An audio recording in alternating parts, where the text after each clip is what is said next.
Hello and welcome to the 4th week of the European Challenger Series Spring Split. I am Richard Paul's Cam, and we have a Dane invasion as Martin Fischer Lunger is now here. Yeah, not the first time the Danes invaded England, took over everything and showed how dominant they can be. I'm here to help you, Pauls. Okay. Don't let me down. Good to know, good to know. I won't let you down either. We've got a bunch of great matches today. Let's take a look at what's on the docket for today's Challenger show. First up, we have Millennium versus Inspire.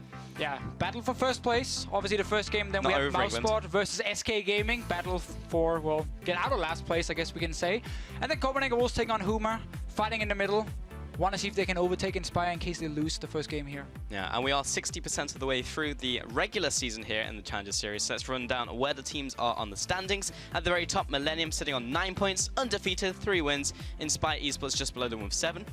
Yeah, and then of course Copenhagen Wolves and Humor tied for 3rd place, again fighting later on today. And also Mouseport and SK Gaming down the bottom. Yeah. Don't want to sit here. You want to start picking up them wins if you want to make it into playoffs. It's a very important game for them later.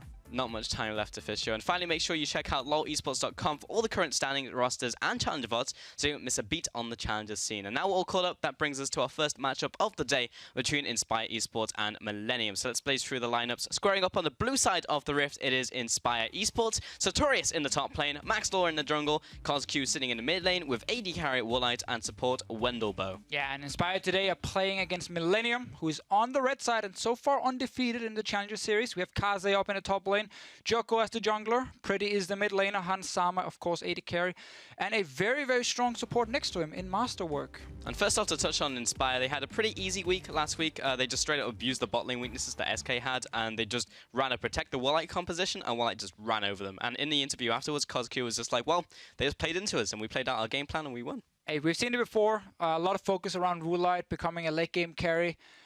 I felt like when he was in LCS, he was always a good AD carry. He just had a lot of issues with positioning. So if you can protect him enough, that won't be an issue. That's what they have been doing before. But it was against SK, who's not really been able to do anything so far in this tournament. Onto their opponents as well, it's kind of just business as usual. Millennium just took out Copenhagen Wolves 2-0 once again, as we said, undefeated. The second game was kind of close until Millennium just kind of edged ahead, and then the game just kind of ended from there. It was not much more to be said about the second game, really. I feel like Millennium is like watching G2 play. Very strong individual players, good laning phase. Snowball basically from there, create a lot of team fights and picks in the mid game where other teams are not ready to fight you. And it's been working for them. And they are the most LCS ready team in the Challenger Series. That's why they're undefeated. Yeah, I mean, they have all that infrastructure. They're great on the Rift. They're great in picks and bans. We just have to see what they can do today and continue their winning streak, you know? And in the top lane, do you want to take a look at Sartorius and Kaze specifically? Kaze, I would say he stepped up last week, but he hasn't really, like, needed to step up because his team just wins every single lane anyway. He's generally been playing pretty well. His Poppy was fantastic. He just picks meta picks, and he does well with them. Much like his team, honestly. I feel like Millennium is picking a lot of standard picks in the current meta. Maybe Pretty in the mid lane is the exception, who has more focus on just control mages only, which is perfectly fine, by the way. But yeah, Kaze, in the qualifier, I feel like he was one of the best players. Great on certain tanks, like we've seen his Shen multiple times. The fact he's playing Poppy, I'm sure he can play Fiora if needed. This guy can do everything his team needs him to do, and that's why he's such a good top laner. Sartorius, on the other hand, is a guy who's more carry focused, I'm almost going to say. So there's a little bit more pressure on him to perform if he has to outplay Kaze and win. We have seen the Gragas before. Could be a pick now. It has been buffed, obviously, a bit on 6.3. Yeah. Indeed, he's got the AoE now, does a little bit more damage, so it'll be interesting if he brings it back up to the top lane. I feel we might also see it in the jungle as well. But just before we start champion selection, we had Deficio actually put in his 2 cents in this matchup, and he said, Millennium looks like the most LCS-ready team. The strong early game should secure them the 2-0 win. Do you agree with him there? I never said that. That guy is completely out of his mind. I've never said that. All right, well, you heard it here. Well, Challenger is taking my name and then putting quotes in, huh? Yeah, not good, not good. I do agree. Smart guy. Millennium, I said it before, LCS ready in many ways, I feel. If you look at the way they're playing now, I would say they're on the level of like Giants and Rocket, but it's always hard to judge because Giants and Rocket are playing the LCS teams and Millennium right now are playing Challenger teams. So you tend to look a little bit stronger if you are a team who understands what to do. I just like the playstyle. I like the early aggression. I like to see faster paced games now that we see some teams go like really long games. Millennium, they are more focused around the Immortals, G2 style, Rocks Tigers a little bit. That kind of playstyle, and I like it. They're definitely one of the more well-put-together teams. Like, in Challenger in general, I mean, I feel like this is the most competitive split we've had so far. But in Challenger in general, you have, like, a team who was, like, very good at, like, micro play or, like, the lanes, and then one team is really good at macro. You look at, like, Origin, for example. They just beat up the lanes and they won the game. But when it got to them actually having to, like, play the map out, they didn't really think about it because they just assumed they'd be better. You look at, like, Team Dignitas EU. They outshone everyone on, like, a macro sense. They just prioritized the dragons back when they were good. They did it a little too far in the finals up against Mouse, perhaps. But now we have Millennium, who are kind of just like both. They have the strong laners, and they have, you know, the same with the macro play. Of course, I'm not comparing them to like what Origin are now, but in Challenger, we can see a lot of similarities between those two playstyles. It's been a big surprise because they came into the qualifier, and normally with Challenger teams, we have seen a lot of the players before. They have a lot of history, you know, they played on a lot of known teams in the Challenger scene. I didn't feel like that was the same with Millennium. Some new names coming in, obviously some French players, you know, play from Greece and so on, like some different kind of, a different mix, we can say, for Millennium. And they've just been performing so well ever since the qualifier started. Well, we are into Champion Selects, picks and bans, so let's get in with this one. Poppy is going to be banned up. She was, of course, nerfed on 6.3, which we are playing here today. Alistair as well did receive a hit, but will still be banned. There's the Cogmore right there. Deficio, we've been talking a lot about that one. No surprise. I mean, it's such a strong pick right now. And I also understand if teams don't feel like they have comps to counter it just yet. Because it is, in many ways, still the same when you play it if you're on old main. Except for the fact now you can just close your eyes and like not move and just kill everything. It's just like, But again, obviously Lulu will then become more contested if he's available. Just ban the problem away. Lulu does go away, however, from Inspire. And no real surprise with the first pick, in my opinion. Because normally what we see is that 380 carries are like the contested ones. Kalista, Corki, and Lucian. Now obviously a fourth one has joined the mix. But when you leave both Kalista and Lucian open, you can first pick Corki, put in mid lane, and you can still get one of the 2 contested AD carries. You just have to give away most likely a Kalista pick, because it is higher priority for the other team. But they have banned Alistar, so Inspire is really set up for this first pick Corki. He said, you're not going to get Kalista Alistar. We're just going to take the Corki, and then we can get a Lucian later if you go Kalista now. Lucian's still fine, yeah, exactly. So they still left up the AD carry, waiting on Millennium for their responses. So far, we've seen them kind of prioritize kind of all over the place, really. We saw Hans Sama actually. Strong lanes. Yeah, Hans Sama also did get some priority in the last couple of drafts that they had. And once again, there's the Kalista. So goes over to Hans Sama, and Kindred will be picked up for the jungle most likely. So even though Masterwork is a guy who plays a lot of Morgana and Thresh, Alistar, of course, is still a pick for him, and as I mentioned before, by banning it away on blue side, you enable your first pick, Corki, so you avoid that combination of Kalista Alistar, so that makes a lot of sense from Inspire. Kindred, I mean, it's still going to be a strong pick. I think Nidalee is better right now, but it requires you to understand how to play it as a team. Yeah. So it's different for each team almost, and that's where we see some teams prefer Kindred, some take Quinn jungle, other teams will go Nidalee almost every single time it's open. Nidalee's actually really risen up the ranks in terms of the tier list for the junglers right now. I also like the way that IE have approached this draft because they banned away the Alistar, as you mentioned, for the right reasons. Last week when we saw Copenhagen Wolves draft against Millennium, they were like, we're going to ban Morgana and Thresh and leave up Alistar, and then they got first rotation. Obviously that has no value given their tier 1 support. Should be an AD carry pick come in for Inspire. We expect Lucian because Kalista is already picked, and that's the reason they had the first pick Corki. And already Gragas. Yeah. It's a flex pick for them. Yeah, a big flex pick, actually. One of the few teams who will actually be able to do it. Sartorius has played it in the top lane twice so far. First game was really impressive. Second game couldn't really get into the game apart from laning phase. There's the Lucian, as we already mentioned, makes sense as the other top tier AD carry coming out. But yeah, I want to see where the Gragas goes, but they have plenty of room to move within this draft. Yeah, I mean, that's always a good thing. So much of this meta in Season 6 is about flex picking as much as possible. A lot of the bans you see in your screen can often go multiple lanes. So that's what I like actually the most about Gragas. It's not even that I feel like he's going to be a good jungler at this point. I don't think he's going to be absolutely Nidalee tier, in my opinion, but he's going to be a good pick. Yeah. A lot better wave clear now, or jungle clear. Once he gets a few levels, like level 4, level 5, he can start clearing really fast. Always had good, you know, once he hit level 6, he had a lot of teamfight impact. That's probably what we're going to see from Inspire. Surprising. Not really surprising in terms of who the players are. Yes. Morgana and Anivia for Masterwork and Pretty. I don't know about the Anivia pick, though. Yeah, well, it's a Pretty special. Yeah.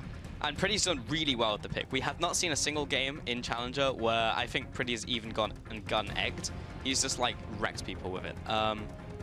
Whether I like it this point in the draft, I don't know, but it's interesting. My problem is, even with the Corki nerf where he lost some damage in the early game, or just overall, I feel like Anivia is too slow in the laning phase to deal with Corki properly.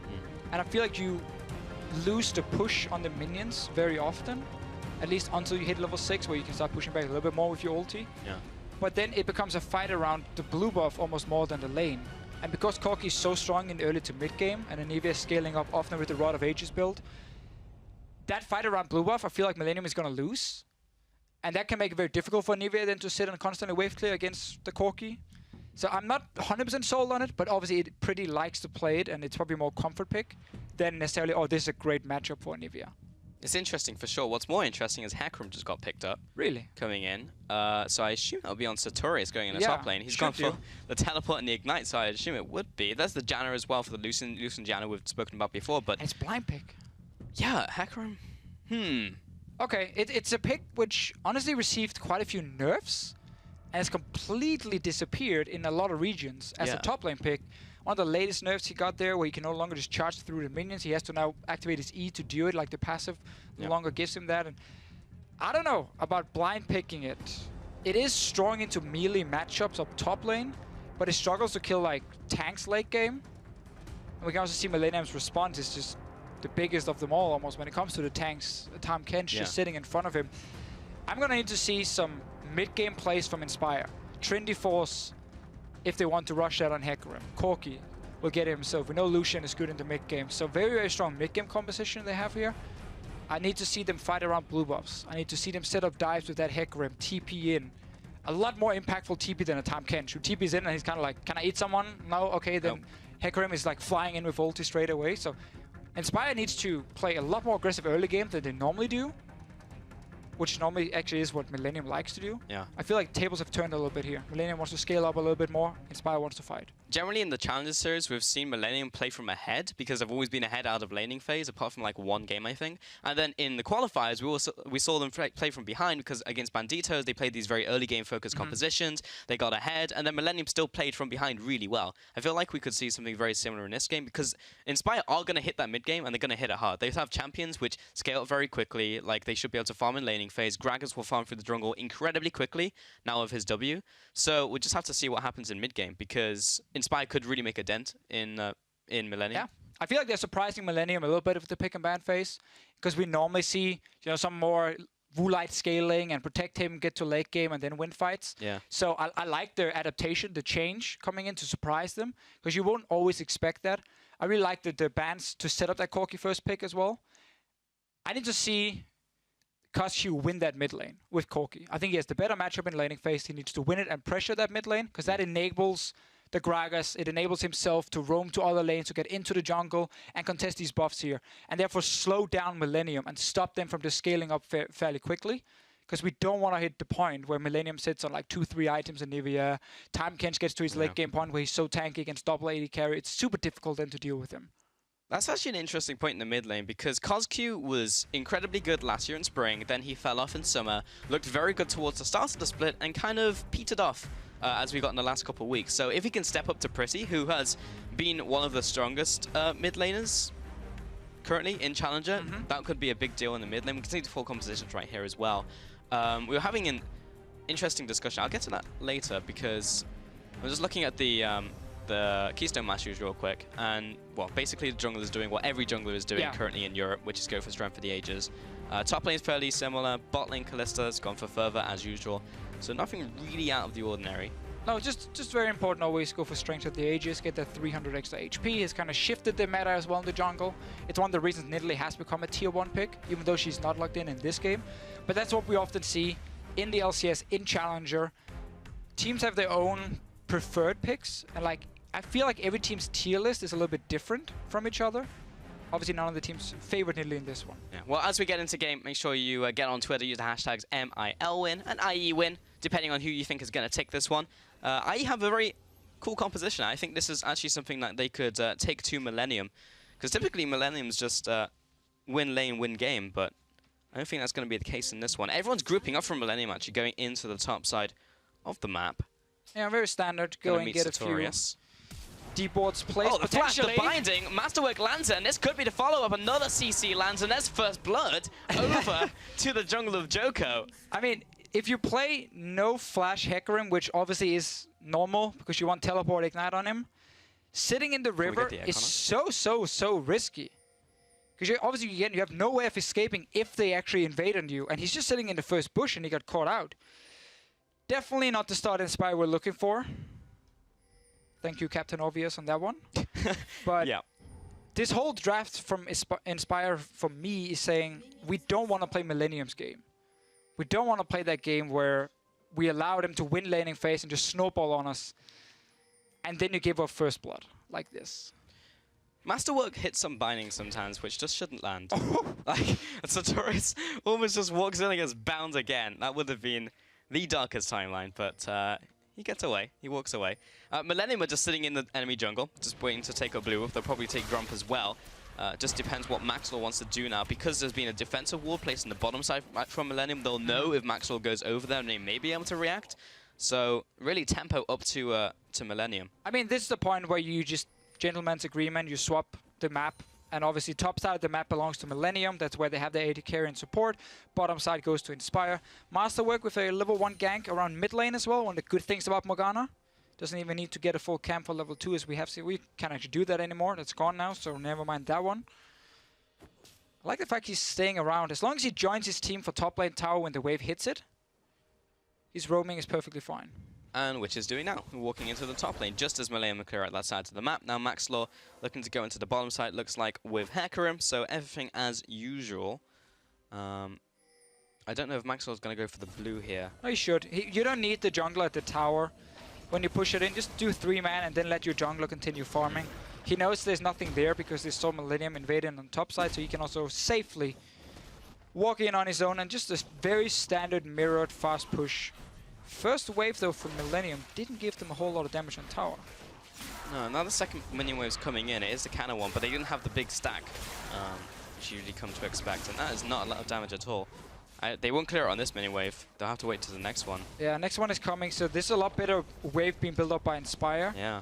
You actually don't want to just instant fast push it, because you want at least 2 waves to be grouped and then push it into tower to get enough time to do what Inspire is doing now. So very good start for them, getting to... Venerable took some of the gold, though. Yeah. Usually, you always want to just have your top laner kill the tower, get the full amount of gold, because he's obviously the guy getting denied in the lane swap. Venombo is like, nope. I want that Ruby Crystal. I want that stuff.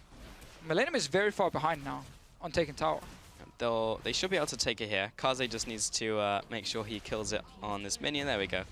And that was also shared because they actually had to keep the members from Millennium around to kill the turret in the first place, so that got split between 3 people. Yeah, and look at your minimap now. You can even see the ping down the bottom lane. Because Inspire was so much faster taking down the tower because they built up the wave, it's bought time for the Hecarim to actually sit and farm the wave. Where Tahm Kench killed the tower with his team, shared the gold, and instant recalled because he knew that Woolite and Venerable would already be top lane now to push him away. So it just makes a big difference in early experience. There's a level difference now between Kaze and Sartorius, and that's all built into how quickly you take down that first tower. And obviously don't mess up the minion wave like we saw Millennium do. So Kaze is probably going to find a wave that could potentially be slowly pushing towards him, because I think actually got pushed a little bit by Sartorius, but he's going to push it back out. Yeah, we're about to find out.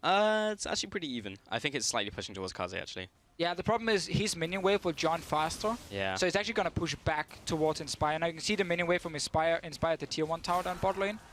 So it's going to push back towards Sartorius. He just picked up the farm he could, left the wave. The wave is now going to push slowly down. But Yoko might be able to punish Sartorius here. There's no wards in the bottom side, so they don't know where Kindred is. There is the mark of the Kindred on top of this Rift Scuttler, so we'll be taking down that crab, or they will be taking down the crab. Sartorius now level 3. It's Hecarim pick, very interesting. Yeah. Also in this lane swap situation, mid lane, he comes out from Joko, or not get all 3 of those procs down onto Kozq, but he has also been marked up, so putting the pressure down on the middle lane, pretty, is actually behind a farm. This is kind of what we expected. It takes a little bit of time for Anivia to scale up in the mid lane, even to the point where she can farm effectively, because Kozq will just outpush her. She will be able to try and trade effectively, but it's very difficult pre-6 for Anivia. That max range Q flying so slowly should never hit Kozq.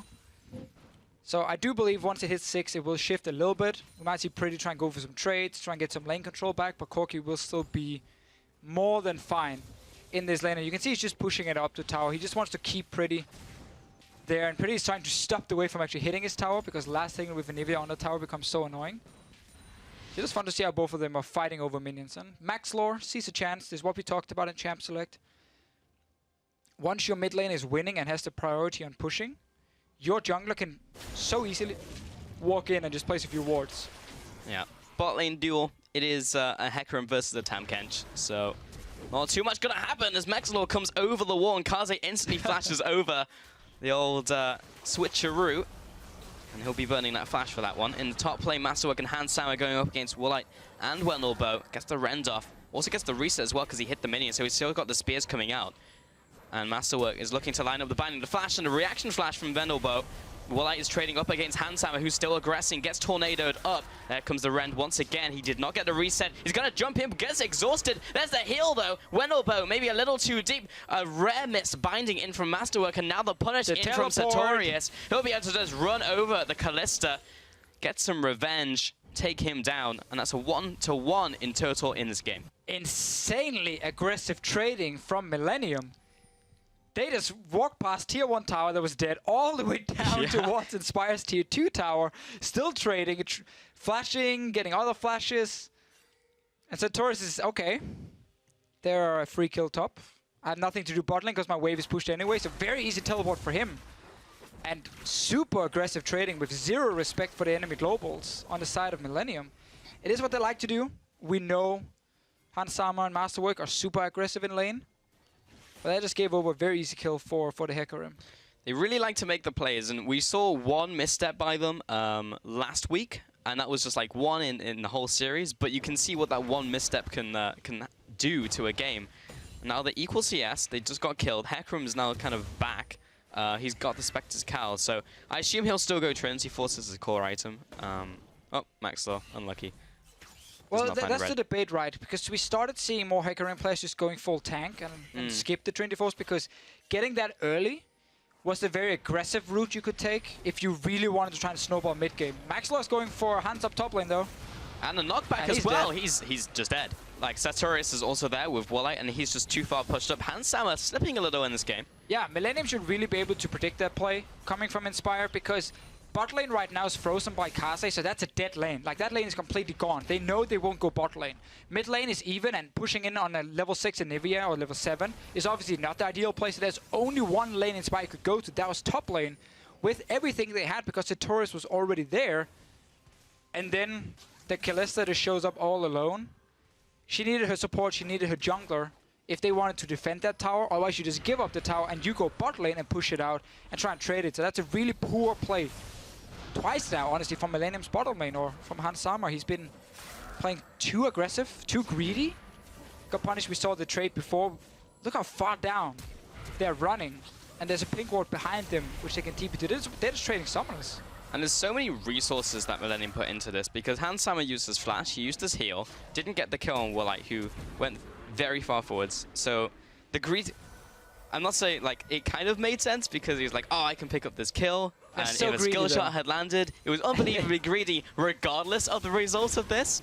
And then Hecarim kills him anyway, so. Even if they get a kill, Hecarim would still TP. Still a 1-for-1. And like trade at least then. And in order to get that kill, it would require Woolite and Venerable to misplay it. Max Lloyd's getting caught a little bit by Joko, but Gragas, who's finally back in the meta. Yeah. It's worlds all over again. Hecarim and Gragas. We've gone back in time. That's true. We just need the Rek'Sai coming in here instead of the Kindred. Yeah. There we go. But yeah, so Gragas is able to clear the jungle very fast now. I say that because level 6 actually being out-farmed by Joko. So I slightly ahead in the fan vote. That's pretty interesting. Joko may be caught out here. He does have the dance of arrows to get over the wall. He's going to use the flash instead as the dragon is coming in. Oh no, he actually uses dance of arrows which aggroes the dragon, meaning he has to pop Lamb's Respite. Going to be eaten up by Kaze on his way out. Woolite was trying to get the damage out there. The binding comes across, so that almost went horribly for Joko. Yeah, Millennium really, again, completely disrespects how many members from Inspire can actually be around these fights. Up top lane, you have your Kalista farming with obviously no global, so she's stuck in that lane. And Inspire hasn't showed up top at all because the wave was pushed in, so they're obviously not going to be on that side of the map. And they're showing up 5 at the dragon, and Millennium are trying to chase them and fight them.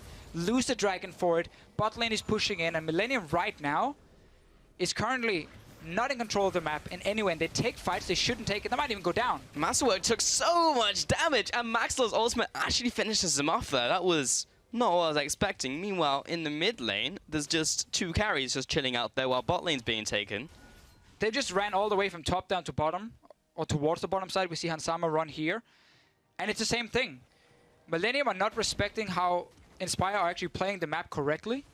Always saying there's no point in sending someone into a dead lane. Just always rotate around as a group when they're stuck there farming. Kaze is going aggressive.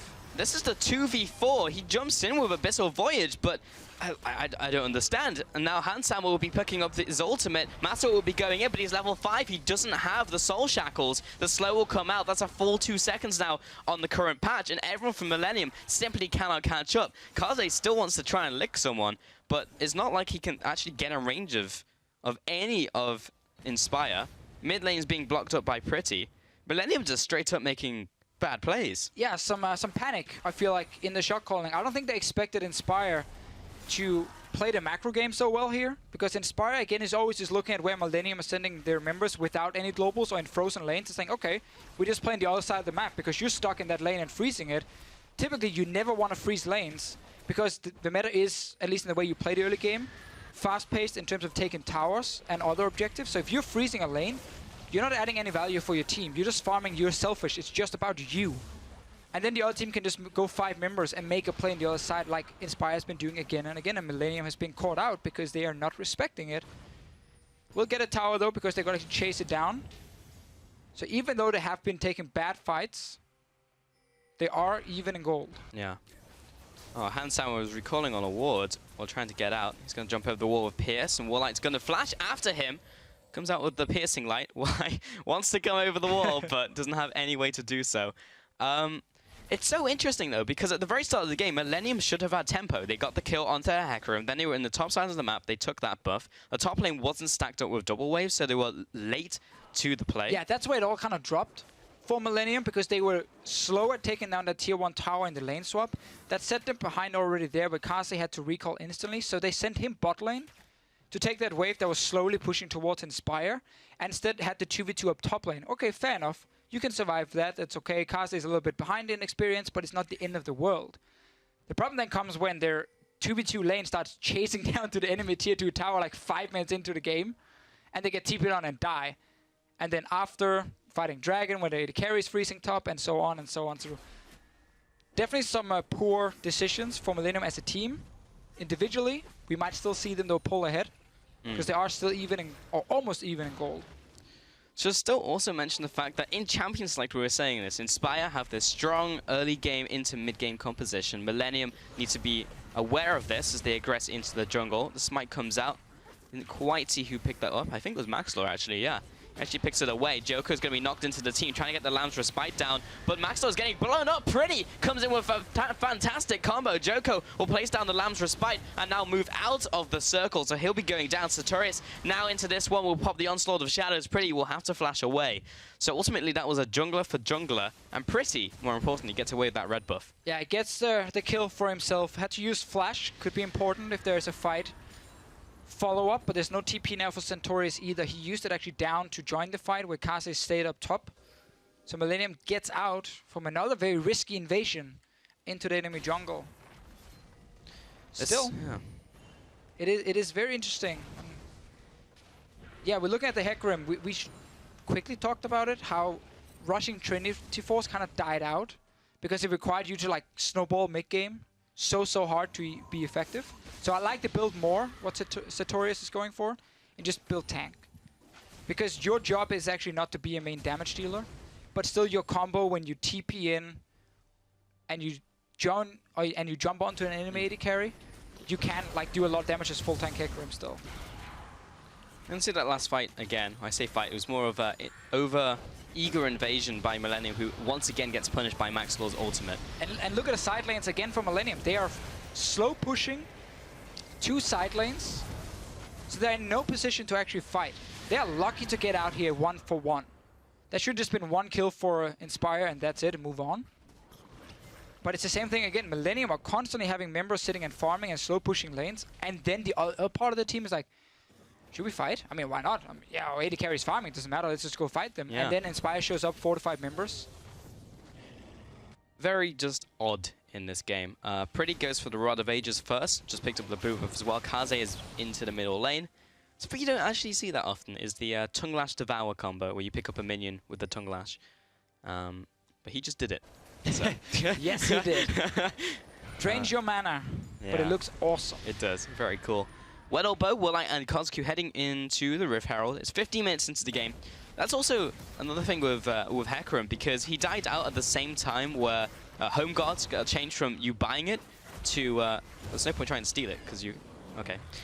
Because it's at 20 minutes now. You get it regardless, no matter what you have. So at 20 minutes, then you have the ability to Home Guard teleport. But before that, you used to be able to make plays. You used to be able to run to lane very fast because you'd basically go after your boots.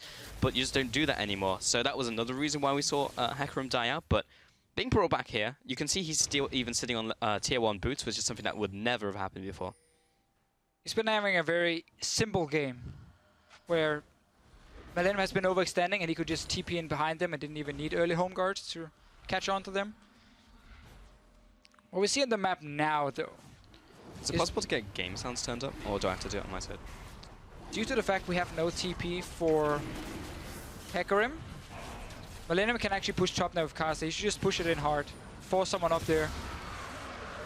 There might be a fight though, because Hecarim is on bottom side. They're going in. Maxwell E-flash onto Handsam, and he's separated from the pack with the ultimate. Joker's trying to get in range for the Lamb's Respite, but doesn't quite connect it. That's a lot of commitment onto that one target though, and the binding connects from Masterwork. Another flash coming in on top of the binding. Now Pretty in from the mid lane, but he's a little slow. Sartorius is there with the punish, so is Coscu from the north side. Joko is still putting down the damage. Now Lamb's Respite comes up to try and even up the tables, but this is going to be a whitewash. Masterwork, he tries to put in a cheeky little recall there, but what's he going to do? 4-for-1, and Inspire pulls so far ahead in this game. We talked a lot about this, Pulse, already, with how Inspire wants to fight in that mid game. We hear 17 minutes in, Trinity Force on Corki, 1 item completed on Lucian. Your Hecarim is actually already fairly tanky. You have a lot of ways of engaging with Gragas and Hecarim ultis. And Millennium, I mean, you're sitting on a Rod of Ages just trying to stack, and then you go Athene second, so you have very low combat stats just for Pretty. At this point, your Kalista is behind because she's been overextending as well. Like, it's very difficult for Hansama to get proper position. This is 3 members only. They have no mid control because Pretty is now really far away. That's why Inspire can engage. Even though Woodlight is not here for the fight, Pretty is gone. They kill the AD carry instantly. And now it's just easy for them to clean up the fight. Millennium could have tried to disengage at this point after they lost 1 member, but they chase for more. And now Woodlight comes from the back together with CosQ. 2 AD carries saying, we are more than ready to fight at this point. And again, everything Inspire wanted to do in this pick and ban phase, they've been able to do that. A lot of it also comes from the fact that Millennium are basically saying, oh, you want to play like that? Okay, we will allow you to play like that. We will give you these fights. And that's why it's 8-3 in kills. Ultimately, though, the gold difference is not massive. It's 2,000 gold, or just over, which is big, but it's not like a 10,000 gold difference. A lot of it's in the jungle, though. Yeah, big farm difference. Yeah, so, or rather the other way around. Joker's making up some of that on his side. 600 gold ahead of Maxlaw. But still, like, so many kills going over to priority champions, like the Hecarim in the top lane, for example, the ADC being ahead. Likewise, mid lane, almost 1,500 gold ahead is massive. And now we're going to see Inspire just play like a 1-4 setup. Hecarim gets his TP, he just pushes top.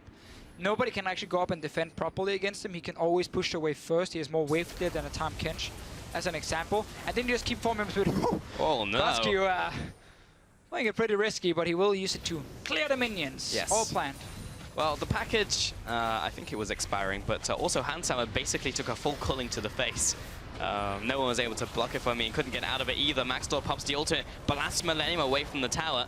Going to be eating up the Kindred, popping them both out behind the turret. And this is something we're going to see more and more of, is their Gragas against Kindred matchup in team fights.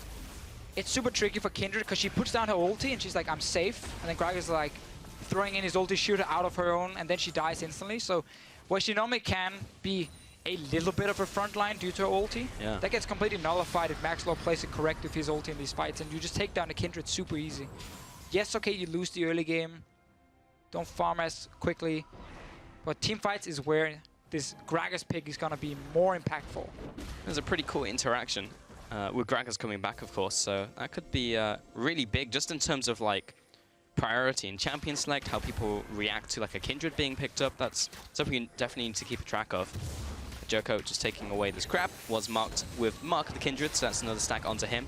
Mid lane, Hansama gets blasted by CosQ. CosQ, we've not spoken too much about him since laning phase, but he is significantly far ahead of Pretty in terms of gold right now, and in terms of itemization. He's hit the Triforce spike and is building towards his next item, even has boots. Yeah, we saw him win the early game, and then it went somewhat even when Pretty hit like level 7 and an 8. But then we had these team fights where Pretty has also been denied getting blue buff until now, basically. 20 minutes in for him. So he's not been able to keep up the same pressure mid. He's also been caught out, obviously, because we had these fights. He's been the target, and CosQ has just been able to up his farm, and is doing fine in this lane. Still for Inspire, there's absolutely no reason for them to slow down the game at this point. Use the fact that Hecarim can push in the Tahm Kench. Still, let him be very active in a side lane. Get deep vision, so you set up these TP flanks from the Hecarim, and then use the fact that you have Gragas and Hecarim to start fights. On an Anivia with no mobility, on a Kalista who needs to auto-attack to jump. It's very easy to engage onto her. It's after she becomes the peeling machine for herself, jumping left and right. Kaze will push these minions surprisingly fast now because of the changes to Sunfire Cape, an extra 50% damage to minions and monsters, so he actually kills the minion waves way faster than previously. So he's actually not going to sit in the sidelines. Looks like he's trying to go for a flank here. There's the Abyssal Voyage, but I think it might be a little too late. He pops a little too far away. Maxlaw going to be chased down. There's the culling onto Masterwork. Ooh, takes so much damage, almost taken out there. There's the binding into the zone, and the flank fails. Yeah, Tahm Kench is definitely not an engaged champion. He's very good at rotating around the map very quickly, jumping from lane to lane, and he's good follow-up engage. But his ulti is so easy to just run away from once you see it, especially also with Vajana to disengage. So very easy for Inspire to just go, oh, Tahm Kench ulti, disengage, and then as soon as that's gone, now we re-engage and we can continue poking, because Millennium has no hard engage on their composition. Like, it's a comp that basically can't really fall behind, because now all it can do is just wave clear. But that should mean that Inspire focuses more on getting into the jungle, play the side lanes, set up a slow push in your lane. You can see the big wave up top here, slow pushing down. They're actually rotating a little bit too early to catch it. I would like to see them wait, stay mid for one more wave, and let this one get to tower. Then you rotate through jungle, and you catch the wave, and you kill the top tower, because now you actually gave Millennium time to move up and defend it. So Millennium is already here. So Inspire just a little bit too quick on pulling it. Wait one more wave, and that would have been a very good move. Ward the jungle on top side, get the big wave, get tower. That's how you play around these Nivea comms who are just sitting and wave playing forever in mid lane.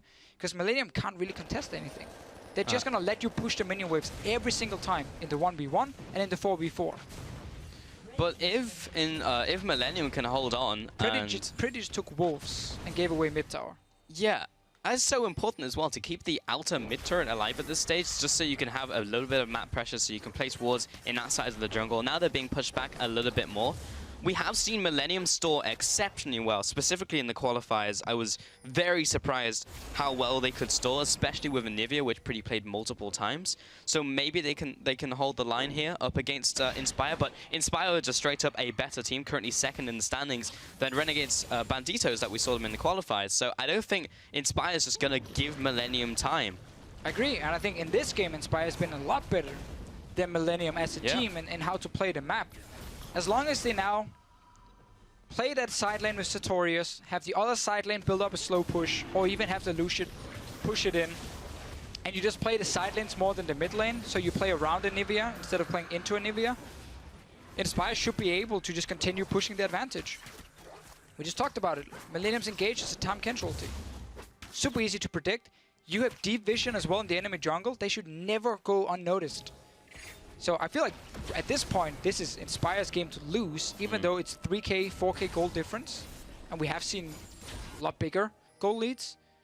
Just because the composition from Millennium is so passive in so many ways.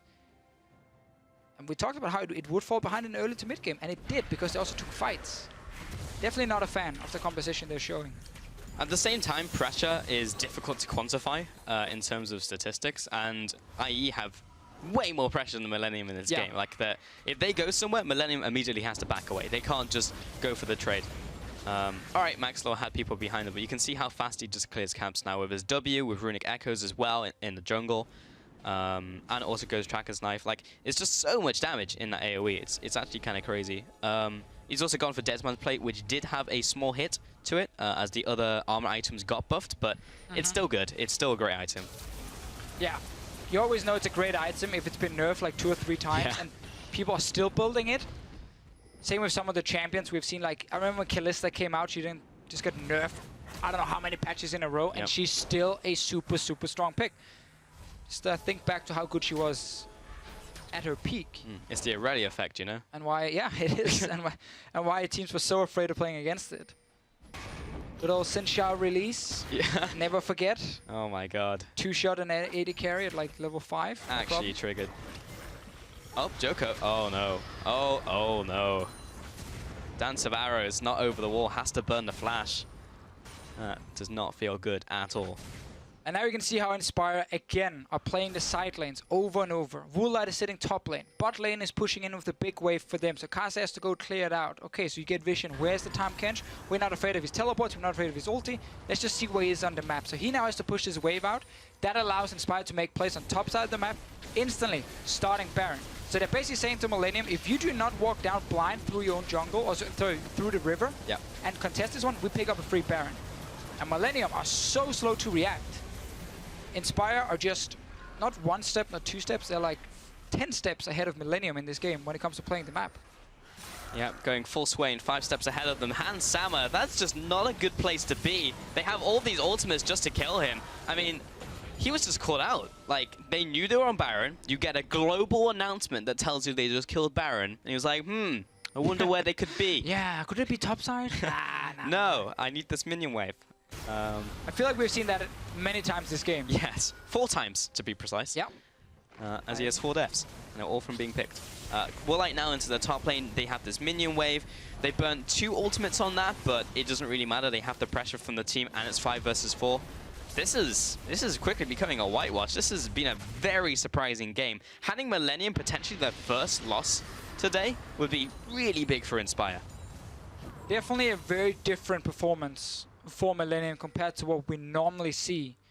Is that because they haven't really been forced into making bad decisions by other teams until they made it Inspire, who's obviously now second in the standings? So is it more credit to Inspire for actually exposing Millennium and clearly their lack of shot calling in this game, which we have seen?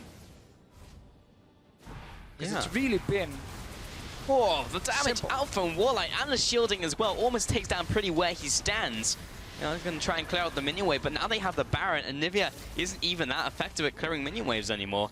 And this cannon minion is going to go to town. Oh, no, Joker's got the smite, but there'll be another one soon enough. And Sartorius is in the top lane with Teleport, with Ignite, with his ultimate. Has picked up the Maw of Malmortius as well. I really, really like Sartorius just in terms of his champion pool and how he plays the game. Like, he is one of the players who brought Gragan as a top player. I don't even know of any other player who was doing that. Hecarim now going into the top lane, haven't seen that in a long time. He even used Shen right off the bat as soon as it was released into competitive after his changes. Sartorius is always ahead of the curve. Maybe we'll see the whole world bring Hecarim and Gragas back into the top lane. Not Who knows? expecting the Hecarim to become a worldwide top trend, pick. yeah. I think it's more he just wanted something where he could be aggressive and actually force fights. Malphite could be another option, potentially, but... maybe a comfort pick more than anything. It is a blind pick coming in for him in this one, and... Hello. He's dead. Yeah, very rare you actually see a Culling just straight up kill someone and still have a full second to go on the channel, but it just happened. Hans Sammer straight up called out. Mid lane will be going down, now onto the inhibitor. Inspire, don't know if they can finish off this push, but they'll come very close. Top tower is still standing, they have a minion wave ready to go. That will be buffed up by the minions, by the Baron buff. CosQ now coming up, and this tower is going down so incredibly quickly. Maybe he can burst the turrets, but he's just not taking any damage from Pretty off to the backside. Now he'll go into the fight. This tower is going to fall, but Inspire don't even care about finishing the turret because they can just kill every member of Millennium instead. Kaze will be dropping low. So will Pretty, but they lost 3 members. Top inhib will go down. 12-3 in kills. 10,000 gold advantage. Inspire have been all over this game. Yeah, Millennium had the advantage the first 2 minutes of the game with the first blood. Outside of that, Inspire has been controlling everything. Sartorius has been doing great for him. CosQ has been winning his lane. Vulat is picking up kills when he needed to. This is a team effort for Inspire in many ways, and just outplaying Millennium in terms of macro strategy, always out-rotating them. Joker goes down. I mean, here at this point, there's very little Millennium can do, and it's almost just a matter of time before Inspire can move in and take the rest of the base. Oh, that's damage from Gragas, man. I mean, such a strong teamfight setup, right? You got 2 tanks in the front line, Max Law and Sartorius. You got 2 carries then in the back to 280 carries, and then a peeling support as well to back them up. So just a very, very strong setup overall that had a fantastic early game. Now the push comes into the bottom lane from Inspire. I don't think there's much they can do. Bot lane Hans Sammer is 0, 8, and 4 combined. This is just straight up the worst performance we've seen from that bottom lane. I gotta be honest, like the bottom lane from Millennium is starting to feel to me like the Huni of bottom lanes, you know? Where they have like these 10-0 performances, but then tilt super hard and go 0-10. And they didn't get the chance to play that 2v2 or the 1v1 like Huni wants to do normally and be super aggressive. Same here for Hans Sammer. So when he actually had the 2v2 for basically a minute, he completely overextended and died to a very easy TP gank from Sartorius, for Sartorius. So Inspire is just playing around him, saying we don't want to take 2v2s, we don't want to deal with that. We can just catch you when you are so greedy for farm over and over. And that's been the problem for Millennium. They haven't been able to play that strong lane phase, you know, win lane, win game. And they've been completely exposed. Just to follow up on that, Inspire have definitely played this very, very smartly. If that was their intention to shut down the proactive lane, which is usually Hans Sammer and Masterwork, the passive lane are Pretty. They just need to put a Corki up against him. He'll farm up. Top lane Kaze goes on a tank this game, so he's not going to be carrying on the likes of a Fiora or a Poppy. And Joko, if he can only facilitate no one, then what's he going to do? So they kind of just picked apart Millennium at their strengths. And they're going in. This could be the final fight. Masterwork, he's pretty dead. And Kaze will be backing off as well. He can't even help his support there. The last inhibitor will go down. The minions are very shortly going to be flooding into the base, and I feel like this could be curtains for Millennium. Should be. Again, Inspire here with 5. Masterwork, only guy dead at this point. But there must be another engage coming soon. Millennium is so far behind. They shouldn't be able to do anything. And Joko is jumping in. And yeah, they'll give it one last fight, but there's the Monsoon knocking people away. So much displacement on Inspire. There's the ultimate coming in from Saturis onto Joko. He's inside Lamb's Respite. He'll take one step out, and Corki's there to meet him for the kill. Woolite now chasing up onto the spawn pad, but Inspire turn around and take out the injectors instead. They just want this win to secure it up against Millennium, and this will be Inspire. One last team fight up against Millennium here, and now they'll be on to the next itself, handing Millennium their first loss. Inspire eSports 1-0 in this series. Not yet. Slowly, slowly. Got it. Got it. There we go. Inspire picks it up in the end. Honestly, completely outplayed Millennium. Outside of the first blood, which was a stupid mistake. One that you look back and you're like, why am I sitting here with no flash Hecarim? Why am I in the bush where I can get caught out? The rest, honestly, starting the show today, I was like, you know, Millennium, they look LCS ready in so many ways. Yeah. They've clearly not been challenged properly because they got so exposed in this game here. There are so many mistakes as a team on a macro level. I'm almost going to say like every single play Inspire made was also due them forcing a fight at the right time or just Millennium being completely out of position. And it was also Millennium starting fights. Yeah. I was just freezing bot lane with our AD carry. Should we go in the jungle? Why with not? 3 people. Yeah, why not? Well, I mean, we gotta get the red buff. as well, yeah. And that could have gone horribly wrong. Other times it went horribly wrong for them. Disappointed in the performance from Millennium. Great play from Inspire, on the other hand. Credit to the coach, Ledoc as well. Clearly planned out what to do against this team, and well played. Yeah, you know what I think? You're a bad luck charm, because we have not seen Millennium play this badly ever. You come in for one day, it's on me. And Millennium and Inspire just look incredible. So I don't know. We have to see a big change from them as we get into the next game, because that was not the same Millennium we've been seeing, and that was also not the same Inspire. They played so well in that game, and also from Champions League, they just had a game plan and played it out. So yeah, impressed by Inspire for sure. Anyway, we're gonna head to a quick break while the team's set up for game 2, so don't go too far. We'll be right back after this.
Welcome back to the 2016 European Challenger Series, and we're back with the second game between Inspire and Millennium, where Inspire are currently up 1-0. And I did not expect to say those words coming back from the first break to Fisio, but here I am. You even showed my predictions before, 2-0 to Millennium, unlucky. You know, looking LCS ready, and then that's what we saw in game 1. So the Fisio curse, ladies and gentlemen. My predictions suck.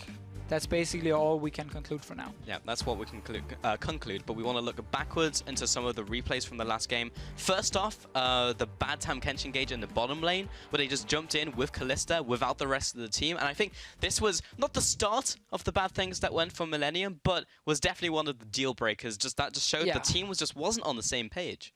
I mean, we saw so many mistakes from Millennium. This was just one of them, and also super weird engage where you're in no position actually to fight, and you jump 4v2. Now your team is coming from base, you can see them run in, and they're like, okay, now we can try and join the fight.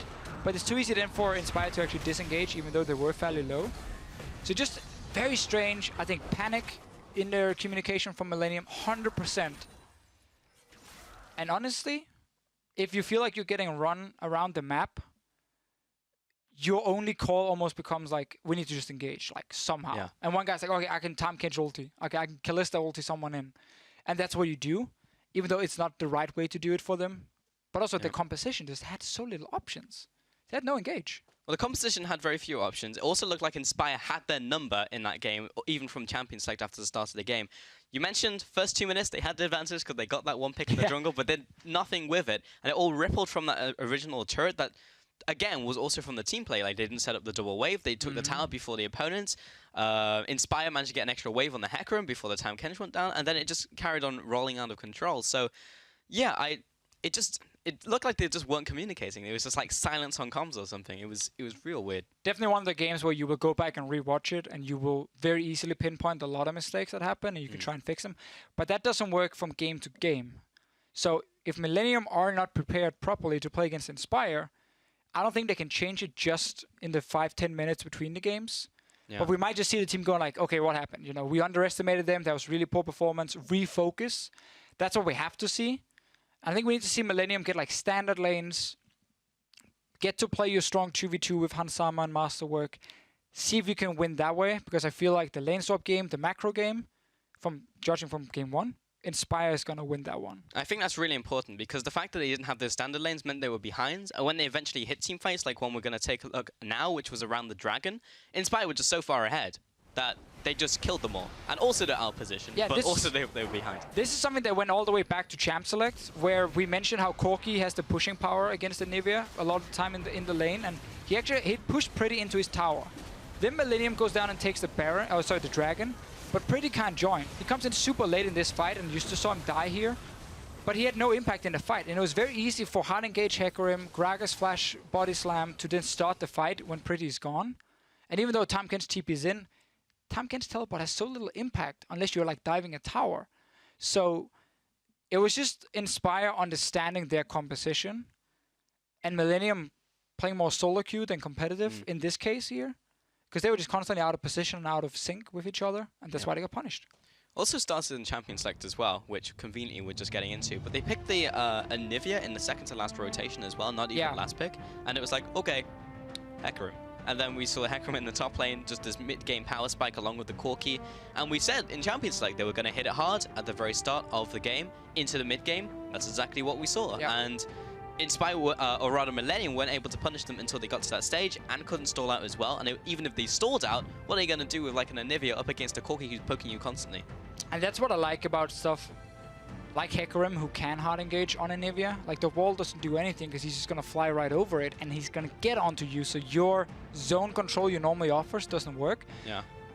It is very likely Inspire has used the entire week preparing certain picks that do well against British champion pool. Because it's very predictable. It is Anivia, it's Orianna, these kind of control mages who all suffer against these hard engaged champions like a Hecarim. So definitely seems to be the game plan for Inspire. Pick and bans, a lot of the same. Corki now being banned away, Millennium does not want to first pick it. Could see a first pick Kalista come in, but then again, I don't think it has that much value because you can then trade it for Lucian. I actually rather see something else being first picked by Millennium with the way pick and bans are going now. Yeah, and once again, Cogmore banned out, so good to see priority on that one being banned away. Poppy was the last ban, so first pick, what are we looking at? Well, jungle picks, everything is open, basically. So we're looking at Poppy's banned away, Fiora is open up top lane, yeah. Alistar is being banned. So a lot of the normal potential first picks are gone here. GP has been banned, obviously. Kalista's open. We're looking at either they go Kalista if they want that, or they go for Fiora, or I feel like they can go for potentially a standout jungle pick like in Italy, but we have seen both teams don't value that as a clear tier 1, so they go different instead. Yeah, Joko doesn't really strike me as a big Italy player, unlike someone who has a very similar name to him, Dokko. But then he did get executed in the jungle after 2 minutes. Fiora in the top lane, so as their priority pick. I want to see what the response is from Inspire. What can they do? What do they have? I mean, the same again. Kalista is the high valued AD carry at this point, and with so many of the normal very early picks being removed, I think Kalista is perfectly fine. And then normally you would either go for your support pick and show your dual lane completely, or you just go for jungle pick. Yeah. Just because there's so many good junglers available, you don't really show that much by locking it in. And Graves is the one. We expected him to fall a bit further down the list now that he received a few more nerfs, more counterplay available against him with more delays on certain abilities. Clearly, Inspire wants physical damage from the jungler. Which means AP top and mid, maybe? Yes, very. I mean, that's one of the reasons you would pick Graves at this point. If you want to have AP in other lanes. Like LeBlanc and Ahri. LeBlanc, Ahri, top lane. I don't know, we can look. It's an AP top lane. Ryze is obviously dead now. And Malphite does AP damage. Nautilus, I don't know, like any of the tanks right now. We're seeing a bunch of tanks being played in the top lane who, even if they don't deal a lot of AP damage, they just don't do any damage at all. So if you want AD from the jungle, you can get the damage there. So it makes sense. It doesn't really reveal too much about the composition, so Millennium can't react to it in that way. Rek'Sai picked up as the next jungler. We're thinking he was, or she was going to fall down a little further in terms of the tier list. Gragas is still available in this game, and then Pickett and Thresh will go into Masterwork as well. So Rek'Sai has become this pick where you pick Rek'Sai to scout the enemy jungler more than you pick Rek'Sai to do something yourself. Like, your job is basically to keep track of where the enemy jungler is going, and Rek'Sai won't look to like 1v1 the Graves. You can gank better though, so that is an option for Joko in this game to be more active in the early game in terms of ganking, but otherwise you track the enemy jungler, you focus on early vision, and then in teamfights you build Cinderhulk and you become a frontline tank and you're basically a CC machine, or CC bot like with the knockup, and that becomes like your role. So it's a very safe pick. It's rarely the game-breaking or game-changing pick though in the jungle.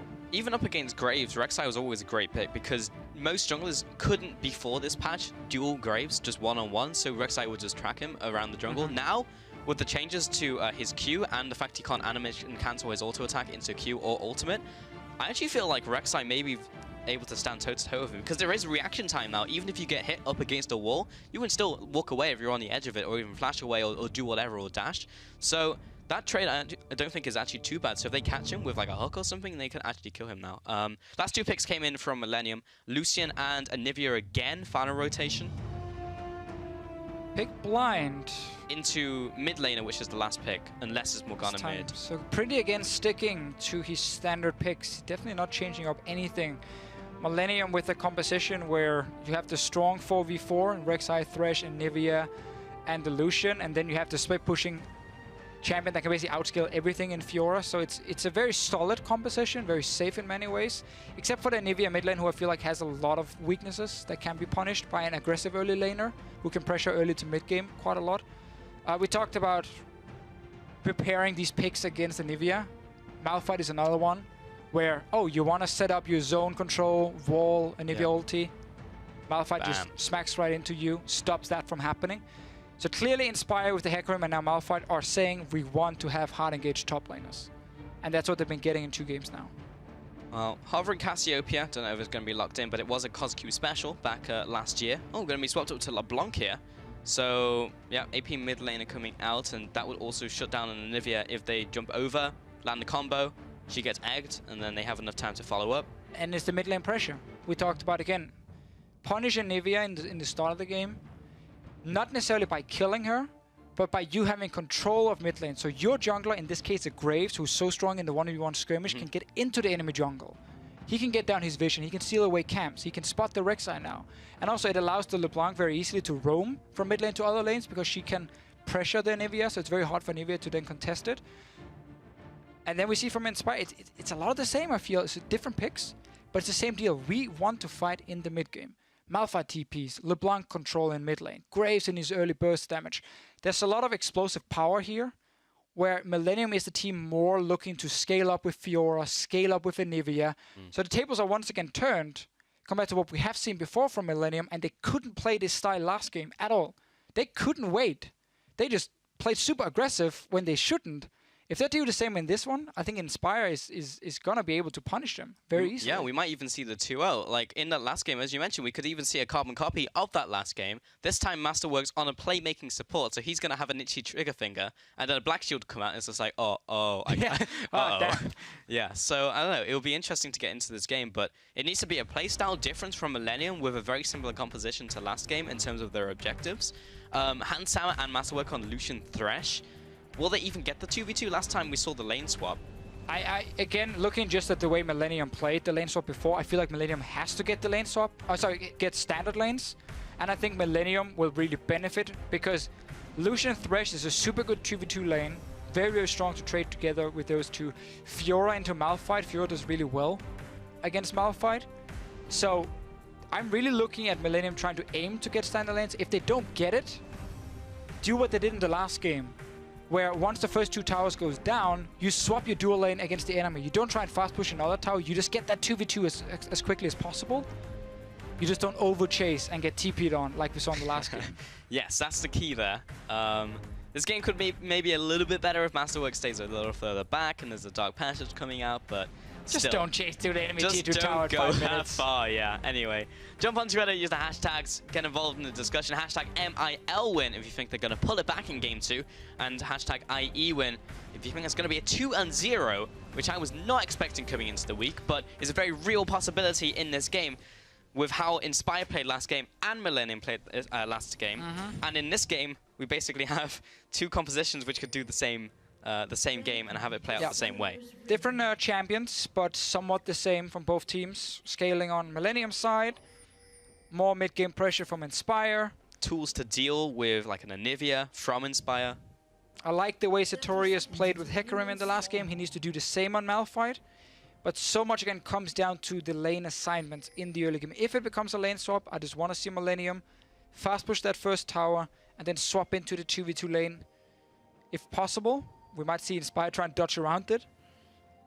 Same invade we saw in the last game. Morgana first, possibility of landing the binding, deep vision. So this tells Millennium there's a good chance Venelbo and Woolite will be on top side, because it's also very late invade. You see 120 here, the minions are already spawned. You can't really change it around for Inspire. No, at least you have to recall instantly in that jungle and then rush bot lane. So there's a high chance they will be top side. We will get the lane swap, so this is good from Inspire. Very important for them, I feel. Getting the non-standard lanes, could be real big. Wendelbo heading into the jungle with Inspire. Millennium starting on the top side as well. Joko starting Merc Wolves. And are going to be pressured out by Warline and Wendelbow. At least they'll have the Smite, but the Merc Wolves will reset. The binding lands from Wendelbow. Joko gets forced into his bottom jungle. But nobody's pushing the lane round for Inspire. Woolite is not there to last hit and slowly build it up and start grouping those minions to get them to towers. So this could set Inspire behind in how fast they can push. Bot lane, you can see how it's already now Millennium pushing it with 2 members. Normally you just send in your support to force them away, but obviously they had vision. They saw they started their camp and they were saying, our support can't push them away alone. So Woolite joins just to stop them from taking one camp. I don't think it's worth. I think you keep Woolite topside there. You just have your support annoy them and you surrender one camp. Not the end of the world. You still have plenty of camps to take. I want to see how much it affects once they actually get towards tower. Because now Inspire might only have 1 minion wave coming in. A lot of dead minions already. We may even see what happened to Millennium last game happen onto Inspire on the red side, where they just had 1 minion wave and bot lane would be taken faster because Millennium were actually stacking that wave in the bottom lane. Once again, this will be the buff trade coming out, but I think Millennium should be able to push faster. Well, luckily for Inspire, Millennium are again super slow at actually getting to the tower. There are 2 guys kind of wandering around, letting Hans Sama only hit the tower alone. Now they join him. So they might not even be ahead in the tempo if we can see the top. Yeah, they're actually even now. But look at this. This is what we talked about. The wave is now going to die. Before the next wave, you always want the last minion to die. Your minion, that is, when the next wave arrives. So you can stay on the tower. You don't lose these 2 seconds. Not the end of the world again from Inspire, but it does delay them. Luckily, Millennium are not very focused on rushing down towers. I don't think they really look into what the value is in getting those extra few seconds. But they are still slightly ahead of them. Fiora also get a few extra hits in. And Kaze should get the full gold. Masterwork, please do not take half of it. Did he actually get interrupted by a minion there, or did he just cancel? I think he realized that the minion would go onto him anyway before he could finish it. Kaze should also stay in lane here and continue farming, because look how far ahead they are now of this tower. He would get 5-6 extra CS by staying in the lane because they were faster killing the tower, and he should have also had the full goal from tower itself, giving him a pretty good advantage over Sartorius. I don't feel recalling for 1 item is worth it at all compared to getting 5, 6, 7 extra CS, but obviously it's gonna be slow pushing. Inspire should definitely send their bot lane to the bottom side now, because you do not want the 2v2 top against the Thresh Lucian, and you don't want their Fiora get the 1v1 against Malphite. Because Malphite is now going down to a lane that is pushing away from him. You always send your strongest part, which is now obviously because it's an AD carry and support, they're stronger than a Malphite. You send that part to where the lane is pushing away. Because you need to have your strongest members where your map is the weakest. Correct. And you need your weakest member to get the wave. By putting Sartorius bot now, he might get denied. Literally everything you see down bottom side now. Every single CS from bot side might get denied from Sartorius outside of 2 or 3 of them. This should be a massive advantage for Kaze. They are sacrificing their top laner in an already tough 1v1 matchup against Millennium's way of winning the game by having Fiora outscale. I really disagree with this play from Inspire. Maxwell now comes down into the bottom lane, has been revealed, so we clear away this ward. So this will be pushed into the tower now. And Kaze, I mean, he should still be able to farm into this tower. There's no real dive pressure in from like a Graves and a Malphite at this stage in the game. So he's going to get all of that. And this is almost the only thing Inspire can do, is send your jungler down to back up and push it out. So you reset it on tower, let the tower kill the minions together with Kaze. You're still going to fall really far behind. Yeah. So you are in a situation where both plays you can make suck. One just sucked less than the other one. And that's what Inspire did do. But 18 CS to 7, a level advantage for Kaze.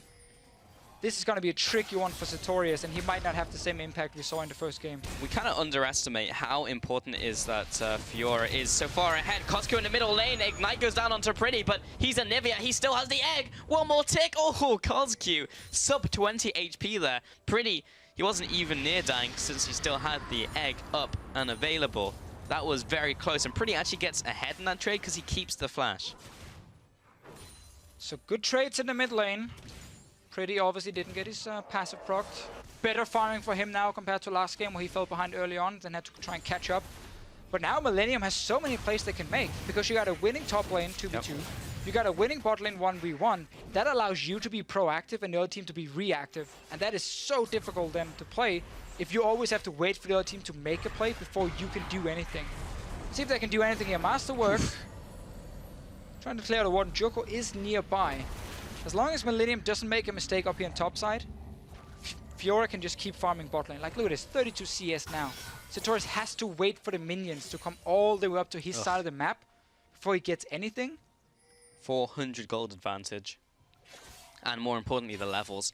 Like, once Kaze hits level 6 as well, he'll have so much pressure on Sartorius until he gets his own ultimate that he has to just sit underneath his turret or have Maxwell babysit him. Who's been farming his whole game? He's now level 6 over Dioko, who's been doing a little bit of tracking, a little bit of going to lanes, and also hasn't gone back just yet, so he's not on the Cinderhulk. Maxtor also hasn't gone back, so he's only on Tracker's Knife, so he prioritized that over the damage because he wasn't really looking to, 1, go for ganks, or 2, go for the one-on-one trades, and you can see that reflecting the gold there. Yeah, another play Millennium can make right here is actually because they have that 2v2 up top. Just try and push out the wave and then recall. And then you can try and rush down to your lane. Sorry, Inspire, not Millennium. Because what they're doing now is they're pushing out the wave. They have backup from the jungler. So you can make a decision here. Do we want to try and push it in on the tier 2 tower? That's fairly difficult. Lucian is fine wave clear at this point with his Q to clear it out. Or we push out recall, and then when Sartorius start pushing out bot lane now at his own tower, we come down and we join him, and we just push it in on tier 1 tower against Fiora, and we rush it in with 4 members. That's how you can start speeding up the game and get a very quick tower. So if they recall now, and start taking that wave with Sartorius where he's pushing it down, they can actually force a play on Millennium and on Fiora. Looks like they're waiting though in the jungle for a pick. Now Woolite is recalling. This is a little bit too late. You push out the wave, you instant recall, because then the pushback from Millennium is slower than yours, and you might be 5-10 seconds ahead of them in getting down that tier 1 tower bot lane. So they should be here now with Sartorius and actually have him push it out with them. Take that tower. If Millennium only keeps 2 guys top, Sartorius just TPs up to top lane and then he picks up the farm. But instead, Inspire is looking for standard lanes again. They know they're losing that bot lane 1v1. Yeah, why do you keep running into it? Kaze, this big minion wave is pushing into him now. Sartorius goes back into the bottom lane. Maxwell is still in the bottom side as well, along with Joko. And this minion wave is going to push so far away from Malphite. He's going to fall so far behind. I mean, this lead is just going to continue snowballing for Kaze. Yeah. And it's perfect for a Fiora who just wants to scale up, become one of the most annoying split pushes in the game. Maxwell is here against the same play. They might be able to kill him. Oh, the flash reaction from Kaze. Maxwell will follow up. He's got the red buff for a bit of extra damage now, but even if he lines up against the wall, it's going to be a little bit more until Kaze will take the damage now of the animation when it hits the tower. But Maxthor was not able to pick up the kill and use his ultimate, which was riposted. Pretty in the mid lane. A lot of damage coming out from Kazuku, softening up his target. It's the same play again, though, from Inspire. When the wave is grouped and slow pushing down to Kaze, they send down Maxlore to push it out with him. Didn't get the kill. Very good riposte from Kaze on the ulti from Graves in the end. But it's the same. And then the problem is you also end up sharing experience with your Malphite.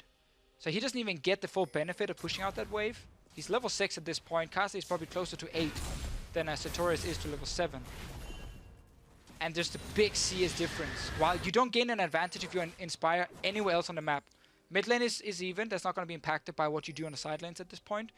Top lane just goes even 2v2. So you don't really benefit from going standard lanes if you're Inspire over and over. You just allow Fiora to get even more free farm. 67 CS to 35. 10 minutes in. Oh, that's not good. Max Law potentially caught out, but he is Graves, and he does have a dash over the wall. It just means Millennium will be able to secure this crab. Joko will body block. Wait a minute! Winnobo stole it with the Tormented Soil. Now he moves on to Handsammer, gets the Soul Shackles, and the Handsummer's 1v2 will be first-blooded. Maxtor may also be caught out here, but he's got to carry on the chase. There's Winnobo looking to line up the binding, does not connect it onto Masterwork. But, man, what is happening? We talked about this earlier. Top side of the map, all Millennium has to do is just not die. Literally just farm even 2v2. They're fighting in river, and then Hans is just pushing again. He's like, more minions, man. And he then gets ganked by a support. Walking up behind him. Yeah. Venerable ulti, follow with the flash, picks up the kill. Suddenly Inspire is now gaining from taking the standard lanes where they should be losing. Pretty has no passive anymore, popped by Cosq.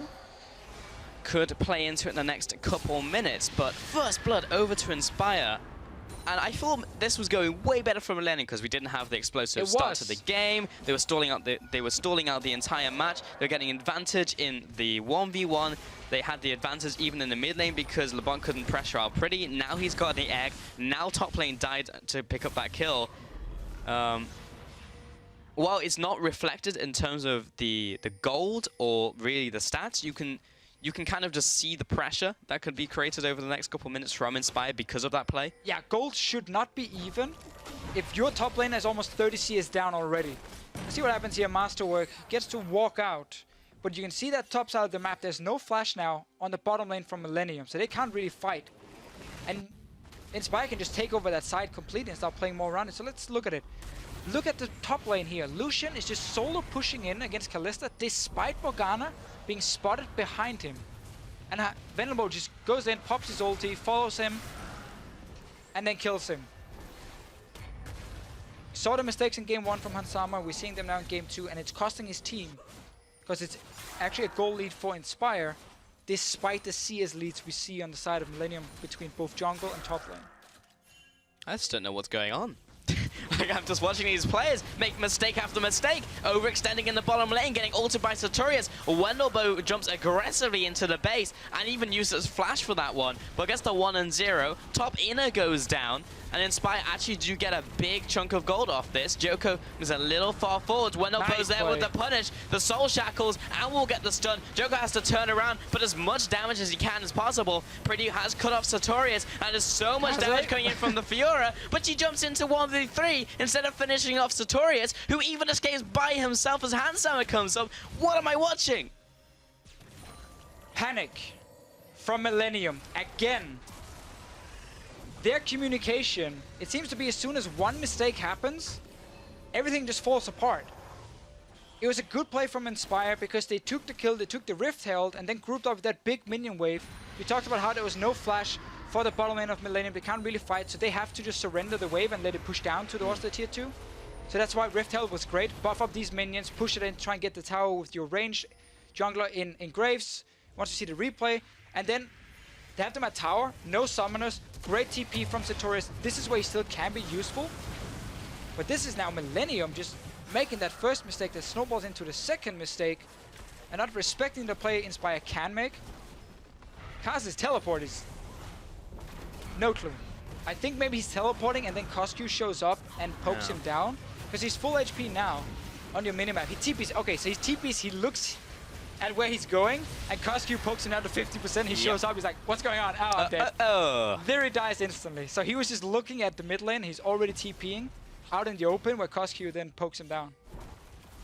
Oh, man. I mean, first of all, well played by Inspire, but second, Millennium are just making so many mistakes, and they're making like proactive moves that just makes it very easy for Inspire to punish. We're talking at the start of the game where Millennium actually have the advances in these lanes. They can make these pushes happen, they can be proactive, but when the reactive team is getting so much from it, this may change in a second as Sartorius gets caught out by a death sentence, but it was not so much of a death sentence this time, it's more of a tickle, and he'll just kind of walk away. And now we have that issue for Millennium, which they didn't manage to solve in the last game, is once you fall behind and can no longer rely on just brute forcing your way through the lanes into Snowball, you now have to make these decisions as a team on a macro level. They couldn't do it last game. That has to change. Otherwise, Inspire, with this goal lead, with the control they have, might just run away with the game and take a 2-0, which we didn't expect coming into this. 3 points today would put them ahead of Millennium. It's at 7-9 currently. That would be really incredible in week 4 here. Oh, we didn't see that. Just when the camera is randomly showing you, you faceplant into the wall. Ooh, hook lands onto Warlight. He was spell shielded by Wendelbo, looking for a potential follow-up, but Joko is in the bottom lane. Tunnels over the wall, tracking them on the Tremor Sense, lands the Prey Seeker, flashes over the binding, should get the knock-up here. There's the grand challenge in from Kaze. Surely this should be a kill onto Warlight. Maybe even Wendell, he'll flash away. Joko will chime in with the kill along with Masterwork. That's the 2-0. Cosq has found Pretty off to the side. He likes his egg scrambled. Can he get away from this one? No, he's pretty dead. Oh, he jumps out of the way of the collateral damage. Pretty, he's still ticking down and is able to get away very briefly. CosQ is going to jump over the wall, flashes over, in with the sigil, and will jump all the way back to the original distortion pad. Now Joker's there to meet Maxlor, but he'll jump over the wall. He's good to go. CosQ made up for that fail jump into the wall earlier from distortion. So this time Millennium finds the right team fight down the bottom lane. No TP for Sartorius, he couldn't join in. Joko just sneaking in behind. Jumping on to Woolite and Venelbo. That's the ultimate mind game. He did that on top of a wall as well, where he face planted and he was just like, hey look guys, I'm lagging. And then he just like kills the Nivea by himself. Jumps in, makes a sick play. Got him. Now we just need more of this from Millennium. In order to get back into this game, LeBlanc will start split pushing now.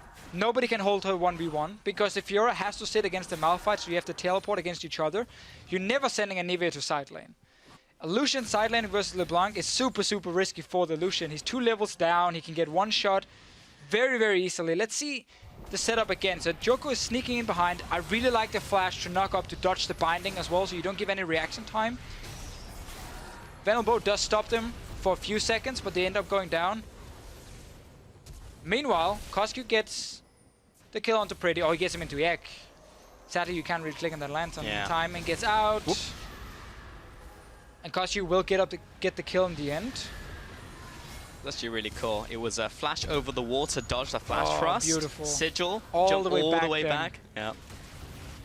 Well played by CosQ. That was a cool play. Wendelbo. Look at all these tunnels that can be cleared out. If Woolite stands on top of the tunnel as well, look at that doubling up in the gold. That is 10 gold per tunnel. Synergy. Yeah. Right there. Much needed synergy for Woolite and Venelbo. Have been part of a lot of kills in this game. I'll be honest, Hans Sammer and Masterwork was the duo that had probably the best synergy outside of this week. Woolite and Wendelbo, it was pretty solid. We've had games where Inspire have built compositions around Woolite, knowing he can do well in the lane and he can follow up, he can kill everybody. But it's really just looked like Woolite and Wendelbo have outshone Hans Sammer and Masterwork in this game. Not only in the 2v2, but also what they've done in terms of lane swaps. Pretty in the mid lane, he does not have his egg, collateral damage, or he didn't land the explosion off the tower. And because he was also running away from it, it still wouldn't have dealt the damage because of the new animation that's been added in 6.3. Still, Inspire can now make a play on the other side, on the bottom side of the map, because they just pushed in Anivia to base, and you can see CosQ is already roaming down together with Maxlor to have TP for the Malphite, so instant impact on that one. And that is enough to make Millennium respect it and back away. So Millennium are learning a little bit here and being like, okay, we have no mid laner, CosQ is roamed. It's fine, we can surrender some of the wave on tower. Now he's back in mid lane from CosQ's side, so they know, okay, we can actually try and defend. So this time around they reacted. Nobody died, tower is still alive, and that's the correct play from Millennium, but also the correct move from Inspire. This is just the blue taken away from Pretty, which is kind of big since he's a Nivea. Which we also saw a bit of in the last game. And Nivea can't really contest the blue buff that well, but she really wants that blue buff. Against Malphite, Graves, LeBlanc, like you die instantly. There's no passive, there's no flash. That blue buff, you're never gonna get near it. So very smart play by Inspire to always go in and play aggressive towards it. Now you just gotta chunk that Anivia again. Put Graves in the mid lane one more time with LeBlanc. LeBlanc can always engage onto Anivia and start the fight. Chunk her, force her back to base, either take mid tower or move to that bot lane again and make a play. Look at CosQ. Just do this over and over and over. Let Graves join in, Q ulti, Pretty's gone. You see the Data is in base, and then you make a play on the bottom side of the map, and that's how you open up the game against, again, this wave clear machine that is in mid lane. You gotta constantly have pressure in the lane and force them back to base, and then you make the play where you have the numbers advantage. I was having a conversation with Stress last week about Pretty's champion pool and how he always delivers on Anivia, on Orianna, these control mages, and you don't really want to ban out a control mage in champion select when you have so many priority picks up. It just ruins your champion select.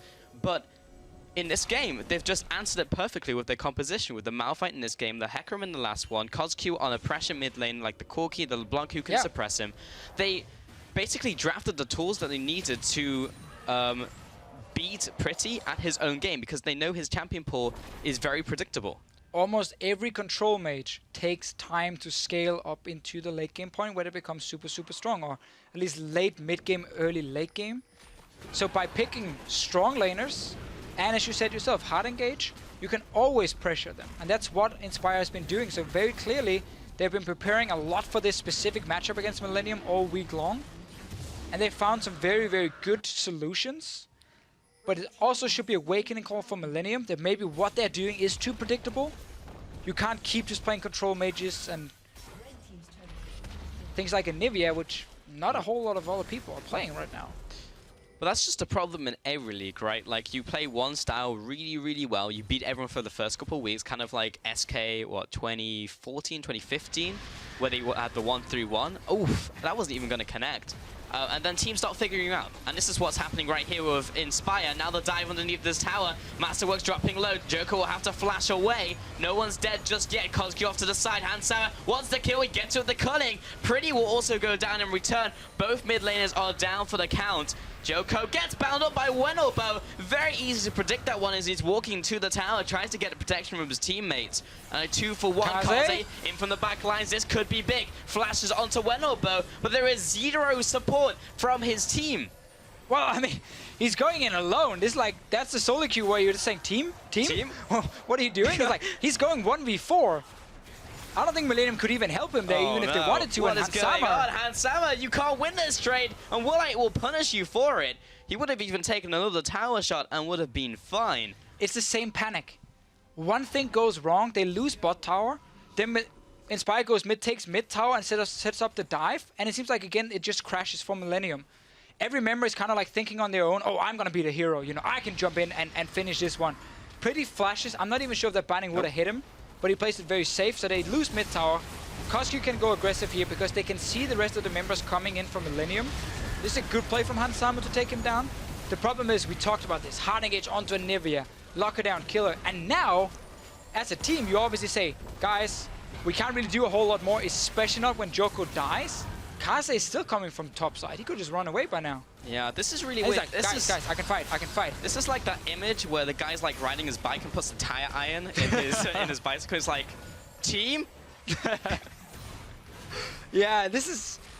Millennium are way too greedy. And I think they have been too used to being able to outplay mechanically. 1v1, 1v2. So they are very confident they can take these fights. Yeah. But Inspire just sticking together as a team. Every single time, and they have CC to, oh, is Fiora coming at us? Binding from Morgana, take her down. So we see teamwork against just brute force almost in this matchup, and teamwork, remember that, guys, teamwork always wins. Teamwork OP. There's no I in teamwork. As I heard Freak say once in a Champion Spotlight. It is OP. Yeah, it is. You can see it right here. For the longest time, we had metas where, like, you know, getting ahead in lane, win lane, win game, but right here, Inspire really just showing what they can do as a team. There's the ultimate coming in onto Kaze, not riposting that one. Masterwork is trying to support his team, but he'll have to back away. Joko is hardly at front line as we get the double kill for Woolite, but so many people are dropping low here from Inspire. That could be the double kill coming in from Pretty. There's the 1 or the 2 for 3. Pretty is following up on the Wenobo and Maxdor, but unfortunately, he is Anivia, so he can't pick up those kills there, and Handsam is not there to clean up, but that was a risky Baron. Yeah, very early in the game still to start a Baron from Inspire. It's okay if you disengage instantly and then use it to force a team fight, but I think they stayed on the Baron and got poked down quite a bit before it even happened. We'll give a mid tower for Inspire, or sorry, for Millennium, so they get the kills, get a mid tower, and they get a bit of a breathing they get breathing room. They get breathing room, yep. We are in a breathing room. Yeah, we're breathing in the room as well. Still, Inspire can technically set up the same play. This time be ready to fight instantly. Yep. You want to get that Malphite ulti back up before you do it though. You want to now use your pink wards to actually have Kozki sit and hide in a bush so he can flank. Let's see, Woolite is on there, Sartorius is tanking the Baron. This is still fine. Look at Kozki, his positioning, sitting to flank, so it's actually okay by Inspire. Fight itself, Kozki gets poked down, so he doesn't get to do his full combo in terms of damage at this point, which is needed to pop these early targets. And then we get to see Millennium actually kite around the box. Handsama is there. Another team fight. We're right into another fight. And Joker will be going down this time. Wendelbo will be the one to pick up that kill. Cosq over the wall onto Kaze. Going to pick up that one. He's being chased after. The cheese wheel comes in from Sartorius. The grand challenge is issued. But he'll just kind of walk away because his team's already there. That was a weird ultimate coming in from Kaze. That was a 1-0. And now Inspire will pressure the Baron 4v5. Cosq's waiting in the bus, seeing if we can snipe someone up, but it's the full stack in from Millennium. The binding doesn't land from Wendelbo. This is risky, and this has been started. They need to turn around instantly. They need to decide one way or the other. Sartorius has no ulti, so he has no value in this fight to actually start a fight. And wisely, Inspire decides to back away, but again, it now gives Millennium the chance to actually push in mid and get more breathing room. Every single time Inspire starts that Baron and gets into a fight where it's very close, maybe they lose one member, they delay the Baron, they get to push up now a few more waves, even steal away a blue buff for Pretty, so it's still fine for Inspire because they are still winning. They still have a composition that should be able to close out this game, but we have that scaling from Fiora, from Anivia, for Millennium here. I mean, we're starting getting close to a death cap or a void staff from Pretty, and he can start doing some serious damage. Fiora, we know, can just scale up to an absolute monster. Black Cleaver is coming in for him against the Malphite, so nobody can stand 1v1 against Fiora once Black Cleaver is completed.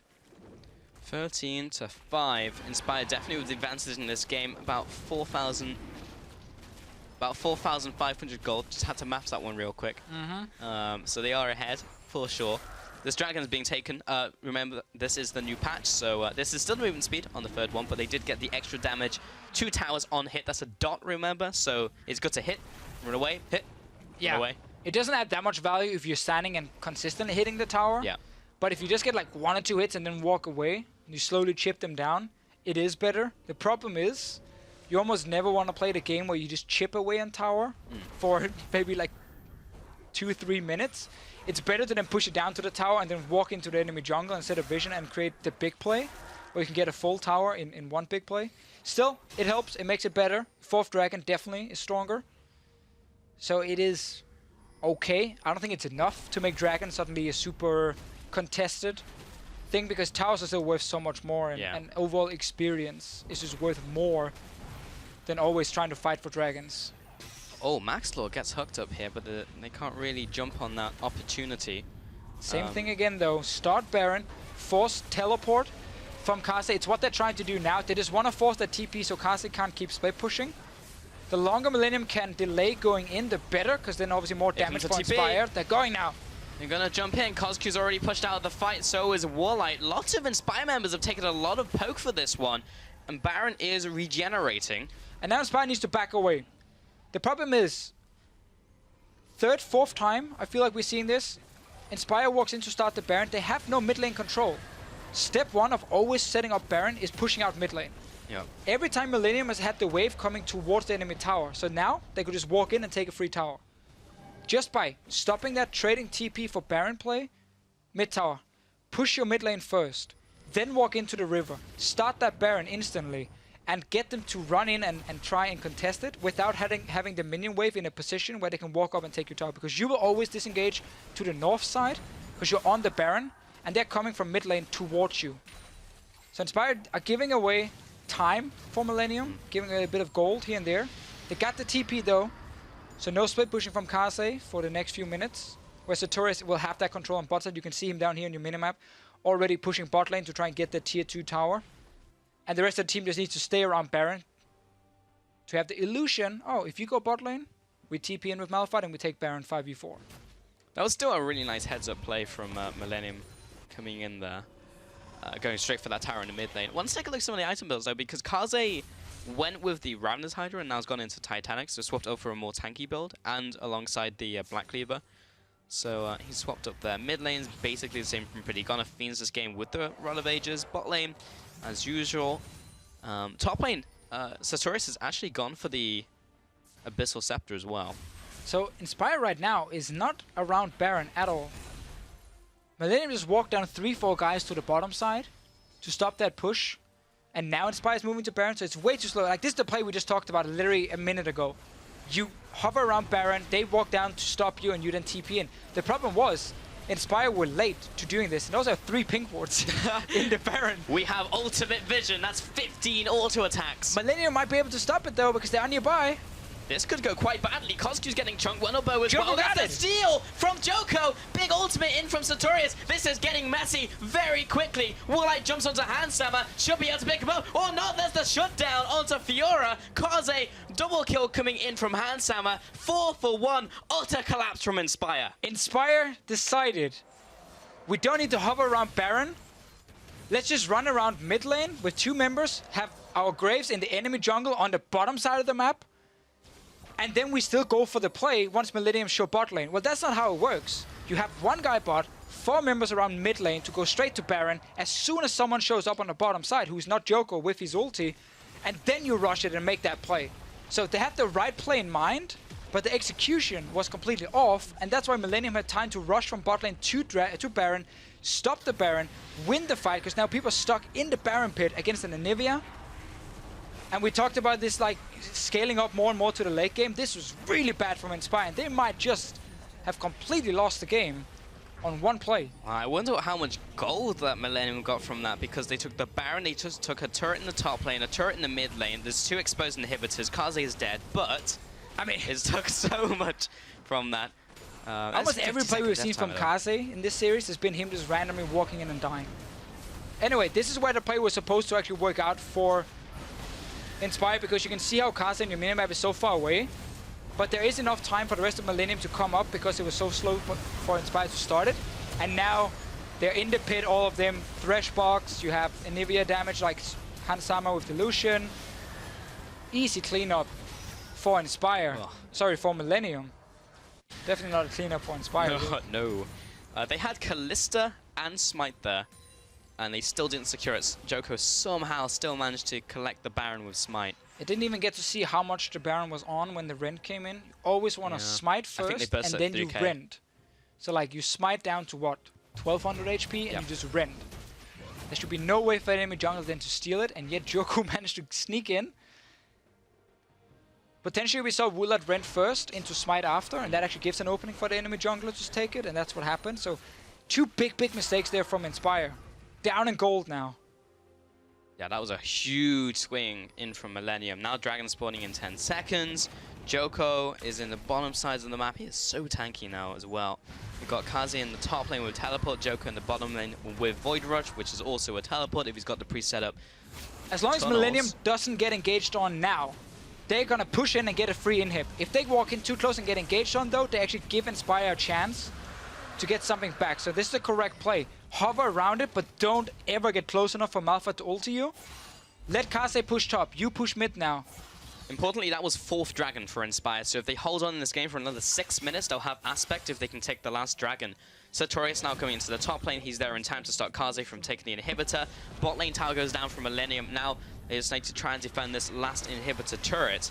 But Inspire could definitely do it. This is one of the few moments where an enemy team has Baron, and there's still possibility for a fight to come in here. Kaze very deep. He's fairly tanky though, and will be spell shielding up a lot of the damage in from LeBlanc. Joko goes deep. His team is there. Big Malphite ultimate. This could go either way at this point, as it's a 1-for-1 jungler for ADC. But Warlight is down. Big minion wave in the middle lane, and Super's pushing in. This could be Millennium closing in here. Kaze's low, however, and Hansama is in critical HP. Oh, Kozku jumps in. Not quite enough damage to finish them off, and the end of the line is easily dodged away. Hansama is in deep. Don't think he can do a whole lot here. Took 1-for-1 in the fight. Kozku can always get the Black Shield and play very aggressive. You can see again Black Shield onto him, and he can now jump in with his ulti.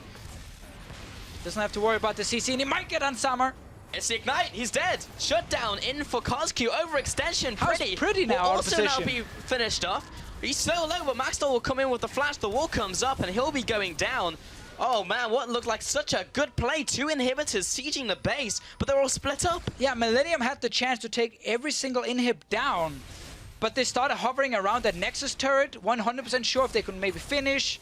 Kozku got that Black Shield every time, just jumped in, did a lot of damage, and forced Millennium back, and now they end up giving up 2 kills. Still, 2 inhibs are gone.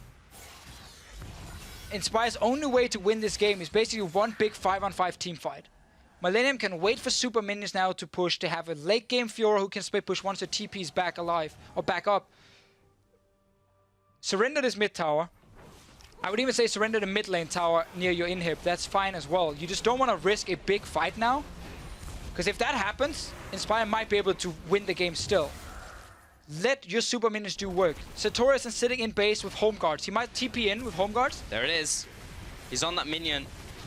And now he comes in. The tower is down. Sartorius looking for an ultimate to come out. Handsama has been cheese-wheeled, so he's very low. Sartorius thinking about the ultimate. The hook lands onto the minion. Masterwork doesn't really want this one. Dodges out of the way of the binding as they come in for the chase. Prey Seeker lands. Millennium are stepping so far out of the base. But it's going to be a team fight now, This could be incredibly close. This team fight could basically decide the game here, Deficio, because we're only 36 minutes in. But with so many objectives down, this could be the game-winning fight. All right, so smart enough by Millennium. They tried to see if maybe they could stop a few recalls and let the super minions push in on bot side.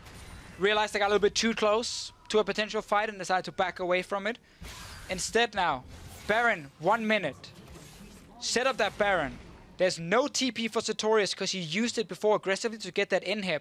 So that means nobody can defend on bottom side when Baron is alive technically. Otherwise Millennium will get a very easy free objective and then push into base after. So you put the enemy team now in a position where there are almost no good plays. Because you gotta defend for super minions on bot side, but you also gotta stop the Baron. And you just use your TP offensively.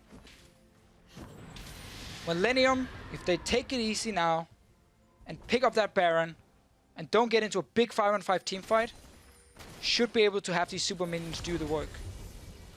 Now, regardless of what the result is in this game, this has been quite messy from both teams in various ways. And even though Inspired looked so good, a lot of what they got was punishes of Millennium being too aggressive in the early game. Millennium just got punished there as well in the late game for trying to go a little too deep. And it really is just anyone's game at this point, whoever makes less mistakes. But look at bot lane though, super minions coming in. Millennium just needs to hover around. Don't fight, don't start the Baron straight away, just hover around it. Wait for someone to go back and clear these super minions. Then you start the Baron. Because it can either be a 5v4 team fight or you get a free Baron. So just keep hovering around it until someone shows. Now Cosq is going to show on the minions. Start the Baron. Pretty needs to be in position. And also Kaze needs to be in position to be ready. Dear. That's the worst that can happen. Masterwork called out by the binding. He'll go down. Fate's call from Warlight will save his support. He'll be thrown back in. Handsama instantly bound up. Wendelbow. Unbelievable binding there with the follower. Kaze's there by himself once again. Does not have the team to assist. Triple kill comes out. The flash, the ult from Sartorius. The team should be able to get in there. Throws out the seismic shard and takes a little bit of damage from Pretty, but he's Malphite. He just doesn't take damage. How? 5, 4, 1. Ace comes out from Cosq. This will be IE closing in for the win. What just happened? What am I Millennium watching had in this so series? many options. They just had to just hover around Baron and don't get into a fight. Cosq was clearing the base. And like rest of Millennium were like randomly in the jungle. Inspire eSports 2-0 over Millennium in week 4. What a series. And man, Millennium again. When it really matters and you need that clear-cut communication and calling, it falls apart. Masterwork got caught out. Meanwhile, Pretty was in the jungle and Kaze was trying to shove out mid. Yeah. Instead of all of them actually being ready to just rush that Baron as soon as Cosq showed bot lane. And when the other team walks in, you fight them. 5v4, no LeBlanc. Thresh gets caught out and dies. So it's instantly a 4v4. And Cosq had time to run all the way from base, join the fight and pick up like 1 kill in the end. Yeah. I mean, that just shouldn't have happened. Like, LeBlanc goes there. She's not got teleport. It's going to take her a while to get there. Didn't even have teleport in the Malphite. The play was clear. And even if she leaves and gets to the Baron, the super minions are going to keep coming in. Right. And like push into that. You even had teleport actually, I believe, on Kaze in the end. He could have TP'd and tried and backdoor. I feel like there were so many plays for Millennium to make, and there was one play for Inspire to make. And that was catch one guy and like just kill him or just hard engage with the Malphite where you weren't in a 4v5. And they got that one opening. They were winning the game, though, until that massive mistake around the Baron, where they were so slow at making the correct play, technically. They were just way too slow to execute it. And they gave over 5 kills on Baron and 3-4 towers after. Yeah. Millennium were winning that game. I know. And then late. I mean... I know. Millennium is going to have a lot of stuff to look at. with these two games. That's a difficult one to swallow, right? Like, Yeah. you come into the game, first game, you lose pretty handily by the enemy team. Second one, you come back and almost have the game right there in your hands, and it comes down to multiple bindings that you just get caught. And as you said, so many options there. They had so many different ways to go. But that was definitely a different Millennium that we've seen over the last couple of weeks. Because if you covered up the name tags, I would not have known it was Millennium going in there. Coordination was off. Individual play was off. We didn't have big players in from the bottom lane with the 2v2. Even when they got the 2v2 after the lane swap, they still lost. And they also got lane swap multiple times. They didn't have control over the early game, so they didn't even have the information that there was going to be a lane swap. It's just all over the place. And now the big question is, Millennium next week, can they now look at these games and say, okay, we made a ton of mistakes here and here and here. How do we fix them? What do we need to do, in 1 week to avoid this happening again? And that's a problem because if you're, should we say, like the foundation is a little bit wrong, sometimes with champion pools, sometimes with the way you like to play the game, it can become difficult once one team figure out how to play against you and draft against you, because other teams can just copy Inspire. Strong pressure mid laner who can actually duel against Pretty, and some hard engage coming in from top lane to pressure an Anivia pick. And it worked wonders in both games in fights. And it was very difficult for Pretty to have an impact, even though he has been doing fine in the other games. More teams can draft the same. Look at what Inspire did, try and play the same way. Match this team on a macro level, not individual level, is the way to go. Well, let's follow up on that, actually, DeFisher, because we have Maxlaw on the line for an interview here to talk about that game. And currently, you're actually ahead in #1 in the standings. So, hey, Maxlaw, how are you doing today? I'm doing all right, and how are you doing? Quite well, and I'm sure you're doing very well after that series. And as DeFisher was just saying, you seem to have the number of Millennium in this one. How did your preparation go coming into this week? It was basically, we looked through the match history of all the Millennium players, and we tried to just see what they consistently play. For example, Poppy for Kaze. And we looked at specific picks in the mid lane. Like, we generally think that Pretty plays like Anivia, Orianna, Ari, like Anivia. These really kind of farm champs, and it's really dependent on Dejoko, who plays 3 AD champs in the jungle and stuff like this. And we just based our team comp around that, where we just go like a split push kind of, for example, Hecarim, and just hard engage as soon as the Hecarim pressures and then rotates towards mid, for example. And it worked. I mean, very well thought out. Super effective. A lot of credit to you guys for the strategy. I want to look at the pick you played in game 1, the Gragas jungle. It's a new pick, obviously, coming in now, 6.3. What do you think Gragas really offers, and how strong do you think he is right now in the jungle? I think the thing is, if you go Cinderhulk, I think he's pretty, not so good. Kind of like a Cinderhulk Elise, where you're just a tank. You don't really, obviously Gragas is better, but with Runic Echo, your clear time is insane and your damage is insane, and with Strength of Ages, it kind of makes up for the health you miss out on Cinderhulk. So in terms of actual jungling, he's pretty decent, but when it comes to team fighting, he just can offer so much, damage, and his ulti is engage and disengage. When his flash is up, it's just really, Gragas is just OP. So that's my thought on Gragas. I think it's pretty strong right now. It was very strong in that series, and also the interaction with Kindred as well, being blasting out of the ultimate is fantastic. While on the topic of picks, we've seen Sartorius bring a lot of interesting things into the top lane, such as the Gragas before the changes, Hecarim in this series, and also the Shen just after the rework. So why do you pick these different picks in the top lane, if you can comment on that? We just try and see what we think is kind of strong in scrims and what works really well with the way we play. And generally, we just played Shen, and we thought this is like an OP champ because you can do specific strategies, because you basically have double TP, and if the enemy doesn't have TP, or if he has TP, you can just bait it and then go back to bot lane, for example, and TP back to Nashra or whatever. Hecarim just seems to just one-shot everything, so we just decided to play that. And Gragas is kind of the same, and it's really just, well, Gragas is just Sartorius's favorite champion basically, and yeah, those are the reasons why we go for those picks. And you guys just took down Millennium, former #1 team, undefeated. Obviously, playoffs are coming up very soon, which leads into the promotion tournament, which leads into the LCS. Right now, do you think you guys are able to play against the likes of Giants and Rocket and actually take them down and then qualify for the LCS? I think we can take them down. we just have to fix our communication, because that seems to be kind of our biggest problem. Like, we have strong individual players, and like we know what to do in terms of macro play, but communicating information and like split second decisions like Malphite ulti or whatever, we have trouble communicating this. So as soon as we get that on point, we should have a pretty good chance in getting LCS. Well, it seems very close already. I mean, you were making those split-second decisions with the Malphite pulling the trigger, but thank you very much for the interview. Congratulations on the win, and we will talk to you later. All right, thanks. Thank you. But yeah, I mean, what a series. And you heard it from Maxwell, like, yeah, specifically on his plan for the game and as a team in terms of the preparation, it was so good. It was clear, right? Yeah. Pick and ban phase. First game, how they ban out so they can actually first pick a Corki and don't have to rely or don't have to risk giving like a Kalista Alistar combo against this Anivia pick, which pretty just picked both games. And again, I feel like between games you got to be able to adapt and say, okay, they had a clear strategy against our Anivia pick in game 1. We have to change it up a little bit. Yep. But it's difficult because you got like these 10, 15 minutes to fix it. And if it's not something you have practiced a whole lot, you often stick to comfort. And that's what Inspire punished.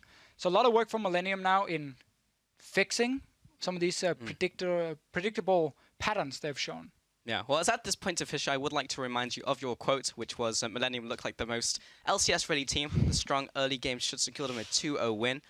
Your prediction was not even Kasing 1-1, it was the reverse of correct, which is wrong. Yeah. Comment. I'm very surprised with the performance I saw from Millennium. Indeed, as am I. I really expected a lot more. They got exposed big time. Full credit to Inspire, and my predictions always suck. Like Yeah. I'm terrible at predicting anything. I think that's a little too harsh, but yeah, I like definitely in that series. I feel like the recipe has been written out for the rest of the teams now. For and even now. though there is 1 week remaining before getting into playoffs, for now, we see an adaptation from Millennium. But with game 1 in the books, we're rebenching the Danes. So thank you for your services, Deficio, but they're no longer required. So we'll be back in 5 minutes. It's because of the predictions, right? Yeah. Get out of here.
Welcome back to the European Challengers Series. We're returning to our regular scheduled broadcast with James Tressler hopping back onto the caster desk as we gear up for mousesports and SK Gaming. That's the rule around here. You mess up one prediction, off you go. There is no love lost with Challenger Series predictions, really. Yeah, incredibly cutthroat, as you can tell. And you know what time it is? It's time for those lineups. Let's kick it off with mousesports. In the top lane, it is Beansu, jungler Dan, mid lane Sebix, AD carry Nardius, and support Rux. And Nardius in the lineup last week, replacing Tarix. They didn't lose the 2v2, which was an improvement. They also didn't win the 2v2, but one step at a time, I guess. Yeah, one step in front of the other is the way to take it. But, you know, honestly, Mouse, they did look better.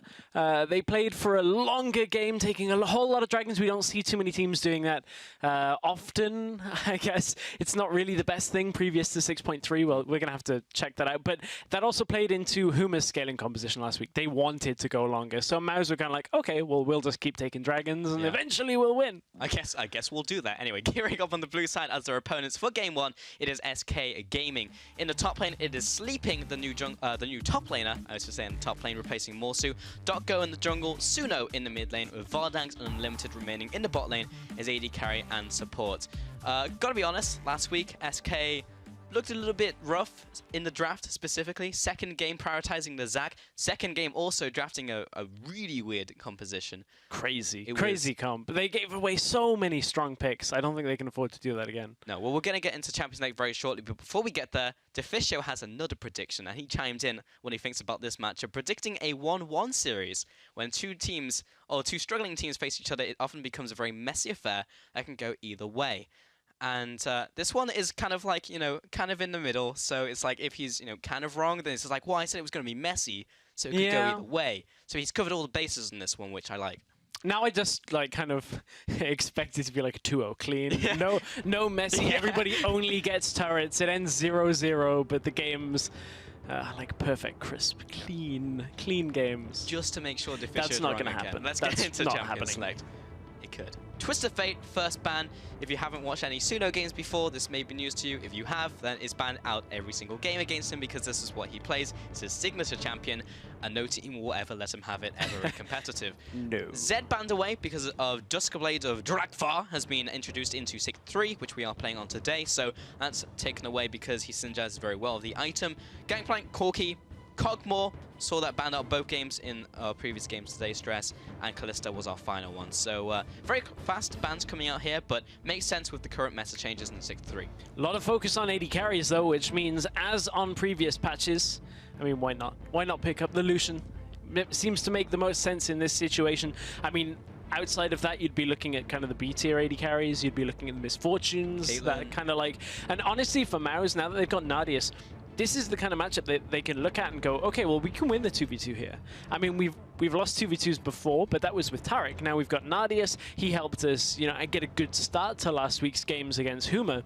Maybe they can do the same against SK because we know Vardags and Unlimited have been the weaker part of SK. Even though obviously SK changed out Morsu, they felt that that affected the team more. I still think it's a glaring weakness for SK. But generally, the bot lane has been a weakness for Mouse as well, so maybe Nardius can do enough. I mean, he did lose the lane, but I feel like that may be able to beat them as a pairing. We have the first two pickups from SK Gaming. Well, Shen and Lulu, so they're going for protect. I wonder what they're running here. They're protecting something. Ambiguous. They're protecting something. That means Vardags is either playing Tristana or Vayne in this setup. Thinking about other protection AD carries right now in the meta, Caitlyn is the other option.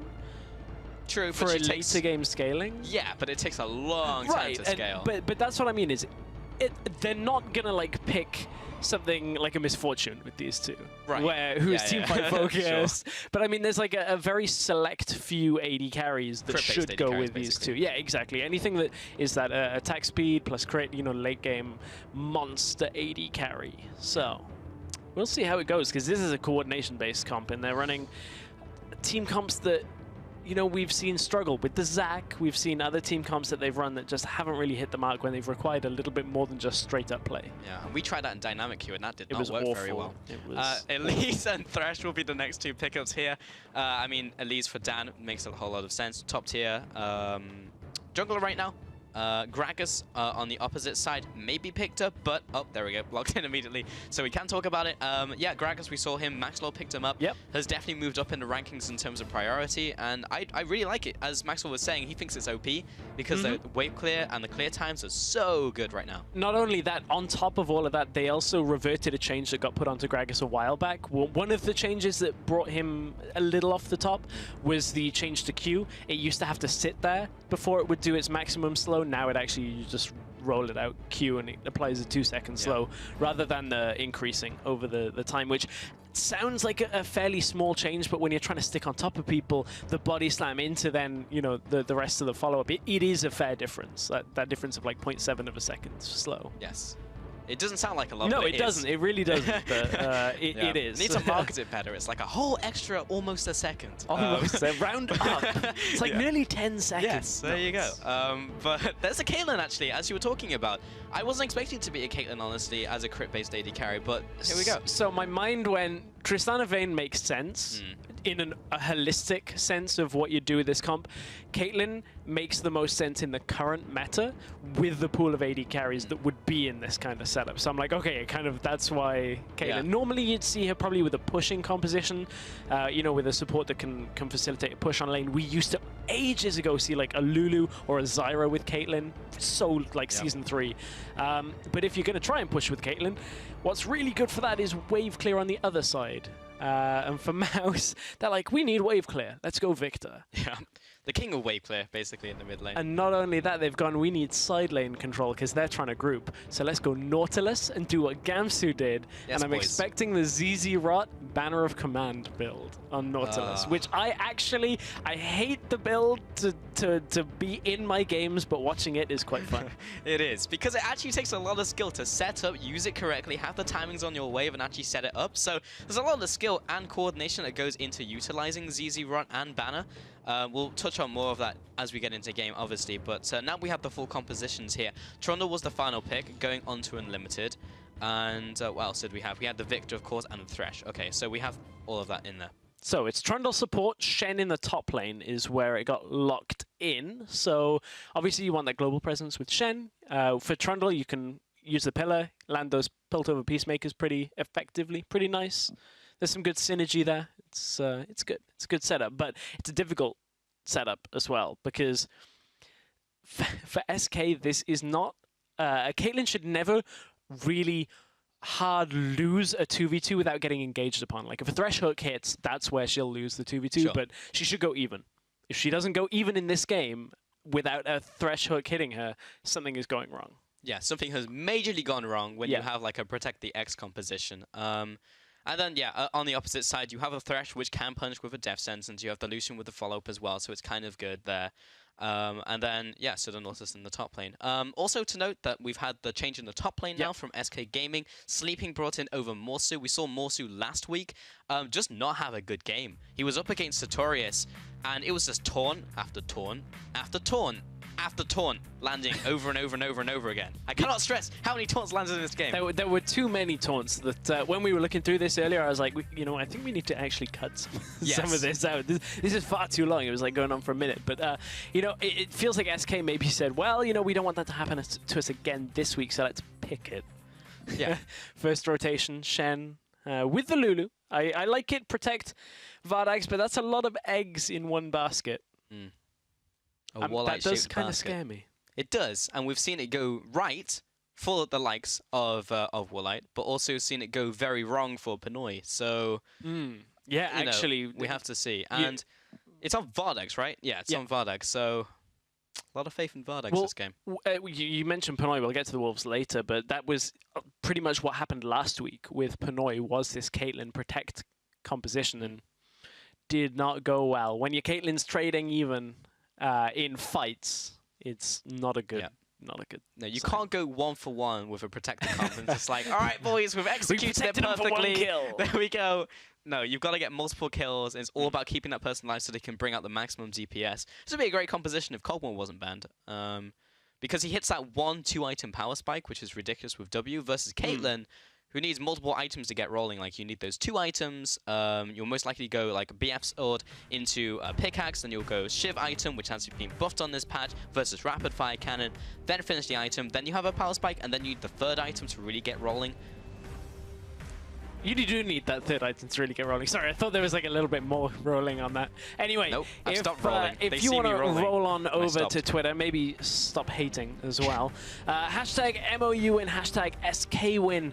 We'll catch up with that as we get into game. But this is an important matchup here because the loser of this, if it goes to a 2-0, would be in a real tough spot. Either way, they would be shy of a fair few points to catch up with the rest of the pack. Indeed, and after the first series of the day, Inspire overtook Millennium, so the top of the table is even shifting about.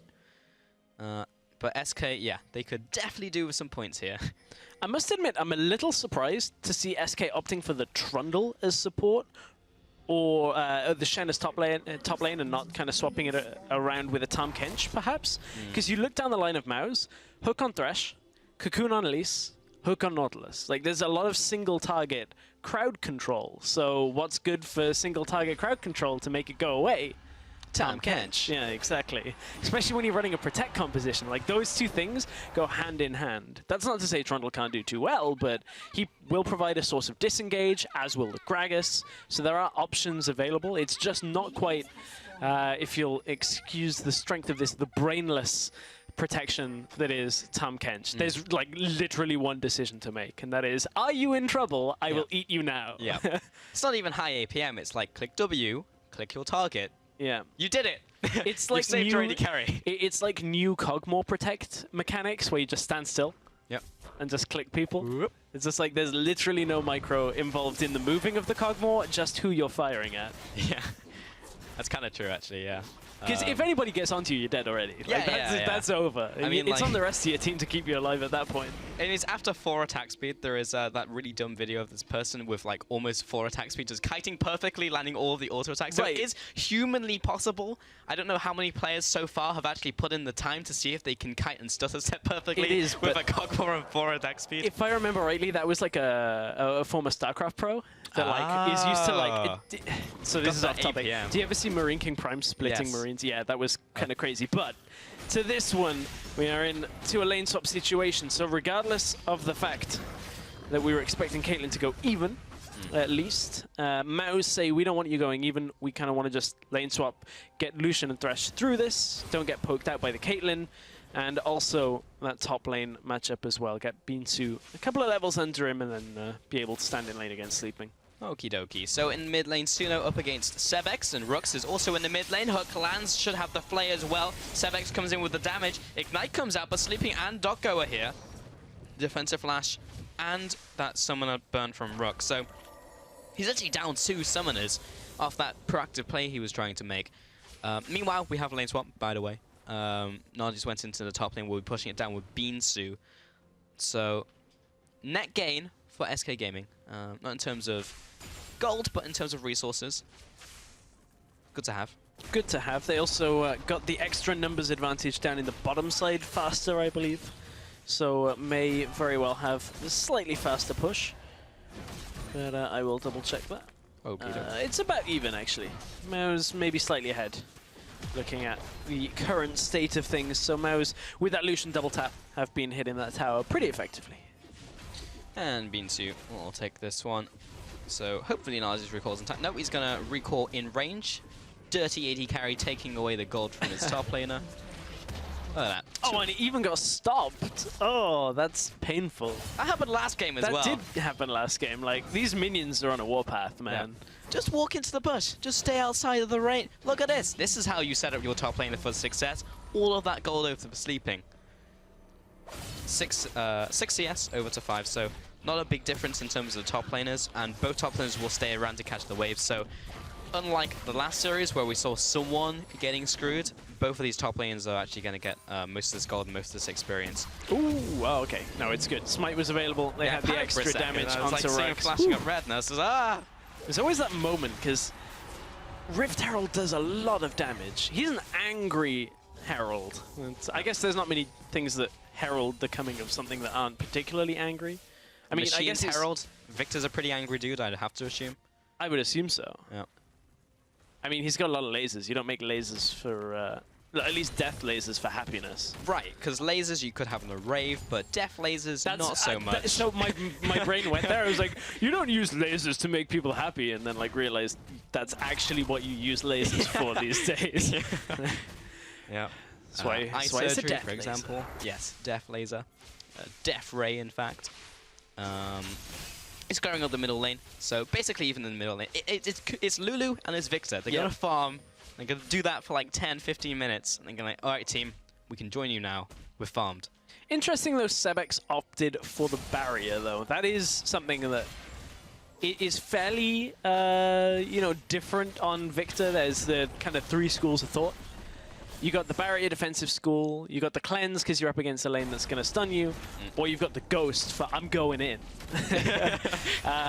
So it's just interesting that Sebex opted for barrier, not ghost. I kind of would have maybe have liked to have seen him think about that. It depends on how the team fights develop, because I'm looking at it. They need to somehow get to Caitlyn, and they've got a lot of front-on engage. You're looking at those hooks, those cocoons that aren't really going to come from the side too easily because they take too long. They're kind of like chance setup, very difficult to orchestrate that without vision control. Just interesting that it's, you know, it's not the same as like a Hecarim flank where you just go in and then your ult does the work. So... Yeah, barrier to me feels like the primary school of thought, not like the university where you're like thinking really hard about it and so I don't mind the barrier. Educated decisions. I don't mind it. Yeah. I'm just saying like the other options, I don't know. Suno actually went for Ignite in the middle lane. In that case, like the barrier is actually fine because of that, but you don't know that. It's like rock, paper, scissors before the game starts. So no, I think it's fine. It's just one of those things where it slightly reduces the ability of Sebex to get onto Vardags if that situation were to arise. But speaking of people getting all up in others' grill, oh, hook went out. He's out. Gragas, as Suche said in Season 1 in an interview, he squeezes through the trees very easily because like he's kind of like a flubber material, that being Gragas, so he can get through like the jungle very easily because he. I thought you were talking about Suche there, like yeah, as in Suche was. Oh no, that's Docgo, mate. No, it's fine. I thought you meant the flubber material. I thought you were being quite rude to. Oh, Gragas. You know, Season 1. He did win a World Championship, right? Yes. He was on that lineup. Yeah, sorry, it just... And he did the Gragas cosplay with the water cooler. Yeah, exactly. That's why I'm like, it takes that moment to remember that he actually won that. Just because I can remember the players that were in it, and then I'm like, yeah, Yellow Star, world champion. No, not world champion from Season 1. This is how Stress's brain works, ladies and gentlemen. Also, I think Rux just denied Sebex a cannon minion because he hit it with the hook and did enough damage to the tower shot just hit it. Because he was trying to hit it because he wanted to obviously get the relic shield. Yeah, sorry, I'm still doubting myself. Oh. For some reason, I've just completely brain farted. Good. Yeah. No, because I'm pretty sure I was wrong on that one as well. But anyway, that was a long time ago in history, in week 4 of the Spring Split 2016. Not bring it up again no, and hope I know. That no one went back and rewatched it. The problem is, somebody's going to tweet me and be like, you're stupid. This was the lineup. And I'm going to be like, yes, I know this. And now I've just secured that somebody is doing that. So I'm preempting them doing it. Now. You would do that. You are the kind of person that would do that, Pulse. But anyway. Hashtag Pulse win. Oh, Rux may be caught out here. And the flash out of the way from Sleeping's E. That's what Morsu did not do last week. Or use Steadfast Presence. Nope. That was the weirdest thing. That was the point that we didn't bring up when we were talking over the video. Was he had Steadfast Presence? That straight up just blocks the taunt. All you need to do, and you have reaction time. Bot lane's actually going down here for SK Gaming. Binsu can try and clear out the wave with Riptide here. And they should, they got Victor Laser, just overkill on that over the wall. They're still pushing though in this 4-stack, but Victor's right off to the side. He has ultimate, he has everything. There's the pillar, the flash, and he engaged onto Vardags. He's going to be Sleeping, taking the bullet for Caitlyn here. The knockback from the ultimate in from Docgo, the first blood onto Vardags. The champion they're trying to connect, this Caitlyn here, gets the initial gold income, and Binsu will be the one taking the damage. It was a nice engage. It actually caught Vardax out. It was good to begin with, and then out comes all of the disengage from SK. They managed to use the Gragas, managed to push away everybody from Mouse, and then you can see how the follow-up from Mouse just doesn't work against this lineup. Just to keep in mind, this DC has come through from sleeping, but he will be rejoining the game very shortly, as currently this is a 4 versus 5. Remember that we do work on a slight delay here, so this has all been resolved. Which is why Sebex did not kill him there, because otherwise he would have just blown him up, but Sleeping will be walking all the way back to base.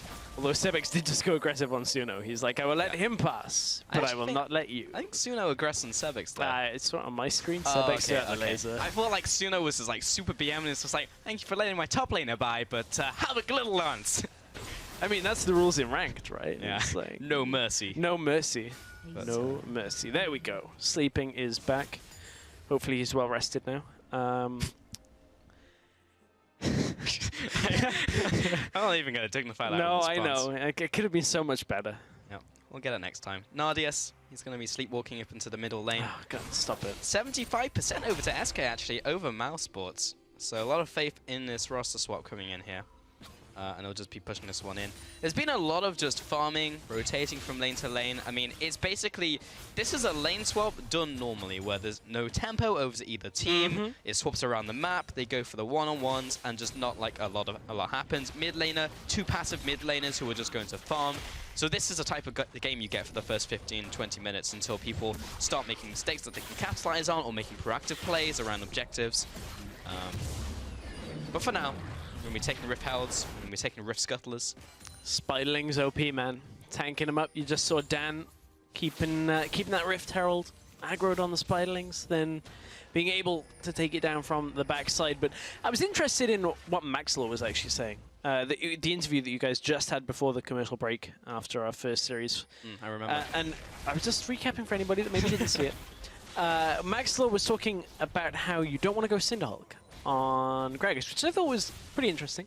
Just from the side that I kind of, when watching Gragas for the first time is on 6.3, I'm like, well, I'm expecting to default to Cinderhulk, because that's what people were building beforehand. But I guess with the Runic Echoes, the added clear, it does make a whole lot of sense, with Strength of Ages as well. He was talking about how, you know, you have that extra 300 health.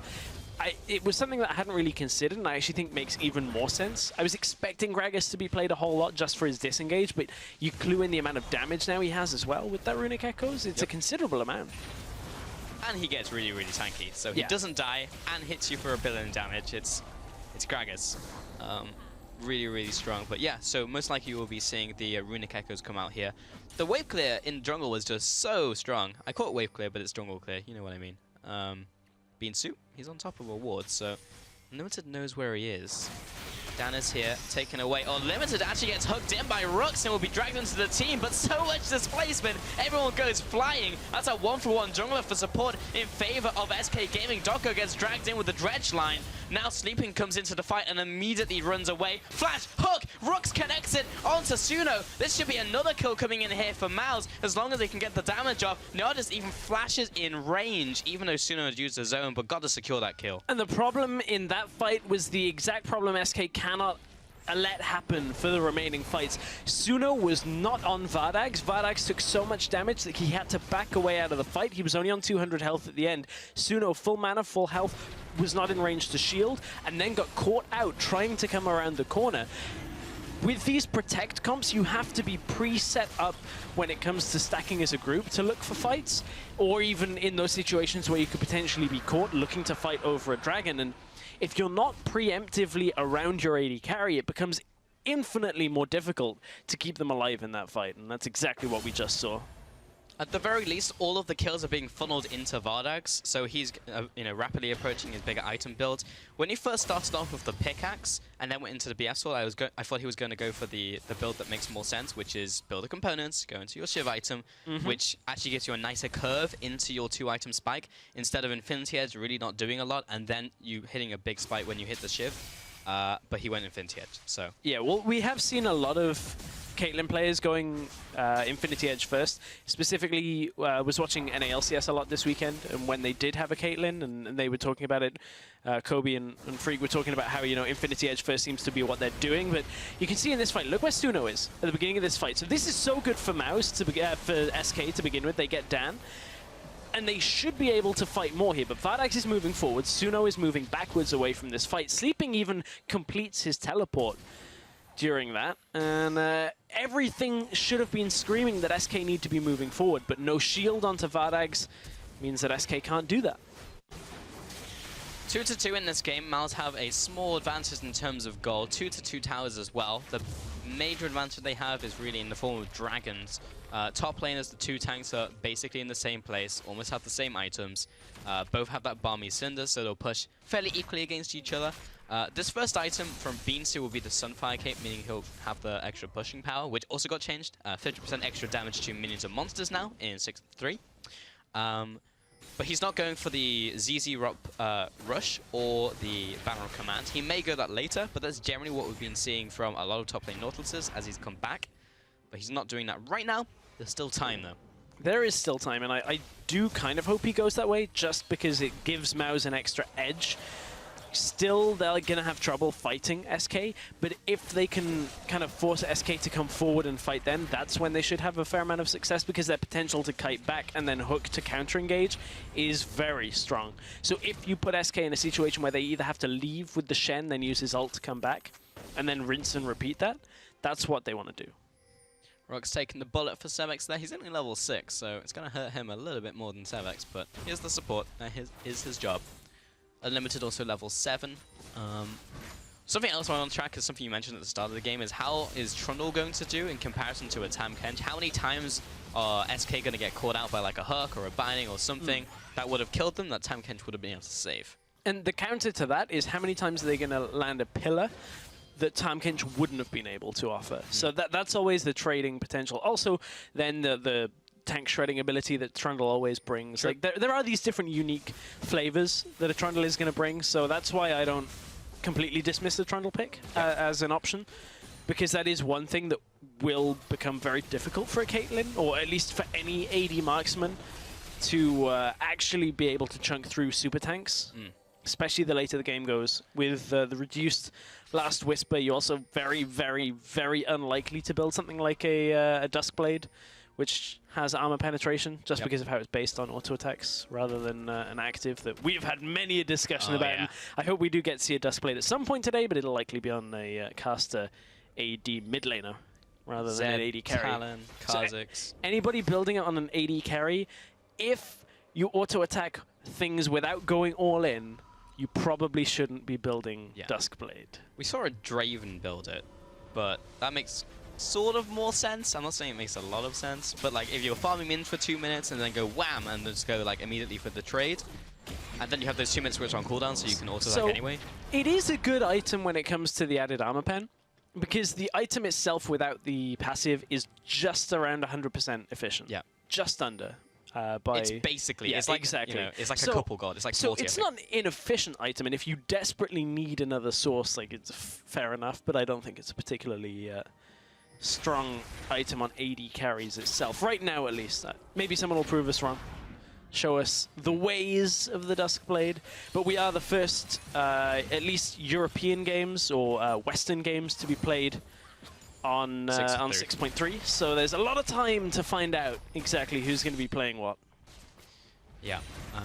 Sometimes, I mean, it just depends on the team really, but some teams like react to patches very quickly. Yes. And start building new items, start building new champions. Like Sartorius, for example, was very fast to Shen.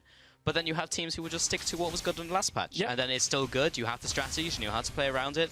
And you don't need to adapt super quickly if you play the old composition well. And that's something that becomes even more apparent the closer you get to like Worlds season. And that sounds strange, but Worlds, the competitive patch cycle slows down. So you have one patch for the entirety of Worlds. So you start to see these teams that are less innovators and more refining teams that take a strategy that people have already made and go, okay, this is how we shave these little edges to make it that bit more efficient. And they do it better than other teams. They do it better than the people that bring them initially. So it tends to not happen so much when we're on a 2-week patch cycle. So innovative teams tend to do better in the long run, but that's not to say that there are teams that refine their strategies, like the likes of H2K over the last year have been very good at the lane swap. Yeah. So there is still room for it. So what you're saying is, if one of these teams was a refining team but didn't quite make it into the LCS, if only they were in Worlds and they could refine it over a month. No, they could it's be more the just world champion. No, I know what you're saying. it's more just a point about how the patch cycle influences I think it's really team an interesting performance. topic, yeah. It's one that I would love to talk about for days, but unfortunately, this is not the platform to talk about teams that are not MOUZ and SK, really, because we are in a game here. It's an important game. Yep, so anyway, Unlimited going towards his Dragon here, which is spawning in 3 seconds. We have the timers back, by the way, so that's nice.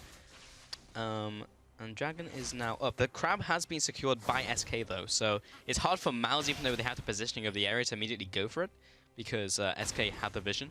Top lane, Nautilus, he's just kind of pushing. Both TPs are up. Big CS advantage, and it's pushing up against Sleeping. Sleeping has his ult, has TP. Are we going to see a contest from SK? Because the Dragon's dropping very low, and Limited gets dragged in. There's the box as well. Teleport now coming in from both of the top laners. Dragon is still low, but there's no one really to kill it. There we go, finally. Oh, Donko actually stole it. The 2 people in the pit was not enough in there for Dan. Dan had a level advantage as well. The Hawk lands onto Sleeping, and now we have a full-blown team fight. Beansu heading into the back lines and immediately drops as he gets caught in the gravity field. A great play by Rook, flashing in the Flay, and Rooks is really turning up in this game. 3-1. MOUZ get the kills over the Dragon, and I think that was definitely worth it for MOUZ. And at that point, again, SK are not utilizing this composition fully.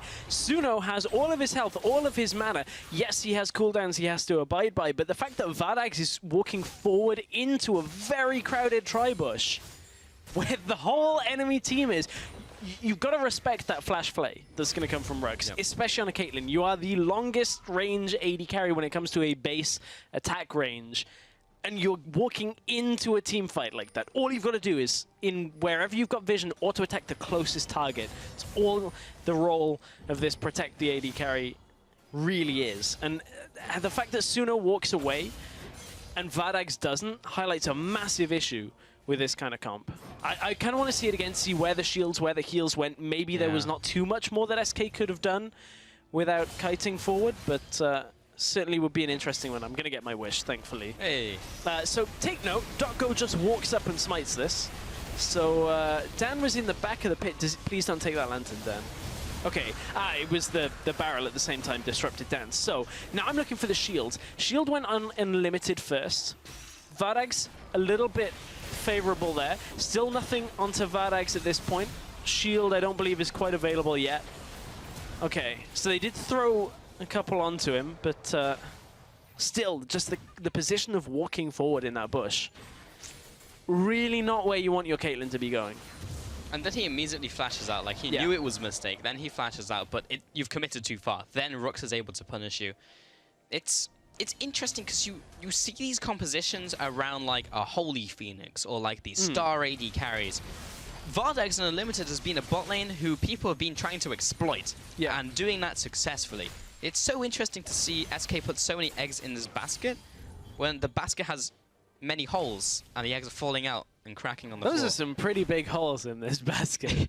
Yeah, it's pretty old and tattered. Okay. But it can still be used, I guess. Oof. That's always satisfying when you can manage to aggro Baron and his little feet stomp on people. You can't see this, but Stress is making a little T-Rex kind of imitation of course. There. That's basically what Baron is. Yeah. A worm T-Rex. I don't know where this is going. Nope. But you raise an interesting point about the team comp for SK. And, you know, they brought Sleeping in, and as yet, it hasn't particularly changed anything. Not that I'm expecting a miraculous change here, because if they wanted somebody to carry, they may as well have left Morsu in and just made him play carries. But that's, unfortunately, unless you're playing Fiora, tends not to be the case in top lane right now. Not a whole lot of room for top lane carries, as tanks are the general meta. But for this kind of comp, I don't feel like Sleeping has had an insane amount of control over the side wave to the point where Beansu hasn't had options. Like, Binsu's up on CS. Yes, he's getting kind of pushed in, but got his teleport soon to come up, has his ultimate available. So, I don't know. I'm waiting to see more from SK. Yeah. I think that's the main takeaway. FLICKR, he's been caught, he's been hooked again. He'll flash away, and he's got a lot of disengage. He pops his own ultimate, and Sleeping used his ultimate on top of him. And Suno used his ultimate on top of it. If they get to Vardags now, they kill him. The point, the click, Binsu trying to get in range for the dredge line, but isn't quite there. Sleeping is literally standing on top of Vardags to make sure he doesn't die. Well, this is tense, because if any CC lands onto Vardags, especially the point and click from Binsu, like, you just can't even get in range of the Nautilus. Yeah, lucky for, well, not lucky, but for SK, they have a lot of disengage here, which means that Maus have to basically hook twice here, which does make it kind of difficult. Vardags is playing with fire here, but has Unlimited beside him. I mean, it's just a difficult comp to play. These Protect comps, like, it sounds so easy on paper. Oh, all we've got to do is shield our one player. Easy. Easy game, right? No, because there's a reason you have to shield them. This is not the same as the Juggernaut, which Juggernaut tended to be better, even with, you know, teams that weren't so consistent when it came to their coordination, because you gave so much health and resistances, and Kog'Maw just deleted people from close range. Yeah. Like, you had so much. Like, there's no reason that this couldn't happen with the Caitlyn, but you can see that if it's not there at the beginning of the fight, Caitlyn has only just got her attack speed item, so her actual ability to shred targets in front of her has been fairly low. Yeah. Well, we never really had the Jugger Caitlyn. At the push, we had the Jugger Jinx. Yeah, which had its drawbacks as well. Yeah. It's just, oh, yeah. You're really good at killing a target kind of quick, but then not as fast as a Kog'Maw, and it's the same as a Caitlyn. Same as Caitlyn now. Yeah. She's going to kill targets quickly, but it's not the same as the percent shred that Kog used to have. And he basically became a tank once you had, like, the Lulu ultimate on him, the shields as well. Like, you could stick him on the front line and he wasn't going to die, but he was going to kill you very quickly. So I definitely think that composition could come back in a big way. AD carry Kog is being picked up a lot right now, and there's a very high priority, being banned every single game today. Yeah. So they'll be going on to this Caitlyn instead. Rapid Fire Cannon also received a nerf in the last patch, but both AD carries have gone for it regardless, where the static shiv has gone up in value. So these two AD carries that have decent wave clear as it is, there are some that I'm expecting to kind of shift over, perhaps, to the static shiv if you're very single target focused, without the likes of a piercing light, you know, the Piltover that Caitlyn has. So Caitlyn, it's such a good item just synergistically with it, because you just get that added range as well. Extra. Oh, here's a fight. Hook onto Unlimited, and the TP from Sleeping interrupted. Now Doggo will be following after. Vardags as well, jumping over the wall, will be taken down. The double kill in from Dan. 3 for 0, big punish by Maus. Man, Vardags waited on his flash until after the crowd control had already started to hit him. Real tough fight for SK there. They just keep falling apart. Yes, they've got 2 kills onto Caitlyn, but now it's traded back. One onto, well, 2 deaths now onto Vardags in these last 2 fights is just not really what SK wanted from this game. Maus is so far ahead of this game, and they are pushing down for their first inhibitor of the game. 27 minutes coming in here. Binsu leading the charge onto this one. Oh, the hook as well onto Sleeping. Will be dragged in here, but they're really just after the inhib. Stops him from shadow dashing into them, and no punish in from SK. Now they're starting to chase after. Sleeping has his taunt and his flash gravity field for the slow and the stun. If they stay in it for too long, volatile spiraling as well. This is the slowest chase in history, is what you're witnessing here, ladies and gentlemen. SK, they may get a range, but it'll only be 2 members, and that'll be the tanks. Dark Passage. They're waiting on the Greg Assault coming up. Uh-oh. Nope. It's coming up on Rux. Whoa, Doggo, come on, keep chasing. Got him! Oh, he lands it with the E, the flash, and Sleeping is there with the CC now, and the double Piltover kill in for Vardags. I don't think I've ever seen a Piltover kill 2 people at once, but that was glorious. Much better for SK. It took them a long time to get everybody there, and obviously they had a lot of speed up from Lulu on the backline to get them there, but Maus perhaps overstaying on the bottom lane fight. This is all the way back at the Dragon fight, so I kind of want to watch Vardags for his net. Like, where does he first choose to net? Because he holds his flash to go over the wall. Like, Vardags should... Oh, he messed it up. That's why he had to flash late. So he netted like kind of parallel to the wall, almost at like the 45-degree angle actually, where it just kind of knocks you into the wall and you don't go over. That's sad. Yeah. Although I remember like when you start picking up Caitlyn, it's kind of counterintuitive that you've got to net away from the way you want to go. True, but as long as you have this kind of idea and that you need to be adjacent to the, wall. Like, that's not something that I would expect a player in Challenger to mess up. That like be like, oh, I just didn't know that. I just mean that if you've not played Caitlyn before, for viewers at home, maybe you're like, how did that mess up? But, like, it's actually a little bit of a mess of the mind. Ooh, I had to find some different words for that. Yes. But it also makes sense if you think in a different way, right? Like, you're shooting something at so much force that you're being propelled backwards. Like collateral damage, for example, it's a big shell. I don't even know how I don't know how he stores that on his person, but he does. And he shoots that, propels him backwards. Same thing with the net. It's a big net. Big net. And it was not a big 90 net caliber game for SK Gaming. Look at that. English skills. You nearly messed up the word skills. Yeah, I did. Yeah. I was like, do I let this slide? No, nope. Top lane C's coming in here from Mouse. Dan getting caught out. There's the pillar. He'll be rappelling up. Got to go right back down though. Oh, what the timing on the ultimate from Doggo. Instantly knocks Dan into the team and they'll take him out. That was actually sick. Now the death ray coming across and the slow onto Unlimited. He'll be backing off now. So SK have got themselves a QSS onto the Caitlyn now, so another layer of protection for Vardags. Means he can sit further back, but right now you can see he's not really doing a massive amount of damage to that tank. I wonder whether we're going to see him opt for the likes of like the Hurricane, which, so Hurricane actually stacks up incredibly quickly on Caitlyn now, at least stacks up the headshot. Yep. It's if you hit 3 targets, it's every second is a headshot, which is pretty nice. Rounds of 3. Defigio was telling me if you stand in a bush, so you get the double stacks. Yep.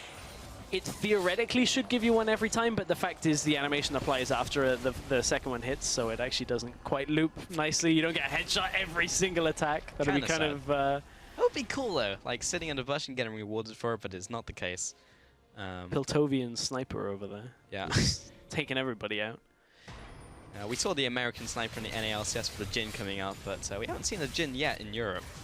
Or nor in Challenger, where I thought we were going to see it. Top tower's going to go down. Vardags ults on him. Beansu follows after. Rux does not. Oh, he actually just yellow stars that. Missed everything. And Doggo now backing off. He'll be obliterated by Sebex. Sleeping comes in with the Shadow Dash with the lockdown. And now moving on to Sebex as well. He'll be dropping low. Sleeping dragged into the team. But the Wild Growth is on him. He is extremely slow. There's a new carry in time in town. And his name is Shen. But they've all been slowed down. And once again, they're going to try and follow, but this time they back away. You can see how difficult it is for them to get on Vardags now. All of that crowd control is coming from the front of the fight, and nobody can get around. Rux tried with the flash into the Flay. Oh man, that's gonna kind of haunt him, because that play is a difficult play. But if you pull that off, that probably is the Caitlyn dead in that situation, but just barely missing on the reverse Flay is a real tough break for Rux. But nevertheless, without that, it's so tough to get onto it. Oh, he was expecting Vardags to keep running ever so slightly, but the delay on the depth charge was just too long as he came back down to Earth. It took me back to the highlight from Yellowstar in Season 2 where he was in a bottom try and where just he missed absolutely everything. Oh, dear. Good memories. Not a good one for Rux in this game, but... Oh, we've got it, Pulse. What, the ZZ Rot? The ZZ Rot is in town. And what town is he in? Is he in top lane, bottom lane? Oh, Cervex. He's about to be underground very soon. Dan, he's got him. He's got his back. Oh, it's top lane. There we go. It has been blue watered though, so they know where it is. And Shen is actually not the worst champion at removing it versus Malphite, which is one of the goofiest things in League of Legends if you've seen a Malphite trying to clear that one away. He just applauds it to death. Yeah. Oh, Unlimited! Ooh. Has to pop force the Ludo ult. Yeah. That was not good. Very not good, actually. very, very not good. Yeah. Doggo at this point, he's in a not good situation in a very, himself. very not good situation in this mid lane. And they actually block up escape route. That was actually very heads up. Standing in front of the Gragas when he's trying to run away means he can't body slam through you. And if he has no flash, he's dead. It was the opposite of not good. What's that? Not good. Oh, yeah.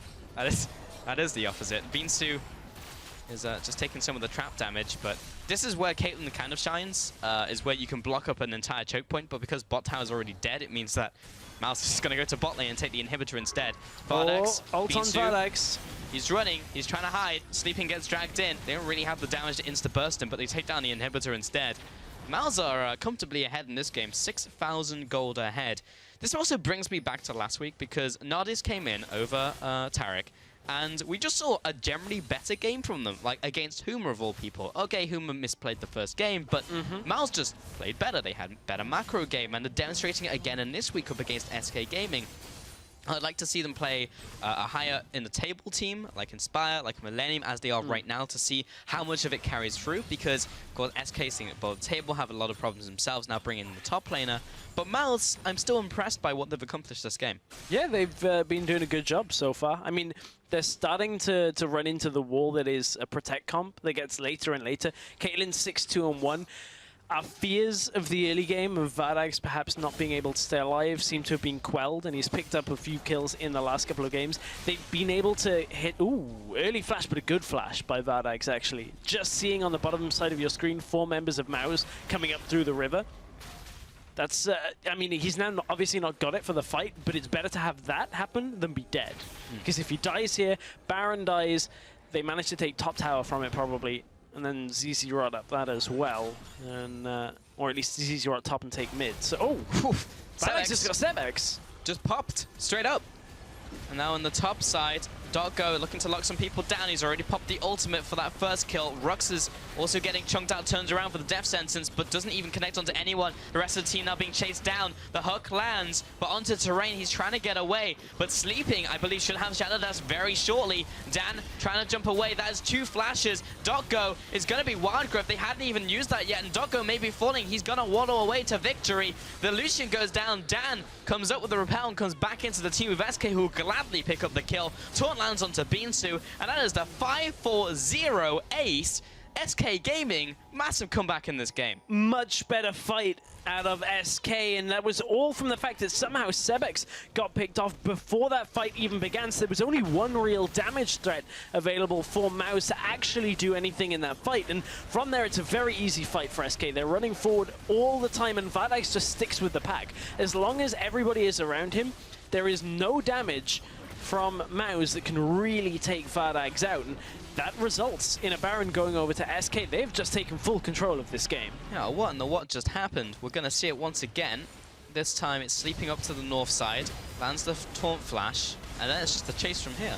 Sebex is already dead at this point, to keep in mind, and from here the only damage remaining is Nardius, and what catches him out is the ability for SK to push up, and this is where the Trundle pick just get all of its weight in gold. Forces the flash out from Nardius, forces 3 flashes from Mouse, so you can take away any thoughts about Tahm Kench. Yep. Trundle's certainly the right pick in this game, as SK managing to clean this one up. Just a much better fight here. Vardax has a very easy job to just stay alive and keep pushing forward. This is probably the best set of team fights out of SK that we've seen, and we were talking about how it does require coordination, and it seems like they feel a lot more comfortable with this style. Sold on that pick for sure. In the bottom lane, Unlimited. 0, 3, and 12. 100% kill participation. And speaking of Unlimited, he's about to become dead. Beansu is knocked into the team, and he's shadow dashed up. Unlimited actually going to survive with the Wild Growth on top of him, and the shielding from Whimsy, from Suno rather. From Hell Picks. 1 and 0. Third time's the charm. It's okay, we've both had them today, Pulse. The second 2 were correct. I just wanted to tell people that I understand what the spells are. See, no, if you didn't bring it up, Pulse, everyone would forget about it. Don't worry. I corrected myself. It's fine. Don't worry, Pulse. We got it. SK, they're going to say we've got it as well. They're pushing in under the tower. Forced a little bit back away from this. Apparently Nautilus is moving on very fast pace, because he's got the speed indicator around him. Yeah, exactly.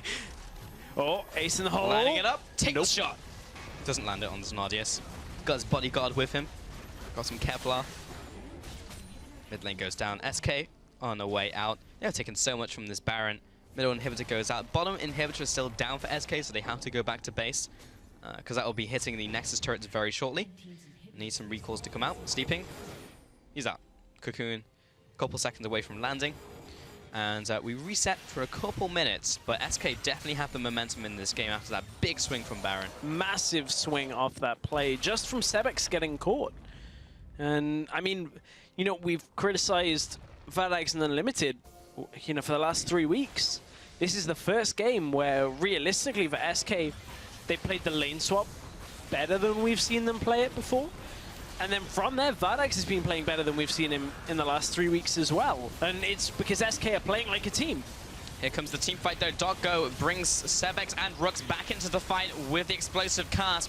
Now Unlimited trying to lock the back line down, or more importantly, Dan, before they can get to Nardius. And they'll just take away the jungler, take away the AD carry. Caitlyn doing quite a lot of damage. Meanwhile, Beansu is getting punched to death by the 2 tanks in this game, Sleeping and Doggo. One last body slam will secure the kill. And that's it. 5-0. That should be the game. Sleeping going into the mid lane. And wow, honestly, from both teams, big step up in terms of performance. SK come back into the game despite being down. They managed to swing a composition that we did not think was possible for them to run in previous weeks, and they executed it pretty damn well as we got into the mid and late game, and SK will be securing this first win in his best of 2 up against Mouse. Man, that was a lot better out of SK and Mouse than we've seen in the last 3 weeks. I mean, actually fairly happy with the progression that we've seen from both of these teams when you look at what SK wanted to play, how they played it. I think it was actually pretty solid. There does remain to be a little bit said of, like, is it because their level was fairly equal that they looked better? And how does that compare to the rest of Challenger? I'm not 100% concerned with that, just because of how well they kind of played their comp. Yes, it didn't get heavily punished, but it was difficult too with the comp from Mouse. Like, Mouse with that front-on engage, just so tough. It's difficult now because this is the 4th week and they don't have a lot of time left. Like, they basically have to, either one of them needs to win like all the games from here. If they had hit the ground running from week 1 and played like that, they could have definitely picked up kills against some of the middle of the pack teams who had their own issues. But we're seeing this adaptation so late into the split, we may have to even wait until summer to see them actually come back into this one. But that was way more impressive from both teams. They executed the compositions, as you already mentioned. They just played the map well, and just in general just looked like more cohesive teams rather than 5 guys just thrown together. Yeah, I think that's fair to say. I do wonder now, going into the next picks and bans, Lulu, I would say, probably shuts off this possibility if you ban it. I don't know whether it's worth it, because then you've got to kind of blue side pick all of these picks. So you do have options for that Lulu, but it's an interesting one now, because we know SK have had these weird picks and bans phases, but this one was fairly straightforward. It was actually not too bad. Well, it was straightforward, but I mean, they showed what they wanted from the first rotation. Yeah, it was that's Chen, Lulu. It was like, we're running, protect something, and then the final rotation with the Caitlyn.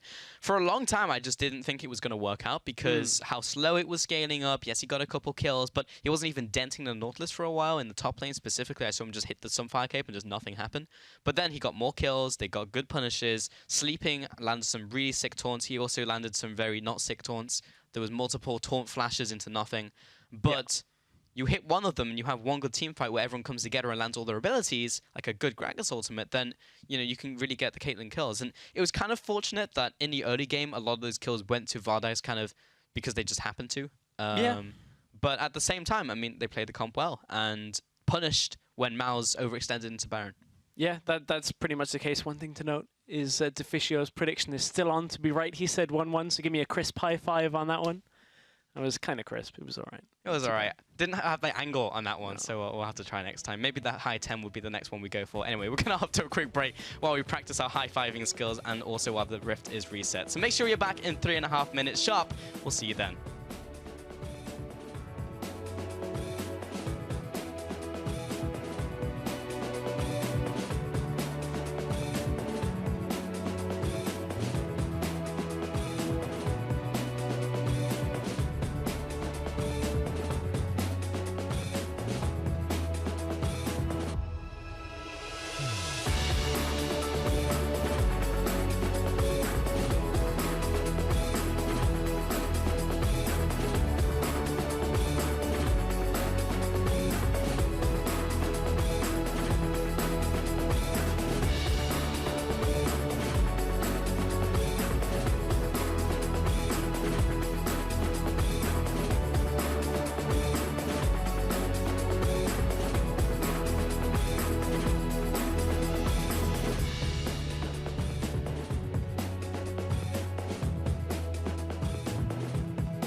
series, and we're only a couple minutes out from the end of the series between SK Gaming and Mouse Sports.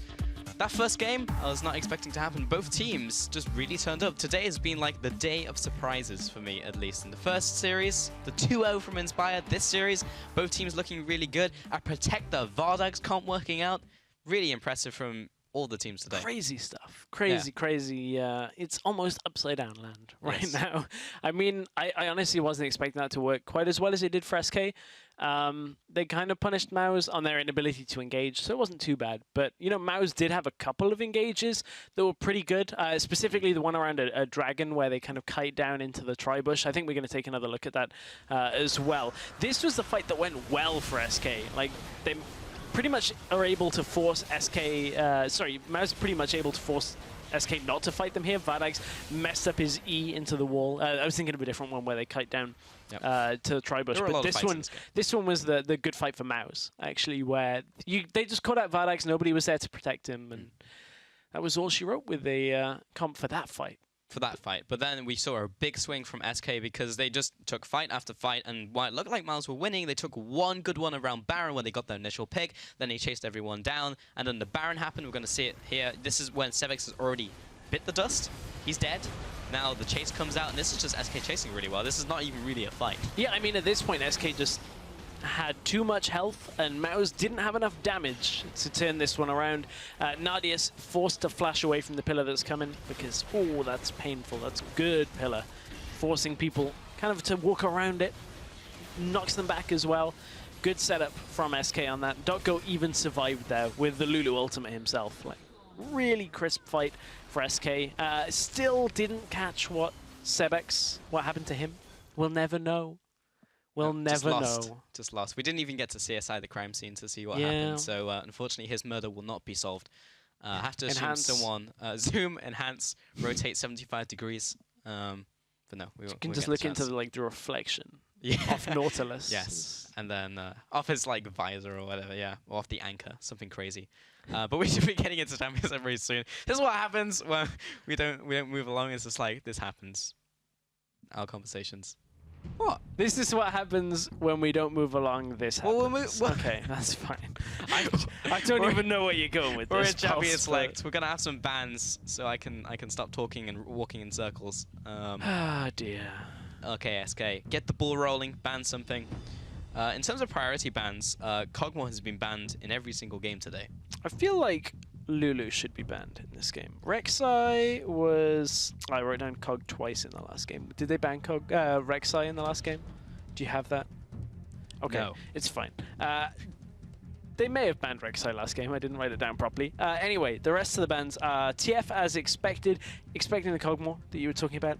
Graves actually banned out. So we saw Graves in the first series as well, even though we thought his priority was going to go down because of the nerfs he had. Pretty big hit to Q. Over 90 damage at max rank is really big. Zed once again aims at Suno because of Duskblade being a thing. Whoa, hang on. Instant Corki. Instant Corki, that leaves Lulu available. Should they want to pick it for Mouse here? Lucian. Lulu, yeah, Lucian is available. What else is available there? Kog'Maw is available. Like, whoa, I'm not going crazy, right? Yeah, Kog'Maw is available in this game. That is Gangplank, not Kog'Maw. Okay. So, we've heard a lot of people talking about the strength of Kog'Maw right now. Had his attack speed move from his Q to his W. Yep. Now it just has insane attack speed. When you hit that W, it's like, poof, just completely annihilate people with like 5. It actually makes a really weird sound depending on what skin you use. Yeah. Skin you use. Like the firework one. Firework one. Really good when it's sped up to 5 times the speed. The animation looks stupid though. Yeah, it does. It's like just a stream of fireworks. Vardags has the opportunity to go for the Kog'Maw here. Well, the Lulu's been taken away, so I don't know that I'd be super comfortable taking the Kog'Maw, just from an inability to create like the Juggernaut composition, which we haven't seen in a while. You could run a Janna with it maybe, or a Shen and a Janna.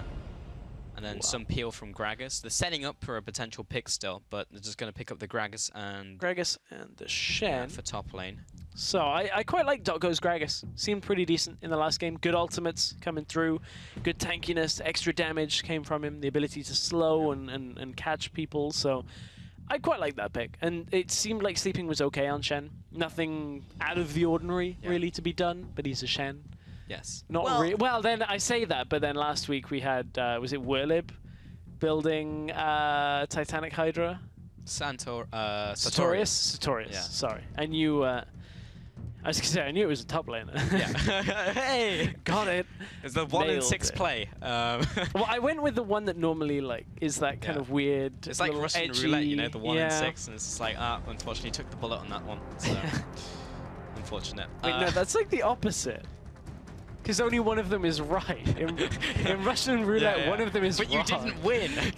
These are the bad odds. If you're playing Russian roulette, you're playing with 5 of 6 in. 5 bullets.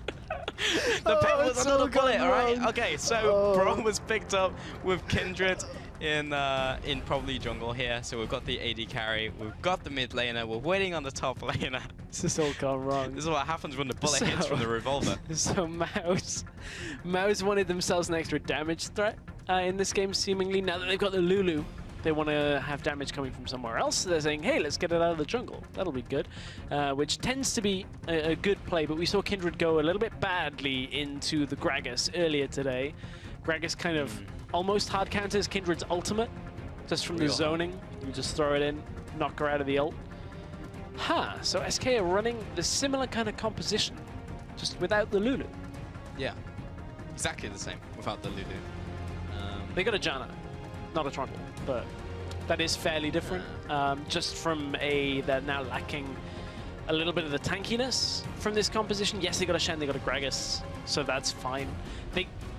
They maintain the disengage of the Janna and the Tornado as well, so it could still work. Yeah, I was 60% right, but yeah, Janna picked up Corki into the mid lane and waiting on the last pick from Mouse. They're hovering a Hecarim, but funnily enough, we saw a Hecarim earlier today. So, I mean, any other day I would have been like, nope, we're not going to see a Hecarim today, but Sartorius actually did very well with it. It was particularly good because it was into a Nivea, so the wall and the zoning control you have up, you just ride over it with the Spectral Riders and your ultimate. And, oh, okay, it's locked in. So, Bintu going to be taking it. What is it with the Hecarims today? I was talking to Fisher, and he was just like, I don't think we're going to see it, you know, around the world. Maybe it's just like a Sartorius special. Bintu's picked it up. Well, I mean, the one thing that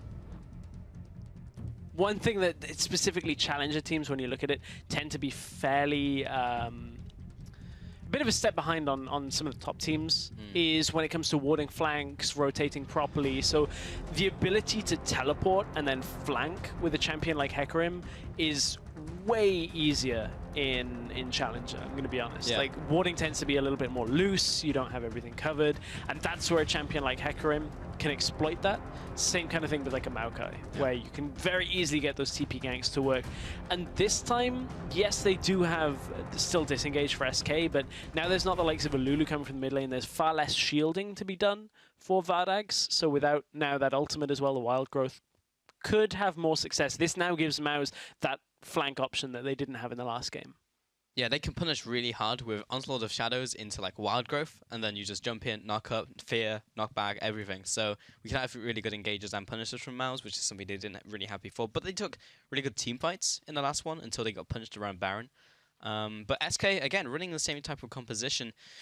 So my problem with this composition is, okay, it did really well, and they executed it well into the late game once they had the advantage, but it took them a long time to get that advantage in the first place. Yeah. And they got it off a mistake from Mouse. So can they get the advantage early game? That's kind of the question for me, but I feel like the way they won in the last game is not like a sustainable one.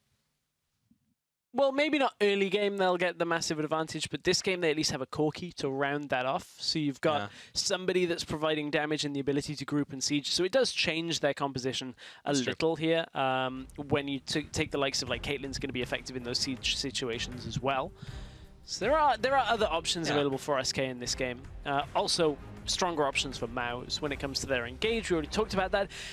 Well, let's head on over to Twitter. Hashtag SKWin, hashtag MOUWin. Do you think SK can pick up a second game, going from 0 to 2 perhaps? A 2-0 here would put them at 3 points. A loss here would leave them with 1 point and would be 1 point behind Mouse in the standings. Well, for Martin's sake, I hope that Mouse win, because then his prediction will be correct. Not for Martin's sake. I'm not 1-1. anything for Martin's sake. No, we want him to mess that one up again? Whoever knows. Who knows at that point? But Dan and .go using the immortal language of spamming emotes. It's a little unfair. Yeah, I mean, .go said he can drink them under the table, but they are eternal spirits. And Wolf doesn't really have a body, so I'm not really sure if he could drink them under the table. It depends what kind of spirits he wants to be drinking. That was actually good. That's good. Hands up in the air. 10 out of 10. Hands up in the air. I'm not like holding you to like laugh at my joke. Laugh at it. It's the revolver. It's still got 4 bullets left. Oh no. Oh dear. I'm done with that. I'm done playing Russian roulette with you at this point. But we'll see whether we'll end up in a lane swap situation. Doesn't look like it for now. Lanes are pretty much locked into standard lanes. So now is the test for SK. Against Nadius and Rux in this 2v2, they have Caitlyn, Janna. This is a lane that perhaps even more so than the last one should not lose this laning phase. Like, yes, they have Braum and a Lucian, but the damage alone that comes from a shielded Caitlyn on her harassment is not to be sniffed at, and especially with Vardax having that extra range, very rare that you actually break that shield because of the distance. Yep, that's a true statement. There's not a lot of follow-up to that one, but in the bottom lane, they're just being pushed in, so they'll get the level 2 over them here. Mid lane, should see maybe a little bit more. I mean, Corki will probably farm for quite a while, and Lulu wants to be standing a little further back, but last time we had Victor Lulu, which is a whole lot of no real engaging. Vardax does level 2 we were just talking about, so they were able to get a little bit of punish onto Nadius before he goes back to turret, and those minions will be taken out. Binsu in the top lane, though, against Sleeping. Sleeping, another game on Shen. Another game on Shen, his second game now in Challenger Series. We'll see how he can do against this Hecarim, though, because we've seen a Hecarim kind of run wild earlier today. Will we see it again? Suno pushes forward right as Dan comes in. The flash, the Glyph lance, the auto attack. Dan taking the last turret shot. First blood comes out, but there's the mark as well on the top lane. Binsu in the 1-on-2. That's a lot of damage onto Sleeping, but .go is body blocking him. Drunken Rage, follow with the body slam. Sleeping coming back in and lands the Shadow Dash, blinds into the bush, and the kill into the top lane. Well played by both of the players there. There's a 1-on-1 total in the rest of the board. Both junglers already having an effect on this game, but it's far more likely that that SK gank should have been successful when you look at Binsu not having his flash available. Whereas mid lane, Suno on Corki normally is incredibly safe, especially against the likes of a Lulu, who does require obviously that jungler for that added kill pressure, even though she's running Ignite. Like Corki with heal, Valkyrie and flash should not be getting caught out in that gank where there's very little crowd control. There's no real hard crowd control here, and that's just Suno pushing aggressive and getting a little bit baited out in that lane while he was trying to harass and farm, and Sebex and Dan exploit him pushing forward. Top lane, Binsu's picked up the boot and corrupting potion now in that lane. Bot lane, just heading up. Oh, that's quite nice. On the way back, looked like he was going to go for unlimited, but actually shoots towards Vardax. Just small things in his bottom lane. Don't expect all that much to happen. Lucian Braum is usually a very strong synergizing lane, but Vardax is so far away and so far back, and also unlimited as ranged support, that it's difficult to punish them with Lulu Braum. Suno did spot Dan on that ward on the way in, so knows he can't really push up. He wants to, and Sebex is actually letting the wave push away from Suno to draw him further forward, but the fact that this is all happening on a ward means Suno absolutely should not die in this engage. He's wasting a lot of time from Dan, though. Just the fact that he's still playing up, he hasn't changed his play pattern. Yeah. Which is really, really smart. A lot of times if you see a jungle on the ward, you panic, you go back to turret, you alert them to your presence. Suno is just playing so aggressively in the middle lane and just not changing how he was playing, but also defensive enough where Dan can't go for the gank and secure the kill 100%. One thing I'm not really keen on here is Suno has opted for the boots, and boots first on Corki. Like, you have Valkyrie available. Yes, he doesn't have a flash, but that tells me that Suno is very concerned about how Sebex is setting the wave up for himself. It's highly likely that he couldn't actually afford the component parts of like the longsword or the sorry, the component parts of the phage. On their own, they're actually not worth a whole lot. Like one ruby crystal, one longsword isn't massive difference. Nevertheless, he has delayed his Trinity Force with that boots pickup for now. Would have maybe liked to have seen him get a pink ward.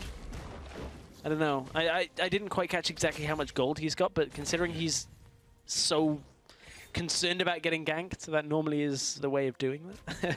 Yeah. I mean, pink wards are so easy to access nowadays with them being 75 gold. Rux gets 2 stacks of concussive blow, but Nardis wasn't in range to double tap him for the remaining 2. And now he gets a small trade-off, but Nemesis will just punish real quick. Lots of just small things happening in the bottom lane. Neither of them have gone back yet either. Top lane steeping up against Beansu, level 6 against level 5, but now Beansu hits level 6 himself. He's backing away to his turret, so this trade will carry on. But it's a Hecarim into a melee matchup, so he should get the advantage over time. Over time, yeah, that is one of the key factors there. Beansu wants it, though. Yep. There's the E, the follow-up, and Ult Rampages. still up, and Ignite. Ignite, Sleeping will jump away with Shadow Dash. And I think Beansu just needs to chase him down, really. There's the Rampage. I mean, that was just straight up. Oh, that was so sad. So for Sleeping, his flash was available. And he was trying to just get into the curve of the wall, because that is a wall that you can maximum range flash. It's a tough, tough flash, but if you don't get right snug up against the wall, you'll never make it. And it was maybe milliseconds for Sleeping. He was probably hitting F as he died there. Really unlucky timing for him, but you know, this, you can see where Dan is right there. You can see the ward debris. That was from a pink ward that Dotgo picked up, which was actually something I kind of wanted to talk about. Obviously, with having Tracker's Knife, plus now Dotgo putting pink wards down for Suno, they are very concerned about how this middle lane is going right now. That amount of vision control this early on is fairly difficult to deal with for Mouse, but they did manage to find a spot where Dan could get into the jungle, clear out that pink ward, so Dotgo had to buy himself another one. Suno's going to be heading back soon, has over 1,300 gold, so Phage or Sheen are the options for him. We've seen people do both. He may opt for the Phage just to stay alive a little bit more here. I do tend to prefer the Sheen if you're looking to trade, just because that upfront burst damage with Thunderlords is so difficult to read. We'll see though. Yeah, just watching top lane. I personally am very interested in top lane 1v1s. There's a lot of tiny mechanical things that just go into trading, punishing for minion trades, etc. And specifically in this 1v1 with Shen and Hecarim, Shen is able to get small advantages after he just does a standard combo, the E, the Q, and then a lot of the damage that comes back onto you from auto attacks is mitigated with the Spirit's Refuge, which you just saw there, where Beansu just lost the trade. That is what Sleeping was trying to do earlier in this one-on-one, but Beansu punished him because he was in kill range at 60%. Really nice warding out from Mouse. This pink ward here spotted Suno looking to head up to the top lane with the package. So now Suno actually doesn't have too many options available with the package. He can either farm out the lane that's in front of him or just kind of expend it, because it only has a 60-second cooldown. And he picked it up just after the 8-minute mark, so it is expiring soon. It means there's no theoretical play that can be made from it. You can see, look at the concentrated wards around mid lane. Suno's actually standing on 2 right now. It's a pink ward and a regular ward. So they have him read very well. Suno goes aggressive. Dotgo is here, though. Ooh, wow. There's a lot of damage coming in from the middle lines. Bot lane, though, Vardag's ultimate from Sleeping.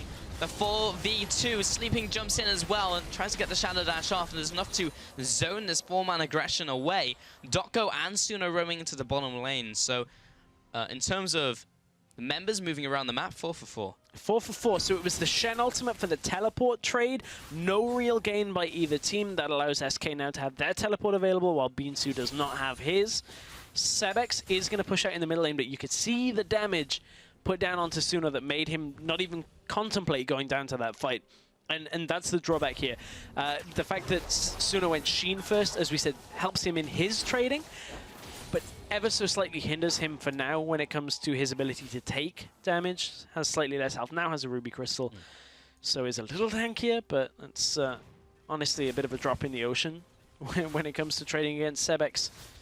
In these early trades, Suno really just needs to kind of hang on, wait for his Triforce, and then the team can look to group on him. But one question we raised coming into this game: how would Vardag's No Limited do in the 2v2? And they are slightly ahead now. They're about a wave ahead of Nardius and Rux. It's to be expected on this Caitlyn, as we alluded to. Extra range, the ability to clear very efficiently, and have a Janna to disengage for you. So no real problems thus far for the SK duo lane. Binsu heading into the mid lane now, has picked up the Sheen and the Swiftness boots, so it's a little bit of a change from what we saw earlier today. Suno maybe caught out here, immediately hit with a polymorph, with Valkyrie over the wall. Dan is aggressive for the kill, the flash, dance of arrows and the kill. Doggo with the taunt he missed it. wide of Dan. That was actually really close. That is a taunt. I'm okay with you missing Sleeping. Yeah. Because he had flash available, so if he thought he was going to miss, he would have taunt flashed, but so close. It looked like he was going to hit. Yeah. Dan obviously is very mobile as well. Hard to lock down a Kindred, so I don't feel like we should expect every taunt to hit from Sleeping, as much as it would be nice. Oh, 1v1. Fardex does not want to take that trade. Can't miss that one. It can hit somebody else, though. That's true. Sorry, just wanted to at least.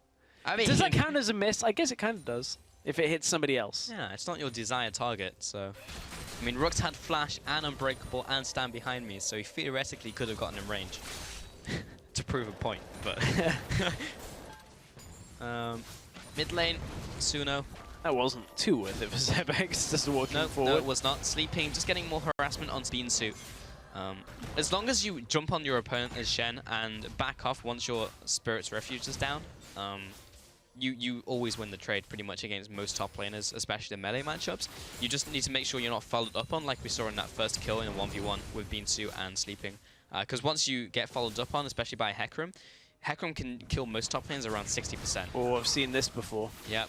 Looks like we're going on for a repeat, but Celex is getting chunked down. He took a lot of damage from the tower, and the flash, the ultimate, and the kill. Dan now in this 1-on-2 with Unlimited closing in. Lamb's Respite comes up, but I think he's pretty dead. Yep. Call it. He's pretty dead, Pulse. That was time of way too aggressive from Mouse on to Suno. I mean, Sevex took so much damage in the trade, just underestimated what Suno had to offer because of how the last few trades have gone. But Suno just turns around, puts the damage back on him, and Mouse didn't really have the kill pressure there from Sebex. He had no ignite, so even if they would have put extra damage down onto Suno, Dan had to sit under the turret and kill him. And from there, they didn't really read that SK were grouping on mid lane.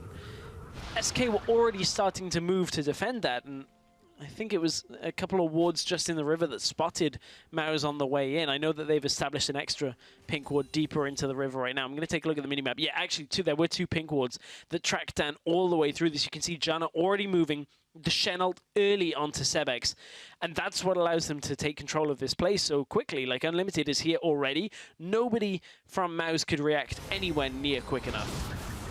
And this was Dan dying. Doggo trying to get in on that. Trying to get in on that. He just wanted an assist. That's all he wanted. Cool participation. But alas, his team was not there to give him that. Runic Echo's also picked on Doggo once again. Seems like Doggo, every time he goes into a week of EUCS, he picks a champion. And is just like, this is what I'm going to play this week. Well, thankfully, his champion this week actually is a meta champion. Like, last week it was Zac. Yeah, the week before it was Nidalee. I wasn't super convinced with his Zac. By that I mean his Zac left a whole lot to be desired. So did Nidalee. But yeah. Gragas has been pretty good so far. Jungler on the other side, Dan is cosplaying Sonic right now. He's got to go fast. He's got Swiftness Boots plus Alacrity at 14 minutes into the game.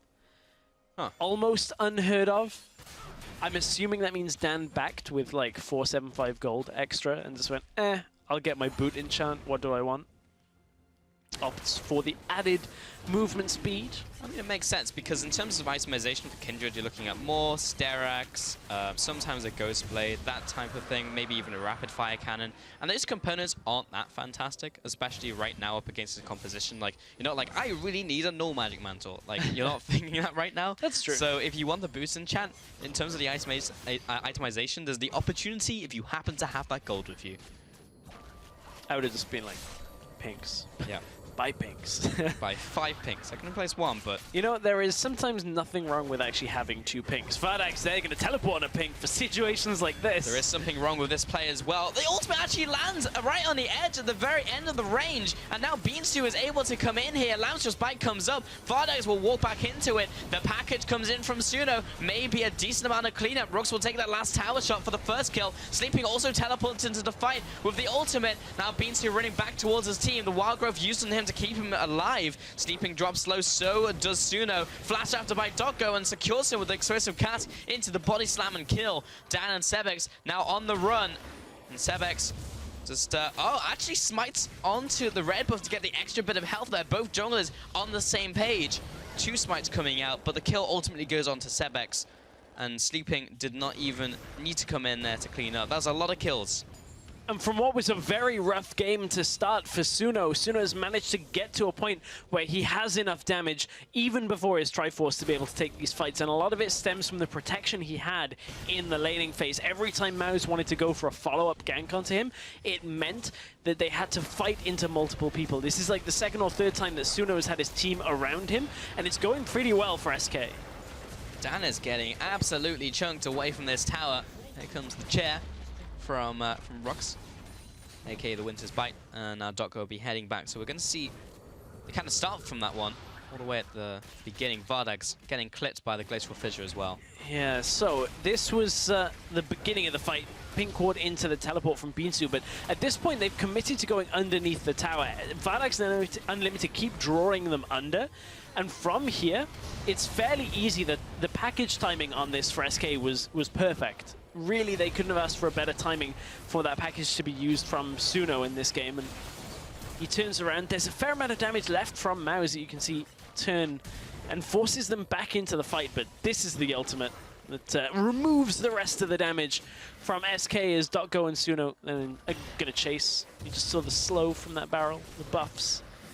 Ah, it's sad, man. It's a lot of slow coming from Gragas. Very difficult to run away from him. Yeah. Surprisingly nimble for a man of his size. But yeah, 0-0-3 in this game, doing quite well. Something I didn't notice the first time in that replay was the fact that Lamstra's Spike kept Vardax alive, which also gave time for Sleeping to come in with his ultimate. Had he not arrived, that would have gone way worse for SK, because the taunt then landed onto 3 people under the tower, which eventually led to another kill. So that was not a value, Lamstra's Spike. all Dan wanted to do was keep Beanstu alive. That ultimately got multiple members killed, but yeah, couldn't really look into the future. Well, that's the drawback, unfortunately, is it's not only for your team, it's for everything. And Yeah. that's not always a good thing. One thing we've kind of already spoken about on one side is a boot enchant for the jungler of Maus. On the other side, however, SK Dotgo has picked up his distortion. Body slam flashes for everyone in this game. That's what he's doing with that. Just needs that flash cooldown. Make sure he can get into the fight, start it, disengage perhaps as well, a little bit quicker. I'm sure we'll see that come out. Have a greater effect as this game continues, but seems like the SK fans are behind them on this one, which is looking very positive for SK when you look at the game state right now. They've taken the advantage now. Over 1,000 gold in the lead RSK with the 1 game in the books already. So things are looking good for SK this week. Pretty solid, maybe more solid now. Vardax ultimate on top of him. Dotgo coming in, the body slam and the ultimate and the kill. Sleeping's the one to collect that kill. And the bottom lane push now comes out. Here comes Beanstu. Doing nothing. He's just pushing up the top lane. Now the bottom SK Gaming pushing the bottom tower. I don't know why I just said that. Beanstu takes the top tower and now will be carrying on pushing the top lane. Bottom lane will be exchanged. SK pushing, getting gold, winning the game. Nice broken sentences. Getting exchanged. Did they keep the receipt for that? It's like a really bad rap. Damn. Change, exchange. Please don't rap. Please, boss, do not rap. Yeah, I'm definitely It's not something I've ever heard you try and do, and I don't think it's anything I want to hear you try and do. Me neither, Stress. Oh dear. Well, no, now I'm picturing it, and this is not going well. I need the full attire as well. I need like a cap and... Isn't that how you dress on a day-to-day basis? There's a lot of zips everywhere. That is true, yeah. So now all I need is the mad rapping skills. Freak was used to be a rapper but I'm not a rapper. Free. Okay. I'm not. This is the point of no return if we start talking about that. I don't think I need to know. Nardius is in the bottom lane. He's picked up an Essence Reaver right now. Pretty common for Spell Weaver AD carries, such as Lucian. Typically item build you go, then you go Rapid Fire Cannon after, despite the changes on the current patch. You want to go Rapid Fire Cannon over Shiv. I feel like we may see some champions move towards Shiv, but so far pretty much everyone's going Rapid Fire Cannon still. Yep, just depends on the wave clear necessary for that. But honestly, this top lane is not quite going as expected. We were saying that, you know, Hecarim should do so well. The problem is Sleeping has been able to get into these fights. He's been able to pick up kills from the outskirts of the lane, not really focused on any kind of lane advantage. Getting across the map, getting himself involved, 3-1 and 3 overall right now. And is in a good spot. Binsu opted towards the Triforce, which is what we didn't see from Sartorius earlier. He went full tank, which was actually what we saw when we started seeing Hecarim peter off towards the end of his reign. Yeah, he went Spirit Visage first. Yes, and this time actually going for the Trinity Force, more damage orientated. So actually, we'll generally start, like the power spike is not really enough against Shen, because even though you get damage from your Q, your auto attacks is still a big part of your damage, especially the E, and that all gets mitigated by Spirit's Refuge. So even in the one-on-one in short trade, Shen still wins, and additionally he's more tanky, and he's only itemizing armor. So it's actually very difficult for Binsu to trade with him in the top lane and actually kill him. He's moving towards middle lane now, so maybe he can make a play. Dragon is live, so both teams are setting up for it. Binsu is waiting around the corner. I mean, normally you'd see a Hecarim waiting in spawn when he has teleport available. Is looking for the flank here, activates that W, wants to go in on Vardax. Devastating charge onto Vardax, ultimate as well, but the Stand United's coming in, it may be in time, yes it is. Spirit's Refuge comes up, Doggo with the E, the flash, and the jump onto Nardius. The package has been delivered, and following up onto Mal Sports. Dan is dropping not low, he's shielded up by Lulu, and will be jumping back into his team. A 1-0 so far as the rockets come in from Suno to put up the damage. And now Dragon will be turned on by SK Gaming. Well, we were asking how good would this composition be without the Lulu? Well, they supplemented a little bit of the safety for Vardax with extra damage coming from Suno, and it means that Vardax can just about stay alive as it is with the Shen ult, with the Janna here, and they've got an extra damage threat, which makes it even more difficult for Mouse to engage. So Binsu comes in from the side, manages to get onto one of the primary carries. The problem is, in comes the special delivery. So this has been with the engage. Look at where the rest of Mouse are. They're not close enough to close in on this fight. And compare that with how fast SK are here. It's already on their side of the map. And in comes the special delivery. Vardax getting the kill is exactly what SK want there. Suno doesn't need extra kills. He is far enough ahead now to be able to do things in this game. Like, he's got the Triforce, he's got his boots, he's already working on his next item. He is in a good spot. Now they need to really power up Vardax. Going back onto the Dotco point as well, because he's gone 12-0-18, he took Insight and also went for Distortion early, which means he's got 30% CDR on his summoner spells. So that means that is a big chunk of his flash. If you also went for... Give me Lucidity boots. No? No, I said give me them on top of this. I want extra, so extra. You had so that's what I was going to get to. If you have the Lucidity boots as well, it brings it up to 40% CDR, which brings your flash down to 3 minutes versus 5 minutes. So he's somewhere in between that. I don't want to do the maths right now, but it's a large chunk off it regardless. Even with just the 15%, it's 45 seconds. So actually you can just do the maths. 45s together. I was going to say, you were close to IQing the point there, which is when you make when you like present a point but don't put it all together for a conclusion. Now you do it. It's a point without a conclusion, to be honest. And then you kind of added it on. So there you go. Bam. Thanks. So yeah, TLDR, he's going to be E-flashing a lot more in this game. I'm glad we didn't establish that earlier in this game. No. I was reinforcing. I'm glad 10 minutes later we've come back and full circle. Really grounded that point in the circle of life. The circle of Jungle Gragas. Week is over, Pulse. Okay, it's gone. I just loved it so much. I just wanted to relive the experience.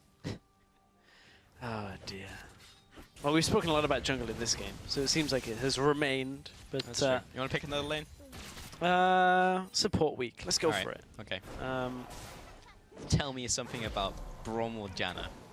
Tell you something about Braum anything. or Pick a card, Janna. any card. Neither of them are TF, if you're talking about pick a card. That is a factual statement. It's true as well. Generally, facts are true. Good one, Pulse.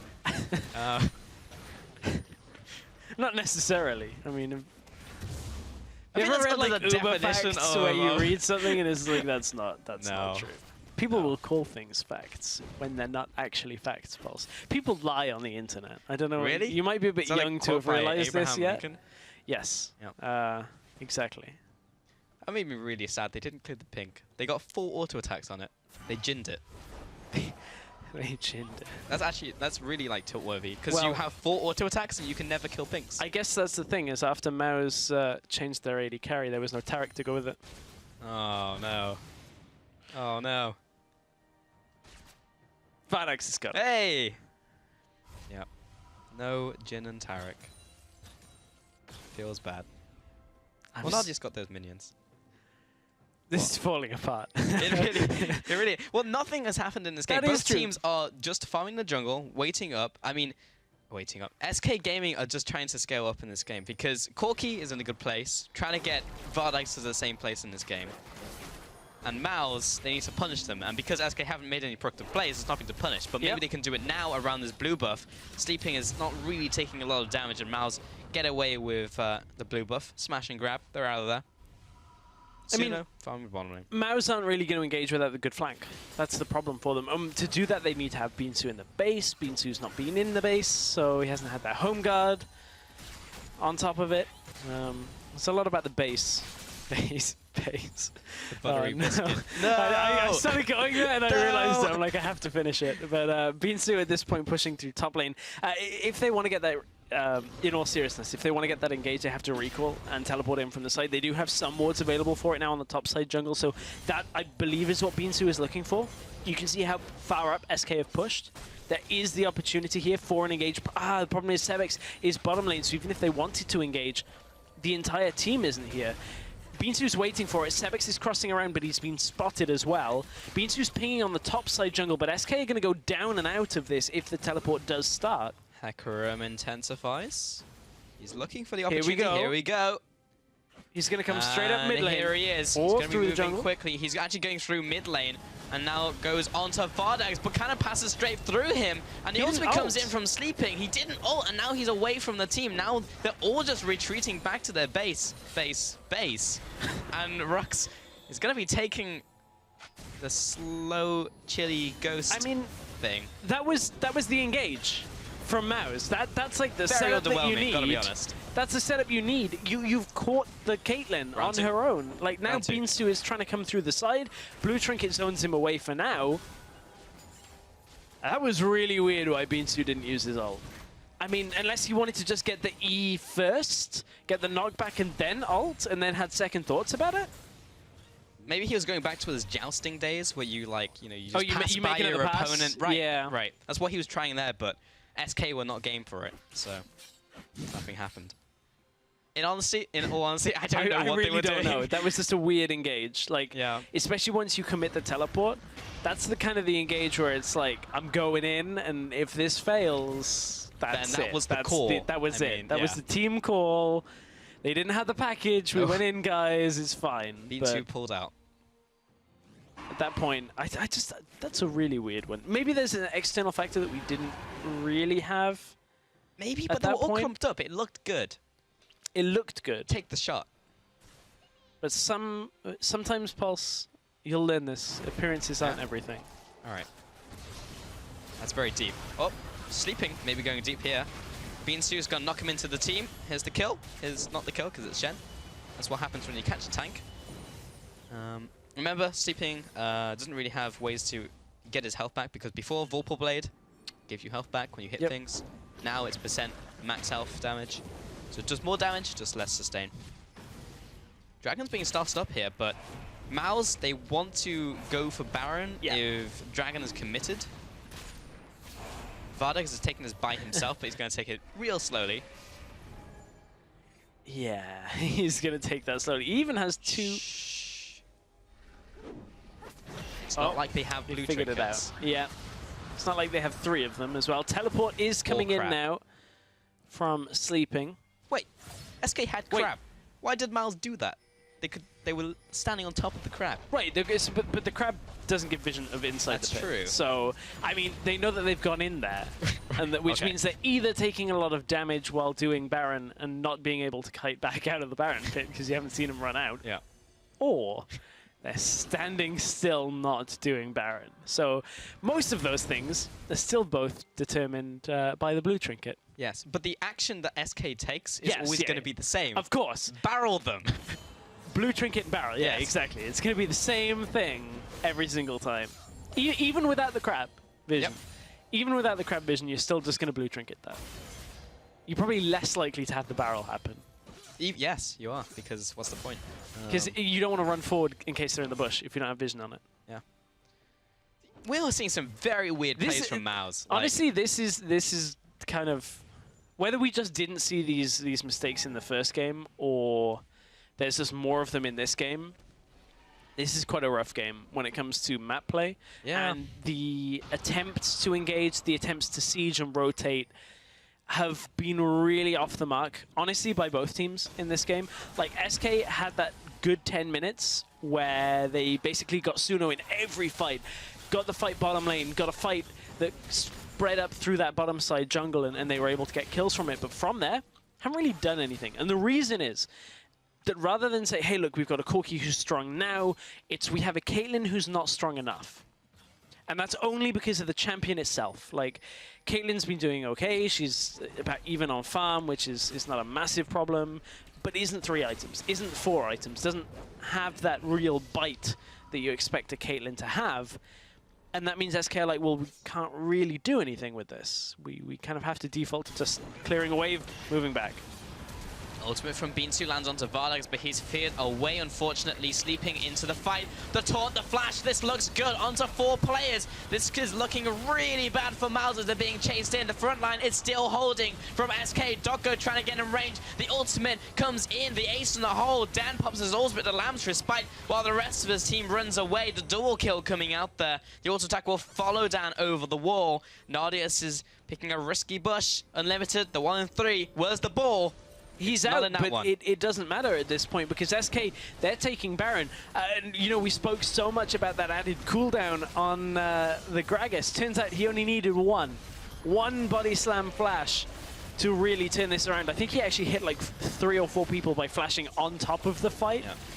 I do want to see that again if we can, just to double check. I know that there was a barrel after the flash I know came in. Sleeping Pretty did. sick engage. Yeah, Sleeping landed 3 to 4 man Shadow Dash. Yeah, and I have a feeling Dotgo did the same as well, or at least with the body slam. So this was the start of it. I want to see, was the taunt first into... Yeah, it hits 3 people with the body slam. So Sleeping caught the front 3. Maus kind of got... Doggo. Dotgo got the overlap at the back, catches in the middle and 2 more. And that's a done team fight. Like, there's no way Maus with the squishy composition, when you look at the likes of their jungler, when you look at the likes of their AD carry, there's not enough protection there from them. Yes, they've got a Hecarim who has a fair amount of health and a Braum, but it's just not enough. They can't stay alive. Yeah, that was just the old magic trick game where you have to find the ball in the cup, and Nardius was the ball, Oh, okay. and the I see. Janna was the person picking. Pick the one on the right. Hello, Suno. This is now the adventures of Suno. Oh, he finds Nardius. What was that damage? Well, that was... so that was E for the Triforce empowered auto, which procced the Thunderlords, all hitting at the same time. Yep. The circle was complete. That was That's how you make one auto attack incredibly strong. a lot of damage. But after that, there's still a lot of damage, but it's not Yeah. quite that. We hit him 3 times and he died. Just that's like one punch. Like, Oh, yeah. I unfortunately don't watch One Punch Man, so Oh, I can't no. go further. I'm sorry, I set people up for failure.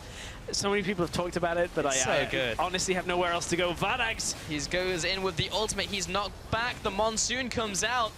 And Binsu will just be going down. He's being wild growth, but that's only going to keep him alive for an extra fraction of a second. And they can just take down this turret now. Small pokes at a time. Ultimate comes onto Dan. It's going to be blocked up by the shield there. But this is really just going to be the end of the line for Maus. It's just a matter of how long it's going to take SK to close in. Maus are coming in with the chase here, though. And Unlimited and Sleeping are heading into the mid lane with the rest of the team. This is really just Mao's trying to cut off the bleeding, and SK will almost certainly take this Cut game. off the bleeding. That's not how you stop bleeding. It is if Boss. you're infected by a zombie stress. You cut off the arm. That's and true. then, That's true. Yeah, But you cut off the bleeding.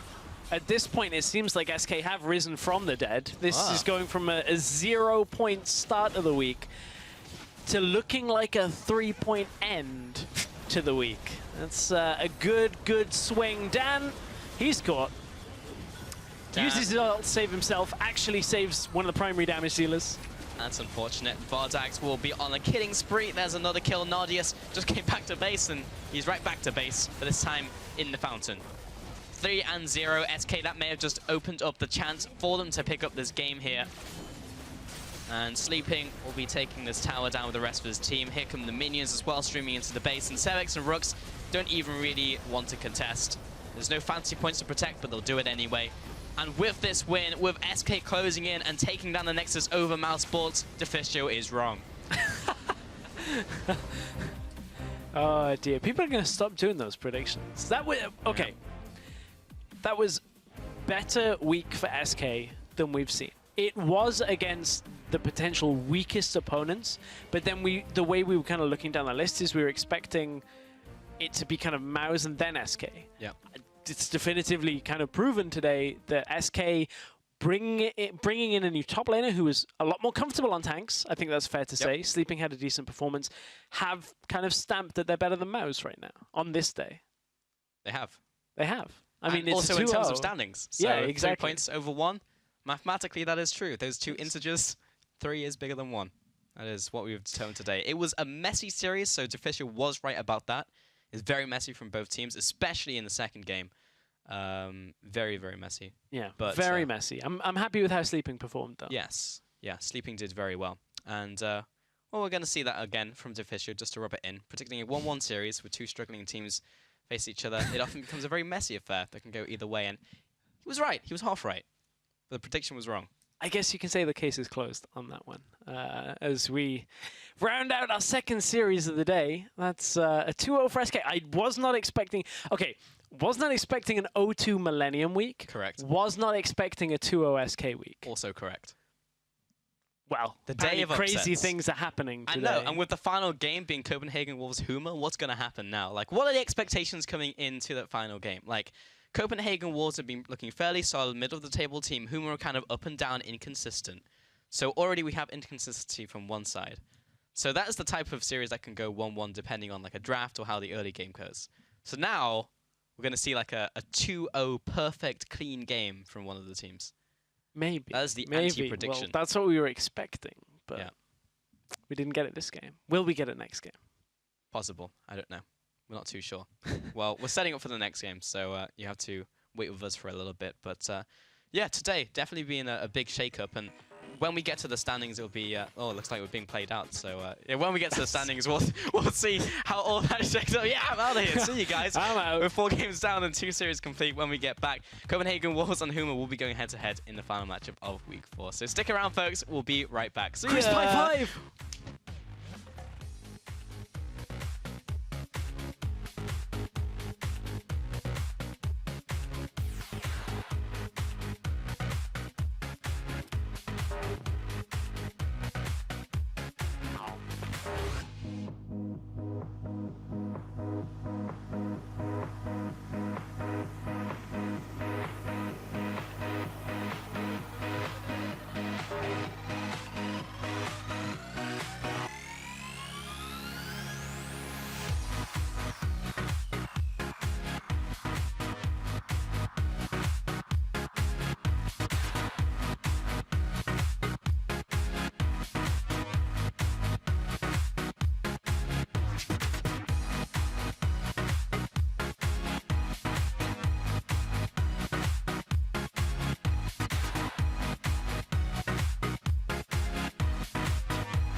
Welcome back, ladies and gentlemen, to the European Challenger Series 2016 Spring Split. As the teams set up in the pre-game lobby, let's take a look at the players they're going to be fielding this week in this matchup. On the blue side, with 4 points, it's the Copenhagen Wolves. Top lane, Wicked, jungle, Troven, mid lane, Soren with AD carry Pinoy, and support, Sir Nuxalot. Copenhagen Wolves last week, 0-2 week, they really struggled against Millennium, but so far, everyone has, apart from the first series of the day where Inspire took it to them. So up until this point, they seemed undefeated or undefeatable, but we've seen today that they cannot be. Anything is possible, apparently. But you know what was really the hindrance for the Copenhagen Wolves last week was mechanical misplays. We saw just the Braum ult is the one that comes to mind. Stepping out of the bush, trying to ult Morgana. Yeah, did not go too well for Sir Nuxalot. And honestly, that kind of led Millennium back into the game in the second game, I think it was, of the series, where like Wolves had a lead, Millennium looked on the back foot, but they just overchased. Wolves overchased into the enemy jungle, and it kind of turned the game back around, and Millennium were given the win. So the Wolves, just if they can fix those kind of things, I think could be in a decent spot, if I'm honest. Yeah, we also saw Pinoy as well when he had the composition built around him. The problem was it was just too slow. You know, they couldn't get the composition running. It was just they couldn't get it rolling fast enough, and they just got run over before it really hit critical mass. And that was the main problem. So yeah, they had lots of difficulties in week 1. Yeah, they did, and added to that, some of the other misplays really didn't help them in team fights around the Pinoy. You know, not being able to stay alive too well. He was trading 1 kill for 1 kill. We talked about it a little bit earlier, where Pinoy was 5 kills, 5 deaths. Kind of not where you want to protect the Caitlyn to be. We just saw SK do it a lot better. One other thing that really hindered them was the top lane pick as well. They had the Poppy in one of the games, and Wicked's ults just weren't hitting the mark. And there were just a lot of small problems for the Wolves that just added up last week. Yeah, for sure. I want to take a look at their opponents, though. Suiting up on the red side, it's Huma, who are currently tied with the Copenhagen Wolves on points. In the top lane is Werlib with jungler Santorin. Mid lane, Godbro, AD carry Holy Phoenix with support Je Suis Cass. Last week, the start of Game 1 went really badly. If you remember the invade that they had, which really cost both Werlib and the jungler. It was just this invade from Rux and Nardius. They pushed them away from the Krugs, and then Santorin goes back in to try and secure it, but Nardius gets one auto attack, which is followed up on. Yeah, this just was a real rough start for Huma. So we talked about how Huma started on their weaker side of the map. So at this point, you kind of expect Mouse to go aggressive, or at least the support to come in. Don't think they were expecting Nardius to come in and try and disrupt there. So bit of a rough break for Huma. But, you know, Werlib tried to get them back in the game, even though he got put so far behind. He tried to teleport in to try and split push, but he wasn't a big enough threat to actually call Mouse back. Yeah. And Mouse, who we just saw lose to SK, took that game over Huma and made them draw the week. So something, this player better than this player, and then maybe they can pull it home. However, Holy Phoenix, though, on Corki, really good. Like 8-0-4, had a fantastic scoreline. He was facilitated by his team, so he was like, you know, positioned correctly, just picking up the kills who came towards him. So he wasn't being like proactive necessarily, but his team was there and he needed to pick it up. So that is one big thing with AD carries. Like if you position correctly, that's, you know, like 90% of being a good AD carry. Yeah. Being able to like actually supply maximum DPS at all times. Yeah, I mean, that's fairly true. When you look at, we were kind of expecting in the last series with SK, perhaps these Protect comp not going too well because it wasn't an AD carry. The likes of Holy Phoenix, who's known for his mechanics, but we've seen Holy Phoenix, when given that kind of room, is the kind of player that is able to dominate. And that's really the factor for Huma, is that what we've started to see more and more is in the games they're winning, it tends to be Unholy Phoenix back rather than Godbro and Werlib. And we came into this split, you know, saying 3 carries, 3 very strong carry players. Only realistically seen one of them carry games. Yeah. We've seen sequences carried by Werlib, sequences carried by Godbro for sure. They've both been playing well in the wins, but a lot of it has been Unholy Phoenix. I would like to see Godbro go back to some carry champions, because he did play Lulu. He did play facilitating mid laners a couple weeks, so of course that kind of makes sense. In the top lane, I agree. Werlib has had like maybe 1 game out of like the 6 that we've had so far that he's like, you know, performed really well. He went off on was it Poppy last week in the other game? I'll take a look back and double check. So he's had games where he's done that, but yes, it's not as consistent as Holy Phoenix, who also in those games usually has impressive scorelines, usually has been like the second carry of the game. So in terms of consistency, yeah, definitely. Week 1 was very rough for the lineup in general. Holy Phoenix was just like, you know, jumping into team fights or jumping into 2v2s with like Tristana jump. It just didn't make any sense. First ban, Quinn, out from Copenhagen Wolves. So aimed at Werlib or Godbro or Holy Phoenix or Santorin. I wouldn't have expected it to be Holy Phoenix. Not the strongest AD carry right now. AD carries right now, but nevertheless, it's gone, and there is an AD carry ban to follow it up. Yeah, Cogmore, definitely an AD carry to be feared right now. Was left open in the last game that we saw with Mouse Sports and SK Gaming, but they did not pick it. Nope, they had the opportunity to. They brought home the win regardless.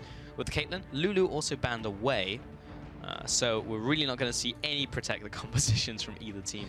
Right here. We did just see SK run almost a protection comp with Shen, Gragas, and then the Janna alongside it. So there were elements of a protection comp, but they did have the Corki there to kind of supplement extra damage. So it's a bit of a hybrid composition like that, a bit more well-rounded than just a straight-up protection comp.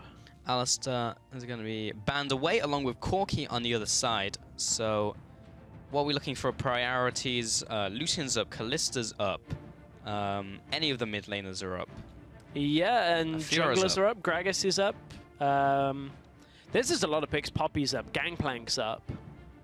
Kindred's up. Kallista's up. Like, there is so many power picks, or previous power picks on 6.2 that are still available, that Wolves now, kind of like a kid in a candy store.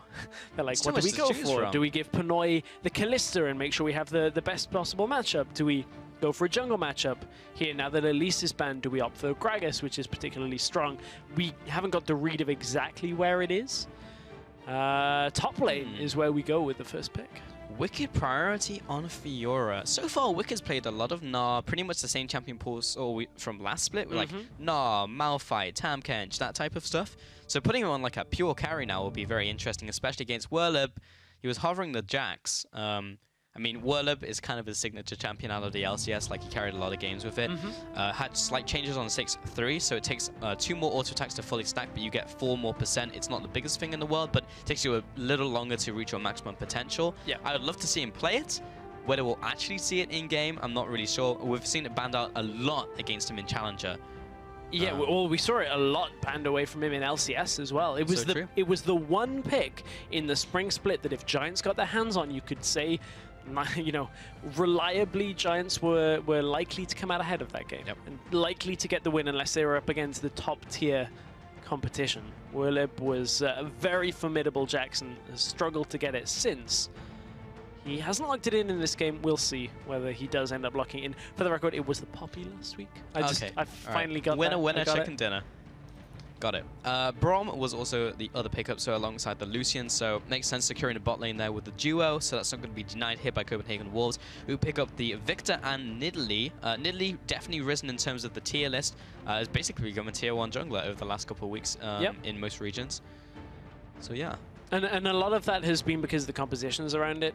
Even analysts and casters are saying, well, maybe, like, especially Crepo's like, I'm a little bit more keen on Nidalee now than I was. I'm still not the biggest fan on Nidalee just because she does tend to fall off. If games go later, but we've had faster games, we've had more sieging situations, so she does fit the meta right now. It is very true. On the opposite side, Godbro back on a carry. LeBlanc picked in the mid lane. Gragas as well. Could flex into the top lane, but so far we've only seen Sartorius bring it to the top lane, more likely jungle for Santorin. I mean, it's facilitating jungler. I mean, works for Santorin's playstyle. But here's an area where Nidalee may suffer. If you don't get significantly far ahead, the likes of Gragas disengage, Braum disengage, and the ability to engage with Flash Body Slam, that's kind of a Nidalee's nightmare. Sure, she can try and poke you, but if you can never make anything happen from that, these are two tanky champions that can absorb a lot of this poke, and they can engage on you, and they can stop any engage on your team. That's problematic, potentially. Potentially. We'll have to see about the execution in game. Yes. As always, the big thing, the E word. So, Kalista also picked up in last rotation. Wow.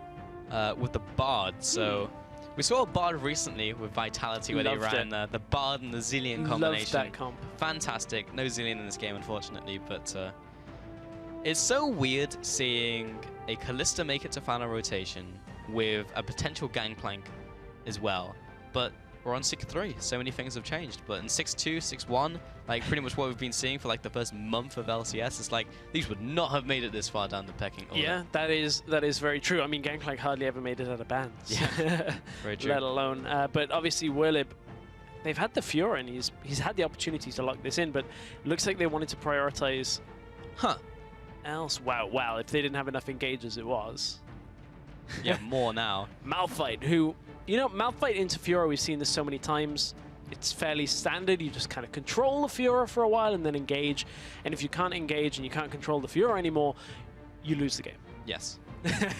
Which is pretty much, it wasn't so much of a Fiora matchup when we saw G2 playing with a Malphite this week with Kikis, but it got to the point where Kikis' engage potential wasn't enough. And they couldn't reliably take fights, and that was it for G2, and they lost to Vitality. I think it was. Yeah. Yeah, it was to Vitality. Nowadays, like, it used to be this kind of containment system. That was Malphite, right? He'd go up against, like, an Aurelia, a Jax, and his job was, like, to be the high-security prison that kept them inside. And if they broke out, your team's all dead, because the murderer gets out and kills your team. But in this time, now that we have, like, a teleport nowadays, he's able to teleport into the fight and engage with his ultimate. So there's a lot more to it in terms of counterplay. Yeah. And that's what we really need to see from him. So, well, you said I want to see carry for Godbro. Well, there's a carry for you. LeBlanc is the pick for him. We'll see how that fits into the rest of the composition, because a big knock-up into a LeBlanc distortion could deal a lot of damage. Or maybe it's the side lane control and split push from Wolves that you think is going to do the best job. Hashtag CW win, hashtag HMA win. We'll figure out who you think's going to win this when we get into the game. Hashtag skin synergy in from Gragas and Braum, though. Oh, yeah? Yeah, running the some of the new skins there. I can't remember the exact names because they're all funky. They're kind of like Dark Souls-y. Oh, really? Yeah. Huh. Oh, yeah. I've not actually seen these. I believe there's a Praise the Sun symbol in there somewhere. These actually slipped past me. Zoom, enhance, rotate. Are these the... They're not the Beast Hunter ones, are they? No. Oh, okay. There's Sajani, Draven. Oh, yeah. Okay, yeah, I know that. Sorry, I'm the one with the rise set. Yeah. Anyway, skin synergy is one thing. I've been informed by yes. Well, not quite. Mysterious voice.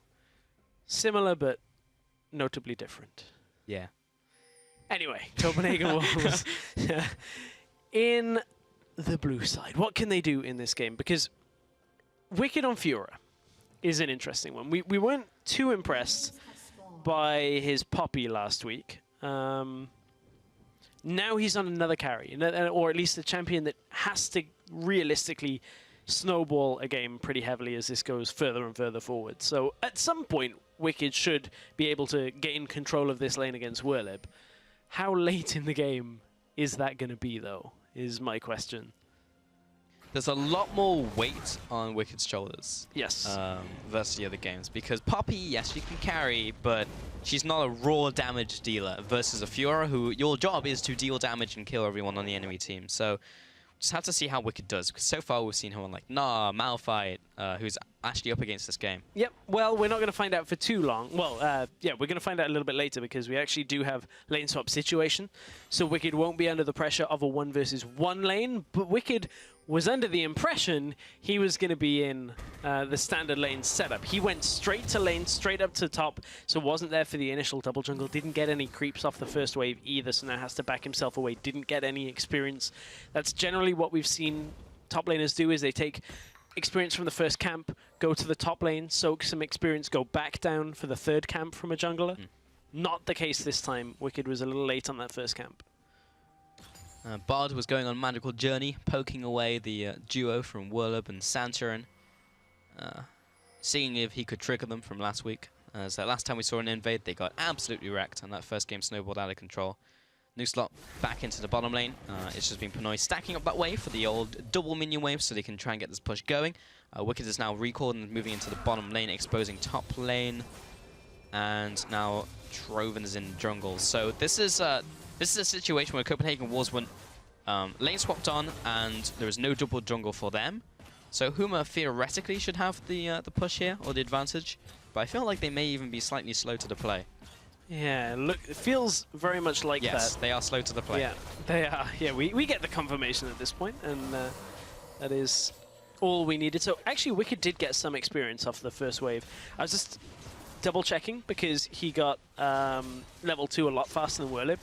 So he may not have got any CS, but he definitely got minion experience. So that is why Wicked is likely to hit the levels that bit faster. Whirlib did manage to equalize some of that, but as the towers go down, Wolves are waiting in base. They're seeing where the resources are committed from Huma. At this point, with the Wicked bottom lane, it means that the Wolves are sending their duo lane top. Going to try and stop Whirlib from sitting in that lane, but I don't know. The Wolves have spent a lot of time there, sitting in the base. Yeah. Which is, you know, if you're desperate to lock yourselves into a certain lane setup, then I guess that's okay. But you have to realize that you're sacrificing experience in that situation on your AD carry.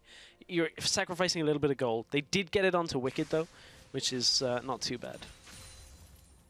Mid lane, LeBlanc up against Victor. We'll see if Godbro can actually make the carry happen, because we're actually seeing him back on the carry champion. He did play Lulu last week, trying to get the top lane and also bot lane going.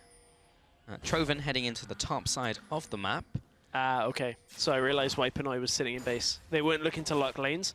He was waiting for the gold that came from the turret that Wicked killed. So that he could, I believe he bought boots, bought an extra longsword from it. Okay. That is actually fairly big. It actually is fairly big, yes. The trades. One of those things that when you go back and you see it again, it's like, oh, okay, that was what you're doing. Makes complete sense. So sweet cast maybe caught out here by Troven. He'll have to flash away. Cosmic Binding did not lock him down. Spear connects there, just on the way back. Nukes alert. The funny thing is, actually, if the Binding had landed onto Kaz and he flashed, the Binding carries on going. He doesn't care where you are, so he would have actually gotten stunned underneath the turret. Would that have resulted into anything? Nope. Did I say it just because I wanted to say it? Yes. So always some funny interactions with Bard to be seen. Hopefully we'll not see too many janky ones, but there are a couple. There's always fun. No spell shields involved in this game, so those are always the interesting ones. Yeah, very interesting. Troven continuing up the poke. Spear hits. Yeah, being very just annoying. That is kind of his role here. They should be able to push in this tower. Like, it's 3 versus 3. Like, I don't know how much Copenhagen Wars can achieve here.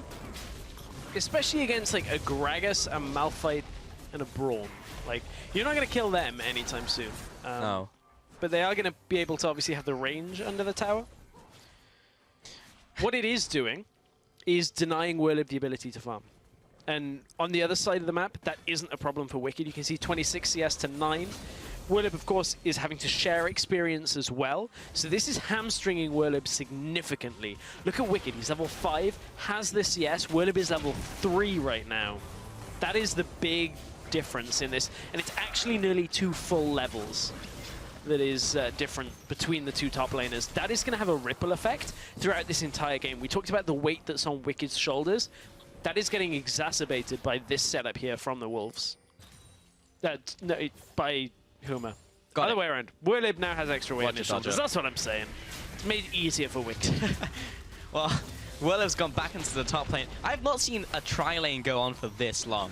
I don't know, what is this like? I was gonna say, What is Dota boys? what is a man, now. a rock, and a dwarf doing in the top lane? Sounds like a pen and paper campaign. It does. Maybe they're looking for Strider. I don't know. Bottom lane, Holy Phoenix. Oh, look at that damage onto Whirlib. Double tap, and the Q onto the minion follows after. That's why you don't flash in a straight line, ladies and gentlemen, because you'll get Holy Phoenixed. Oh, that's so sad. All the work that Wolves have been doing to give Wicked a good platform for this game. Keeping 3 people from whom are top for Soren forced to barrier.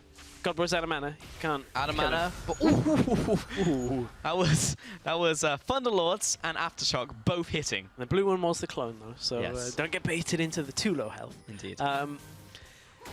So much was used by Wolves to keep Wicked ahead, and then 1v1 misplays against the AD carry of Huma. And we talked about it. Single misplays, solo misplays was what cost the Wolves last time. It was actually a TP in from Wicked into the minion line. Oh, that's so sad to see. Like Wicked. Oh, it wasn't even the flash in the straight line. It was the flash and then moving in line with the piercing light. Yep.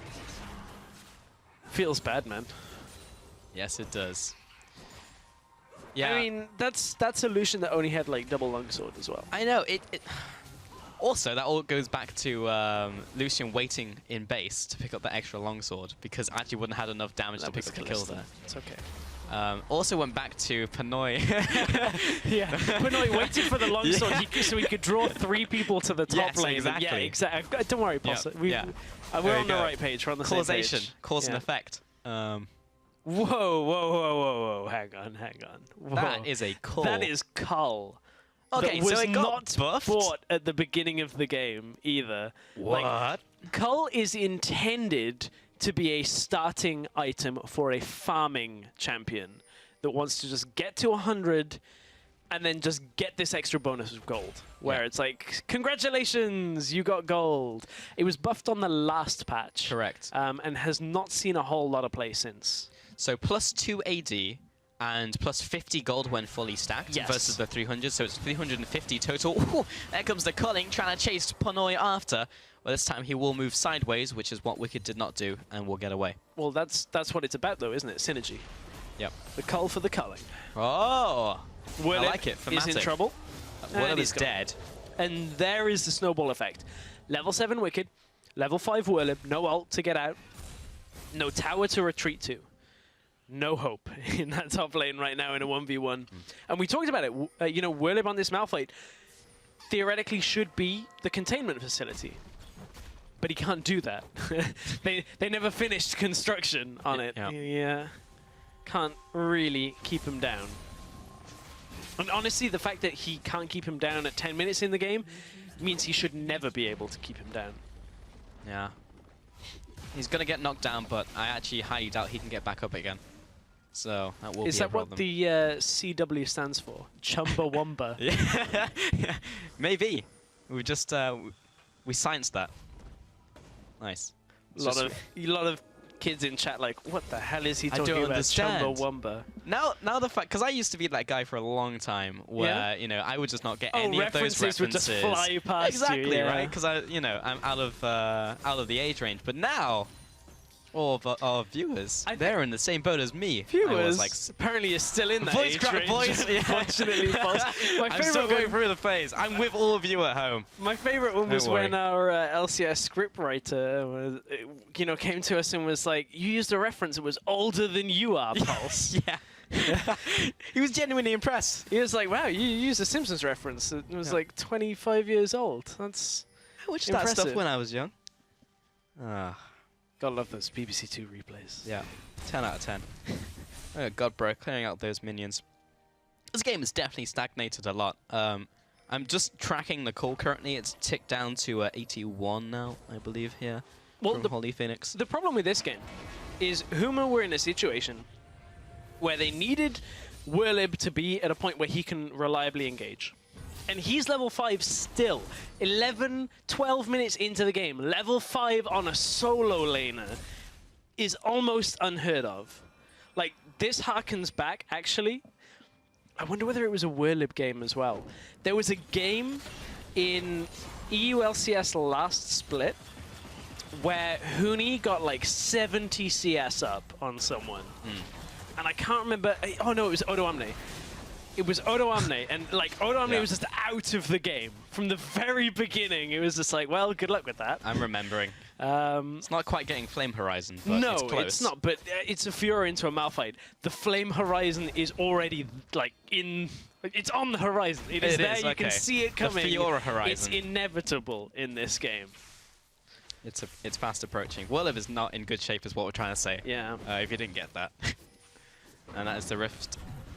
And Herald going over. The thing about that is it's not inherently his fault. It's the way that the team reacted to the lane swap. They prioritized Holy Phoenix, which still has the potential to work well for Huma. If Whirlib gets to a point where he can just reliably ult and start fights, that could be okay. Godbro gets himself out of a fight pretty quickly there. Malphite's going to become an ult bot, and that's all he's going to be able to do. For the most part, that's mostly what he wants to do. Glacial Fissure comes out. There's the ultimate coming in from Nuxalot. Does not land onto Godbro. He got out of there. Fancy footwork. And Wicked will be heading back out of bot lane because people are trying to close in around him, like being Santorin.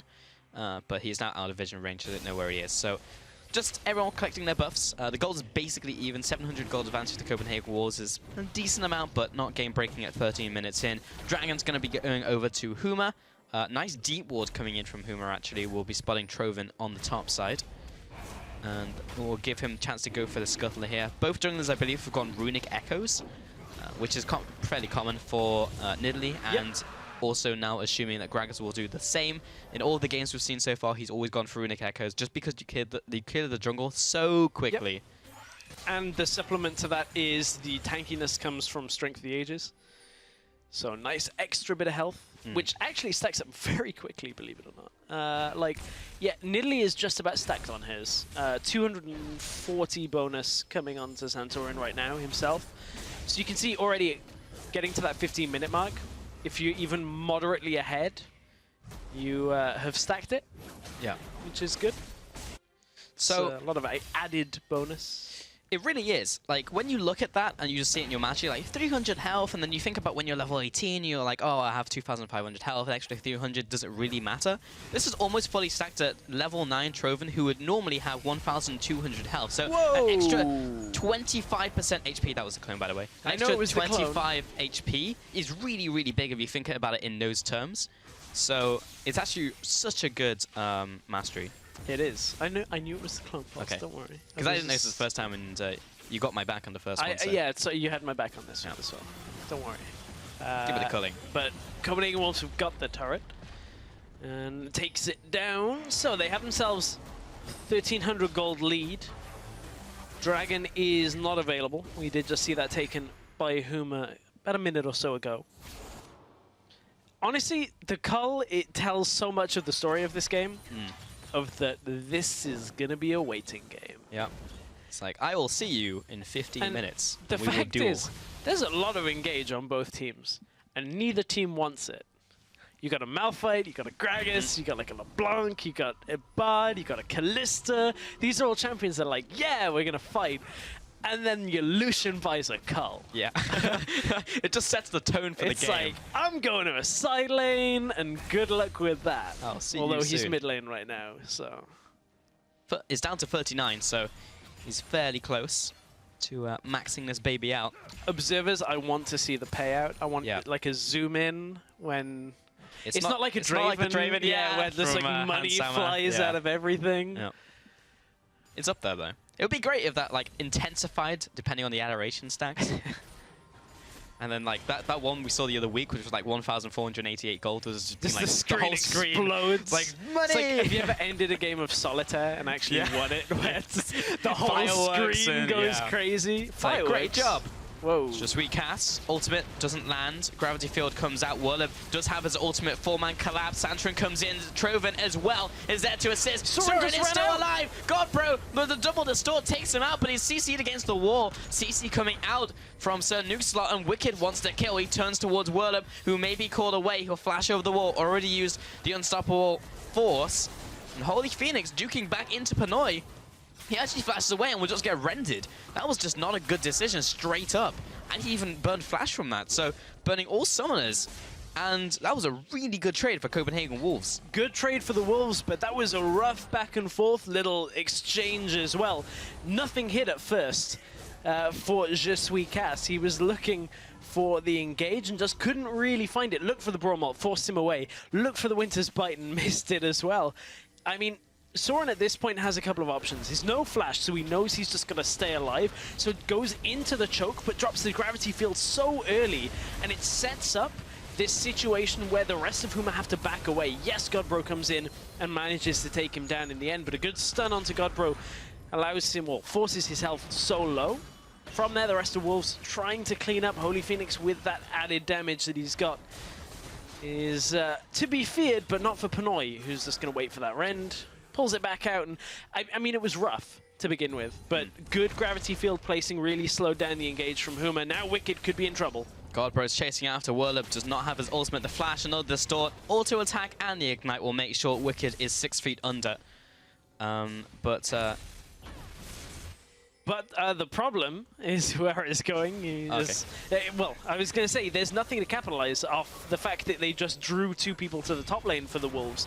Now they're looking for a fight in mid lane because bottom lane was pushing towards them and they just had to kind of shove that back out. I mean, that's the problem, is if you draw 2 people up to the solo lane, you need to do something else elsewhere, otherwise Wicked dies and you don't get anything for it.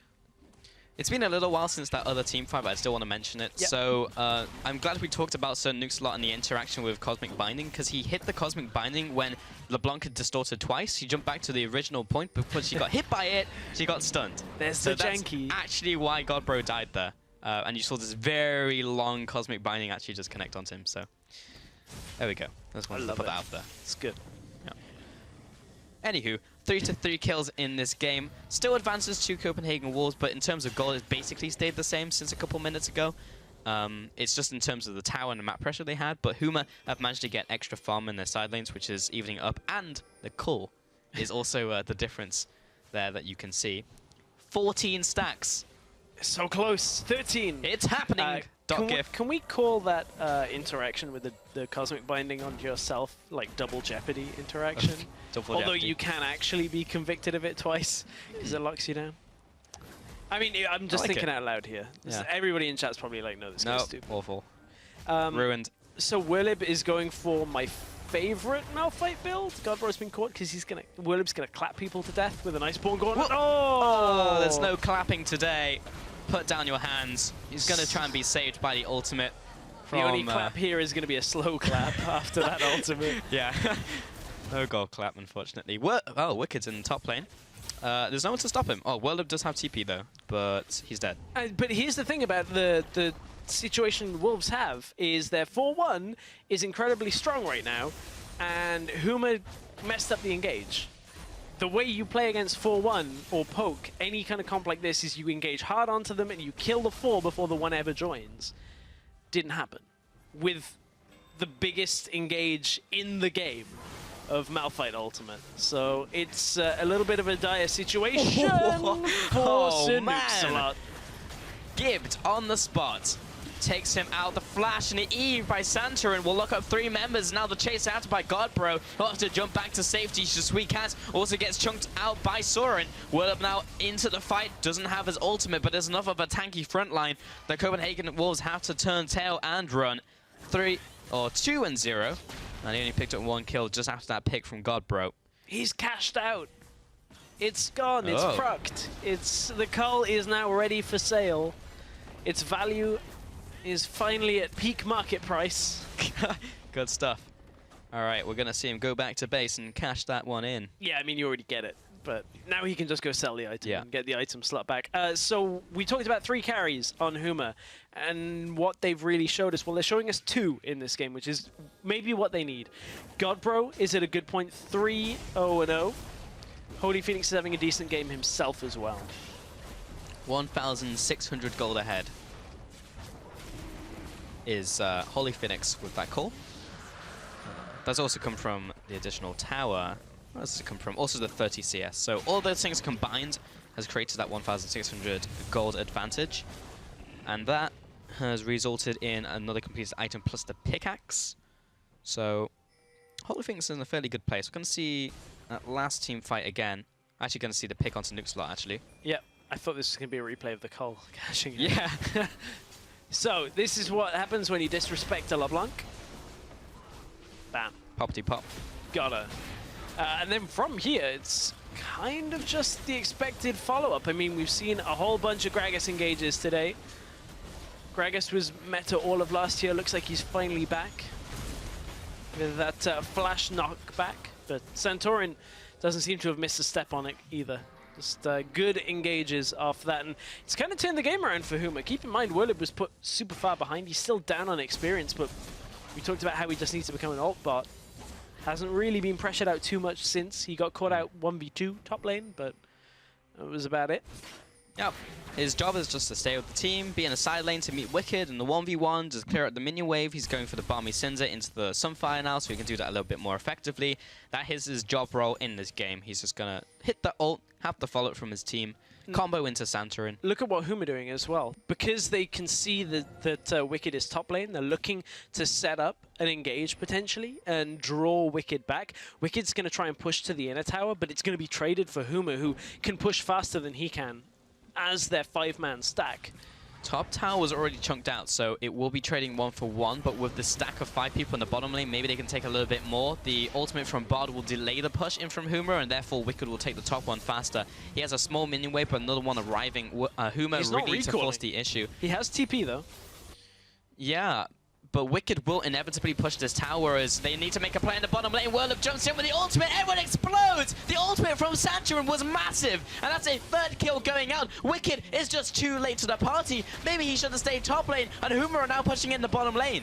And this is what we were talking about, that engage, and the 2 people that Werlib hit with that ultimate was Soren and Pinoy, the carries for Copenhagen Wolves. Yes, Wicked was over split pushing top lane, but he committed to the teleport as well, so didn't even get the top lane tower from that. Tried to come back, but too little too late.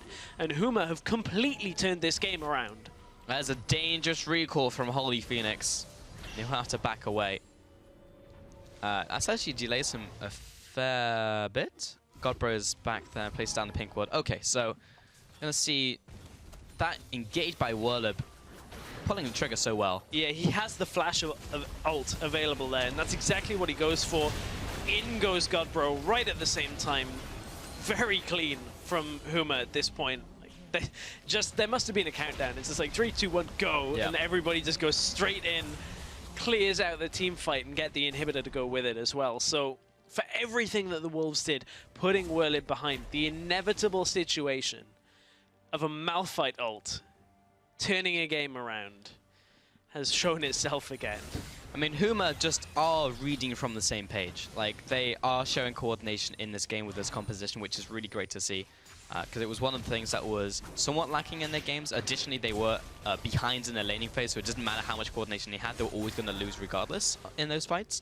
But when they're ahead, Huma know how to push the advantage and specifically make hard decisions, because they had 5 people in the bottom lane. If they didn't pull the trigger there and then, Wicked would have taken the inhib. It's a bit cheating to show the fan vote now. Yeah, after like engage. 25 minutes after the engage, and Huma are already way far ahead in this game and taking top turret. I bet there were people on Twitter that were like, #CW. Oh, backspace. Just as that Malphite all goes in. I meant Huma, right? Instant regret. Oh, damn autocorrect is what the other like 20% of people are saying. That C changing into an HMA. Hate it when that happens. Man. Yeah, happens all the time to me. Whew. You don't even know. Sent some embarrassing texts because of that. Yeah. I have to be careful of that when I send in any pro player predictions. Maybe that's what happened to Deficio. Oh, very He actually sent in like 2-0 It just Inspire, auto-corrected to 1-1. IE changed to MIL. Yeah. And it was just like, it was so wrong.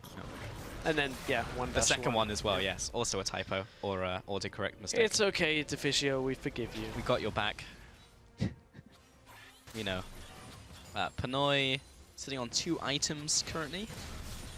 Meanwhile, Holy Phoenix sitting on 2.5, but he hasn't gone back to white, I don't believe. So, let's take a look at his gold real quick. 1,800 gold, yes. So, yeah, actually, 1,400 gold. I'm good at maths. Yeah, that is what we have concluded from this. Yeah, but a lot of that came from the the kills, 2 the farm difference, and also the cull. The cull.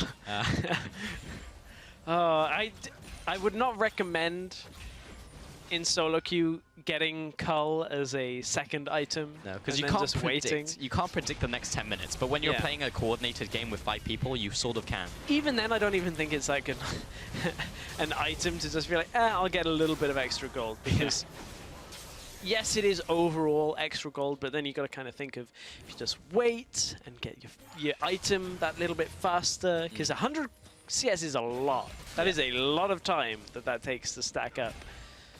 That's true, because he didn't even buy a first item. That was like second, third, fourth. It's real tough to stack that up. But it worked out for him in this game, so... He's got that going for him. Godbro looking for the assassination onto Nuke Slot. This time does not land the chain, so doesn't get the proc off on the Mimic Sigil. The old Mimic Sigil. The slow push is coming in. So far, because the bot lane is down, it means that Huma can just push in the top and mid lane. It's just a matter of doing that systematically, slowly, cleanly. Harder, faster, better, stronger. And they're just closing in. Pulse in action. Here we go. Godbro looking for the assassination onto Nuke Slot this time. Doesn't get it either. But now the initiation. Santrin comes in and actually saved by the ultimate in from Bars. He can't burst him down. That's a 2 for 0. No one even drops from Huma. And the grand challenge onto Werlib couldn't get all those vitals. Troven will have to jump away to his Nexus turrets. Not sure if Huma can actually finish on this push, but they can definitely take this in here. Pinoy got blasted back into the rest of Huma, ended up way out of position, had his flash, but it was not enough that he could have got out, so he chooses to save it for the next fight. And again, Huma are finding engages with this heavy engage composition. The Malphite to round it out, alongside that Gragas, the Braum, just everything makes it really difficult for Wolves to do anything in this game. So, coming into this game, we were looking at the Wolves with a potential kind of... Oh! I felt that. It sounded like you did. Not gonna be... It sounded... Yeah, that... Well... That's another one that was to add to the Pulse soundboard after last week with the feeling that's coming again at some point. Some point I'm gonna make so many it's gonna be like a full song remix. I'm looking forward to that day. I don't want that day to happen. Yeah. Because that's all you'll ever play. You'll be like, this is the greatest song ever. Here you go, and we'll play it in every commercial. Wicked has his teleport available. Banner of Command as well from Suicast, so you can actually put pressure in the side lane. Godbro, he's looking for another victim. Oh, no. Godbro misread his damage. Why? Why? That could have been another one. It could have been. Like, that actually should have been a kill. Yep. Godbro just miscalculated his damage. So watch Pinoy here in this fight and get into the team. And gone.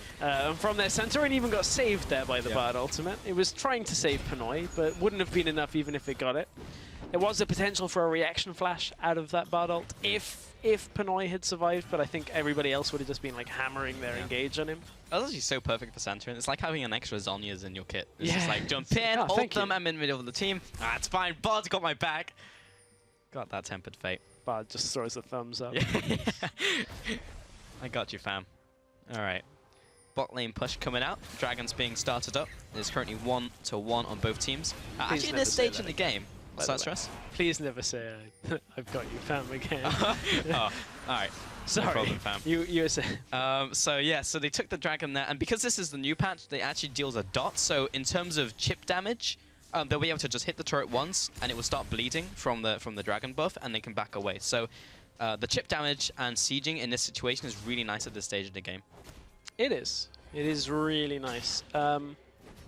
kind of want to make a point about how frustrating it is that ZZ Rock Portal can be built on any tank top laner, Indeed. and then it just kind of not necessarily wins the game, but neutralizes an entire lane for you. Here goes God, bro. Trovan dropped low. Santrum with the ultimate knocks him into the team. He'll be taken out with an auto attack. Soren will be going down. Panoy will also be dropping. This is an absolute bloodbath for Huma. 3-1. Santrum will go down. And now the bottom lane push will come in. Huma will be cleaning this one up. This has been a surprisingly slow but clean game from Huma. They had a game plan, they executed on it, and Copenhagen Wolves couldn't use their composition properly. Huma will be coming in with the win here. 1-0 in this series, in this best of 2 to start this one off. Well, I think the result for at least one game of this series in being in the books was somewhat to be expected. This is one that we actually felt could be split 1-1, so the real question there is, like, I was not expecting it to be initially at the cost of Wirlib. Like, Wirlib got shut down so hard at the beginning of this game, but it transitioned to be that he had enough utility just from his ultimate that by getting into team fights, getting his team through the game, Wirlib just ended up fine himself. Wolves were never able to really utilize the massive amount of split push potential that they did have, and when they did, Huma were just like, well, we'll 2v1 you. A lot of that stemmed from Wicked actually getting 1v1 by the Lucian, like, very early on. Yes, so he couldn't stay in lane, he couldn't apply the pressure, which probably would have dealt more damage to that one-on-one in that lane, and then actually being able to continue pushing throughout the game. And then, yeah, he just kind of lost the 1v1. So that's a big problem when your split pusher cannot actually 1v1 with such a huge advantage. And that was one of our questions coming into this, with Wicked being on a pure carry. One of the few ones that actually remain in the top lane being Fiora versus like a Poppy or like a Tamkench or like, you know, a tank or a Bruiser, that type of thing. And he actually just could not do enough in that game. No, he really couldn't do enough. And, you know, you mentioned the Lucian getting ahead, Holy Phoenix getting ahead. They put so much into Godbro and Holy Phoenix that they hung Wirlib out to dry in a sense. They did defend that turret with him to stop him getting, you know, dove. But as for resources, Wirlib got nothing. They gave it all to Holy Phoenix and Godbro, and in the end, that is what won them the game. Like, the fact that Godbro and Holy Phoenix had the items that they did, that they were ahead, had the kills, was everything that Huma wanted in that situation. The engages were on point as well. I think it's reinforcing like what we originally thought about the team as well in terms of the triple carry setup. We're like, okay, top lane on a tank, but then you have like mid lane, AD carry on a carry, and then also like, you know, the LeBlanc coming back in. It was actually good to see that these carries are still carries, and now every single player can do that. So it gives them a lot of flexibility. But with game 1 finished up, we're going to go and take our final break on the day, so stick with us. We'll be returning in just over 3 minutes. Whereas they need to make a play in the bottom lane. Wirlib jumps in with the ultimate. Everyone explodes. The ultimate from Santrum was massive, and that's a 3rd kill going out. Wicked is just too late to the party. Maybe he should have stayed top lane, and Huma are now pushing in the bottom lane.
Challenge Series, we're getting ready for our final game of the day. And first game going over to Huma after a fairly long one, but I mean the plan was there. It was just like we just want to scale up, we want to actually go cool on that AD carry and just farm to the point where we can just take them out. No cull on the AD carry. No, well, no, it's fine. It actually wasn't too bad. Yeah. You tilted me when I go into the break, and you won't know. I've been looking for my pen. And then I look at him. What are you trying to do? Cosplay Edward Scissorhands? The Wolverine, man. God, just because you went to see Deadpool yesterday doesn't mean you have to. Anyway, I'm tilted off that. I was like, I'm ready to write down picks and bans when we get there. No, not happening. But you know, we have got a few moments before we get into picks and bans, and we want to take another look at some of the plays from that game, specifically one of the teleport plays that we saw from Copenhagen Wolves. This is Wicked's teleport play mid lane after the rest of the Wolves got engaged upon. So this was Soren getting engaged upon by Huma. Looked to be a good engage from Huma at this point, especially with Godbro going in here. But Wicked got himself in and couldn't quite get too much more done other than take out Whirlib. So this was, or at least take out his flash as he went over the wall. So for the Wolves, this resulted in the kill onto Holy Phoenix, the kill onto Je Suis Cass, and a little bit of momentum, but it was kind of too little, too late almost at that point, because we'd already had Wicked die in the 1v1. We'd already had Whirlib start coming back into the game, but Huma had better engages after that for sure. Huma had better engages and they had good decision-making, snap decision-making, because we had Wicked in the top lane. He was actually pushing... He was actually pushing away. Reclaimed. He was pushing in the top lane, and they had to make that engage happen, the 5 versus 4, and he pulled the trigger on Malphite. And we're going to see that in this replay. It was just good by Whirlib, flash into ultimate. This is just a beautiful engage. Like, ult into LeBlanc, into Gragas. It's just like, whew. Not... I mean... I would say that's not exactly the most difficult of engages to hit, but the coordination to layer them all onto multiple targets is the real skill there. Yeah. I feel a lot safer with my pen back. No, I still You've got been two, waving pens in front of me and... Well, now I can write down double the notes with these 2 pens. I'm fully armed. But yeah, no, it was yeah, good decision making. Also, like, seeing the opportunity when you have 2 people grouped up and then on the max range actually landing the flash and the ultimate is just like... It looks kind of easy because it's just like, oh, well, you just clicked up. Yeah, but like actually just seeing seeing that and then having the team follow up is really the big thing that we came out of that last game. So yeah, it was good to see from Huma, because one of the problems Huma's had is like they've kind of lost in the laning phase and they couldn't really like follow up into the mid game because they were just too far behind, right? So even if they made those proactive decisions, there was not a lot they could do. But this time they actually, you know, had pretty decent laning phases. They stalled out the game, and it was so funny because we had 2 engage compositions, right? Yeah. Like, it was just like this should be a lot of fighting going on, explosive action, and then like, you know, it should be going head to head, and then nothing really happened. But the problem with that was like we also had compositions that had elements of disengage, right? Is you got Bard ult can be used to disengage, Braum ult can be used to disengage. Yeah. Same with the Gragas ult. It's like, okay. So you're actually just waiting for the point where you're going to turn it into engage when you feel like you've got enough of a lead, which ultimately came. Like that moment did arise. We just saw it from Huma. I'm kind of happy to see Huma putting Whirlib and having on something that isn't a carry and having success. The problem was Whirlib kind of ended up falling so far behind. It's good that they can rely then on Holy Phoenix to shut down whoever is getting ahead from the Wolves, as we just saw in that game. So maybe we'll see the same again. Maybe we'll see a triple carry setup. But I'm looking forward to this next game. And they've kind of been taking turns, right? Because like last week we saw Godbro on the facilitators. This time we saw Whirlib doing it. So I like the fact that like all of their carries can play something a little more supporty, so the rest of the team can shine. Next we just need to see Holy Phoenix pick up an Ashe now and then be like, look guys, I'm helping. No. Yeah, we actually saw it in LCK. The Nocturne Ashe. Yes, the Nocturne Ashe. It was a top team against one of the bottom teams. Yeah, it was Rocks Tigers, right? Versus EM Fire, and I think. If I remember it, like I think it was a messy game as well. Oh yeah, because they went Nocturne Ashe. Right, but that's what I mean. So it's not like this is the best strat in the world. No. It's what you do when you want to try something against like in a a game that you know you're probably going to win just on like mechanical skill, and when you get into the mid game. So I kind of I don't want to say I don't want to wash over our first series of the day too much. Millennium are locked into playoffs, so I could understand if they wanted to try something a little different. 2 games is a different. story, though. Losing 2 games that comprehensively is a different story to Inspire. So when you look at these teams, Wolves, Huma in this series, Inspire, Millennium, those are realistically the teams we expect to be in the playoffs. SK did just get 3 points. They could sneak their way into some of the lower spots of playoffs. Yeah.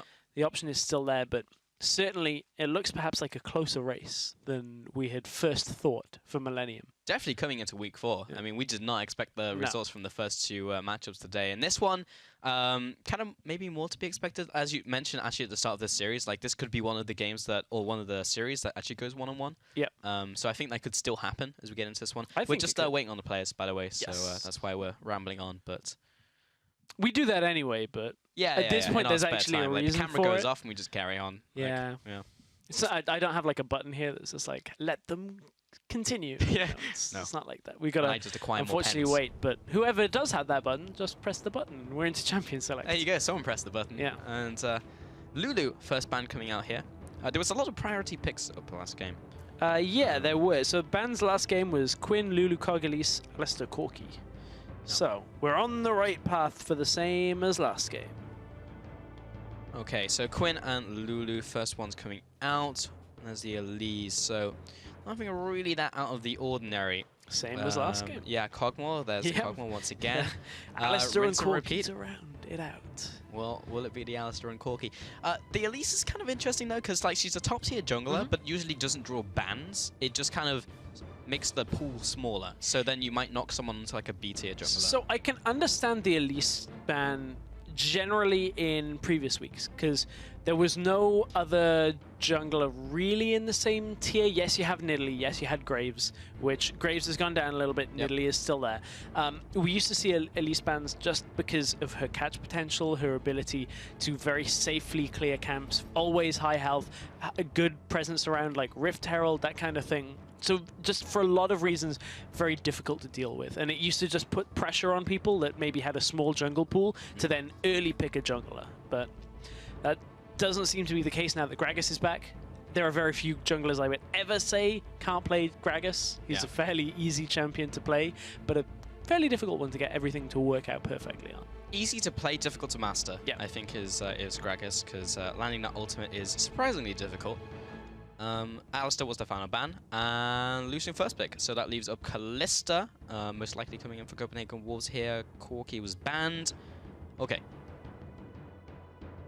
I feel like we're in some kind of like horror movie or something Alright, with this it's more music. like a war film. Oh, Like we yeah. were getting ready for There was battle some, here. There was some really high-pitched strings a couple of Oh, seconds ago. okay. It was like, yeah. I've just not heard this music before. No, I mean, it doesn't look like a horror film so No, far. I mean, well, the picks and bans are okay It so turned far. into it for Wolves last game. Yeah. With having such a good lead, and then the Fiora incident happened. I guess the Malphite was like a jump scare. I mean, okay. Fiora. I don't know whether we'll see it again. Right now we've got the Lucian locked in, so Holy Phoenix has been the priority here, obviously with the Cog, with the Corki banned away. I wasn't sure whether we'd see it again, but we are no, seeing the Kev. Fiora again. I'm not sold on it. It's a bold play. Let's see if it pays off. I don't know about this pick, because in the first game, like the whole problem was that he went for the 1v1s and couldn't win the 1v1s. And he was ahead. So far ahead. He was ahead of his lane. Yeah.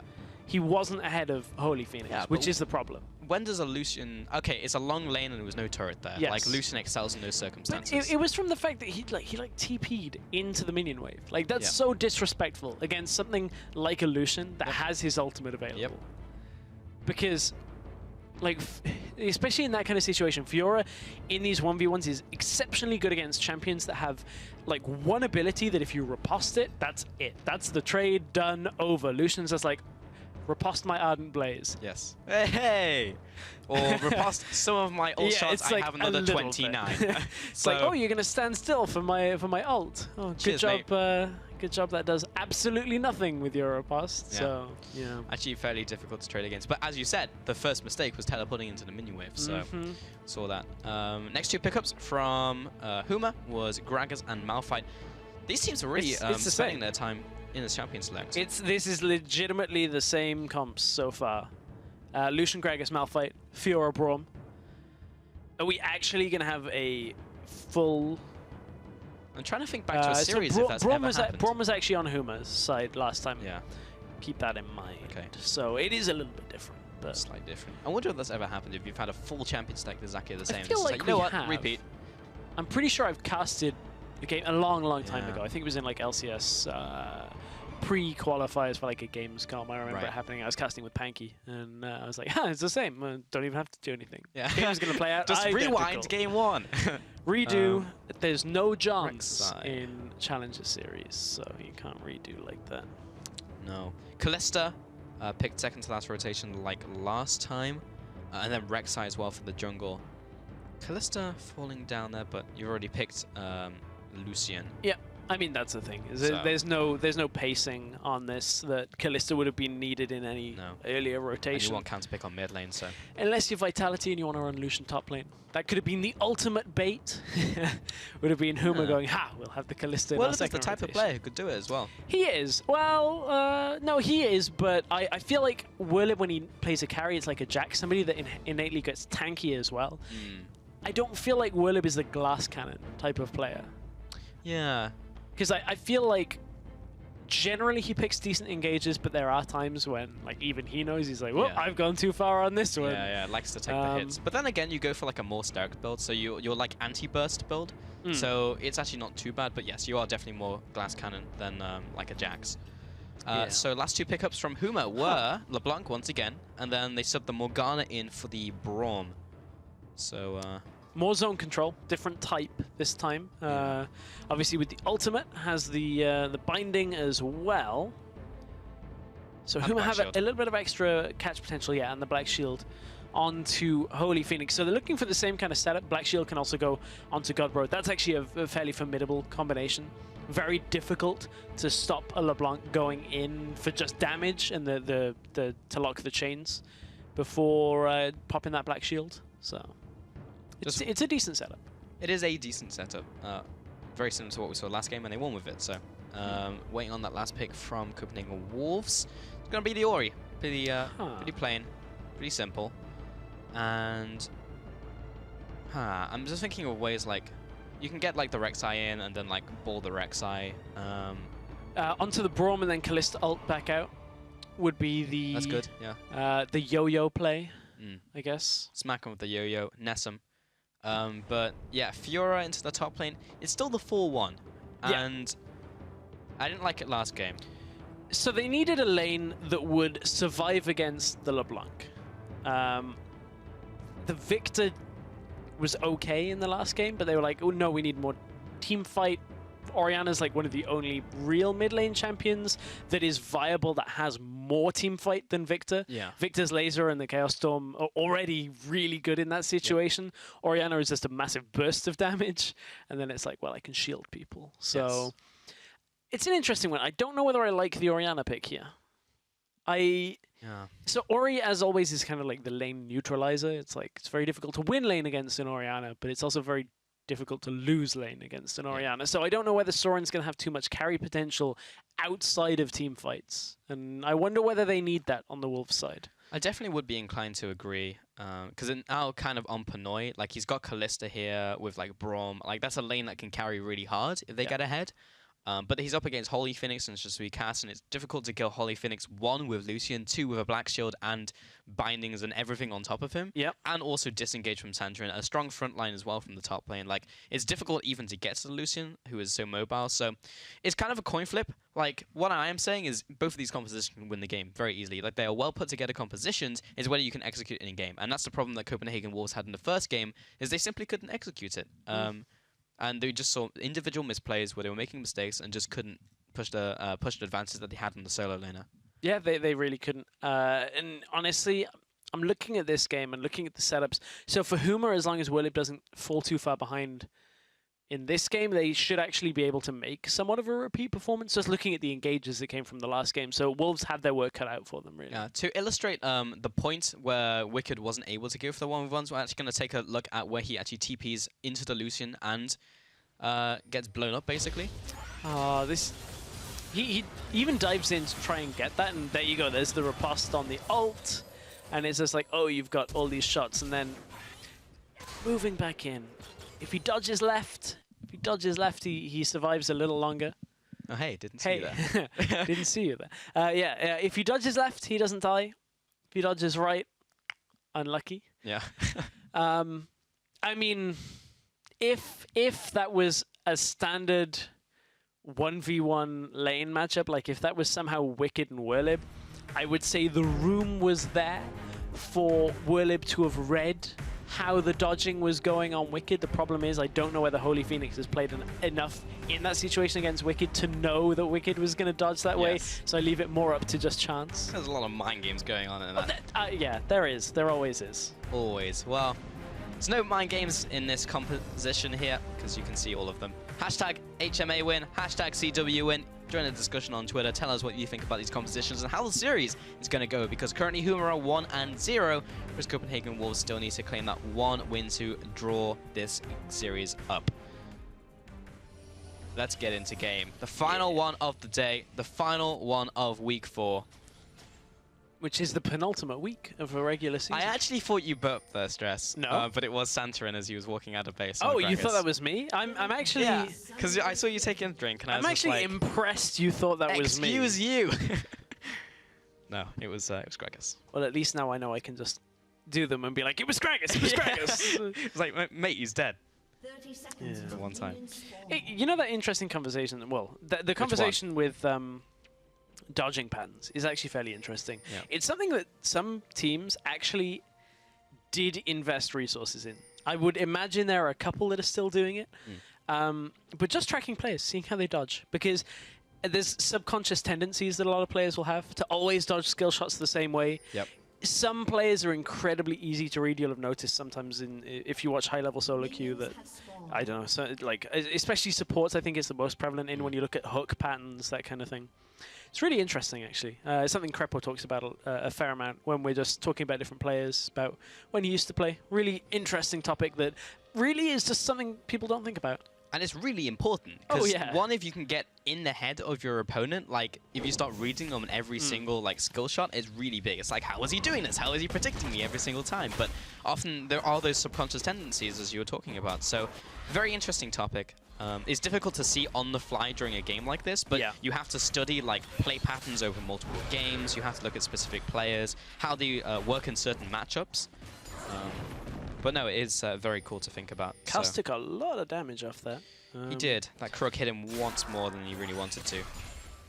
Which is a lot when you're a support. It it's is, just yeah. like, Crook hits please like don't. a truck. Uh-oh. Cast. Oh, good binding, though. Denies nice. the follow-up engage onto just Cast. That was a bit of a tentative moment there. Could have gone badly, but nevertheless, the level 2 has gone on to the Copenhagen Wolves bottom lane already. So, this is kind of what we were expecting to see in the last game. Wicked 1v1 up against Whirlib. Now Malphite just has to, be in the lane as a presence. It stops Fiora from farming quite so easily. Yes, Wicked is putting damage down onto Whirlib, but look at how Wicked is prioritizing auto-attacking Whirlib over farming, overstepping into the minion wave to actually clear it. Now he goes to clear while he can, and it just means that there's trading back and forth constantly.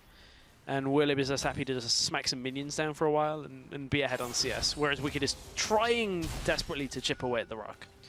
Well, he's burnt all of the flask stacks. I just have to see whether it's worth it, because I believe Wicked's done the same. Yeah, He's he used has. all of his. And he hasn't been farming, whereas Whirlib has been prioritizing one, trading back onto Wicked when he's going through the minions, and also going onto the minions themselves and picking up the CS. So we have to see over the next, like, 20-30 seconds whether it was the right play. Well, the next step of this is that Whirlib has burned through his mana, Wicked hasn't burned through his mana, and that is when it kind of starts trading. Is have you been trading mana effectively for CS, or for health and health potions, the effective health of the lane?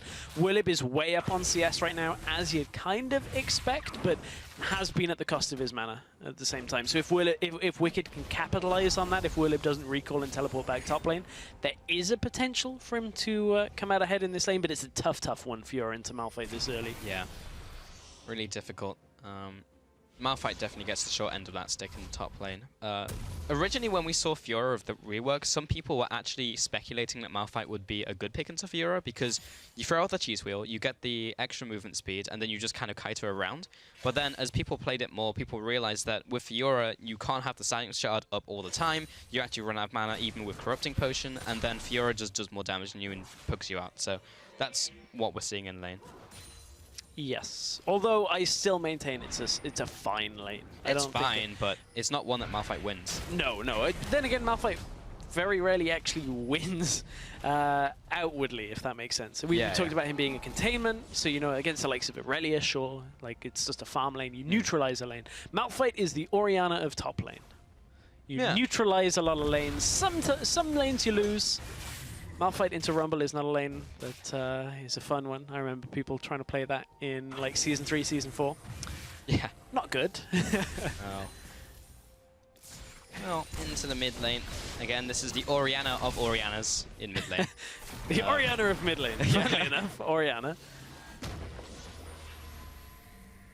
Okay, Troven is good to go. This goes into his jungle.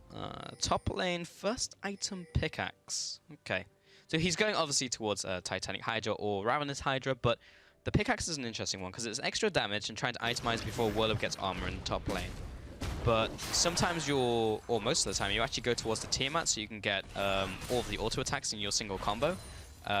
So yeah, it's just interesting he's gone for the pickaxe on his first back.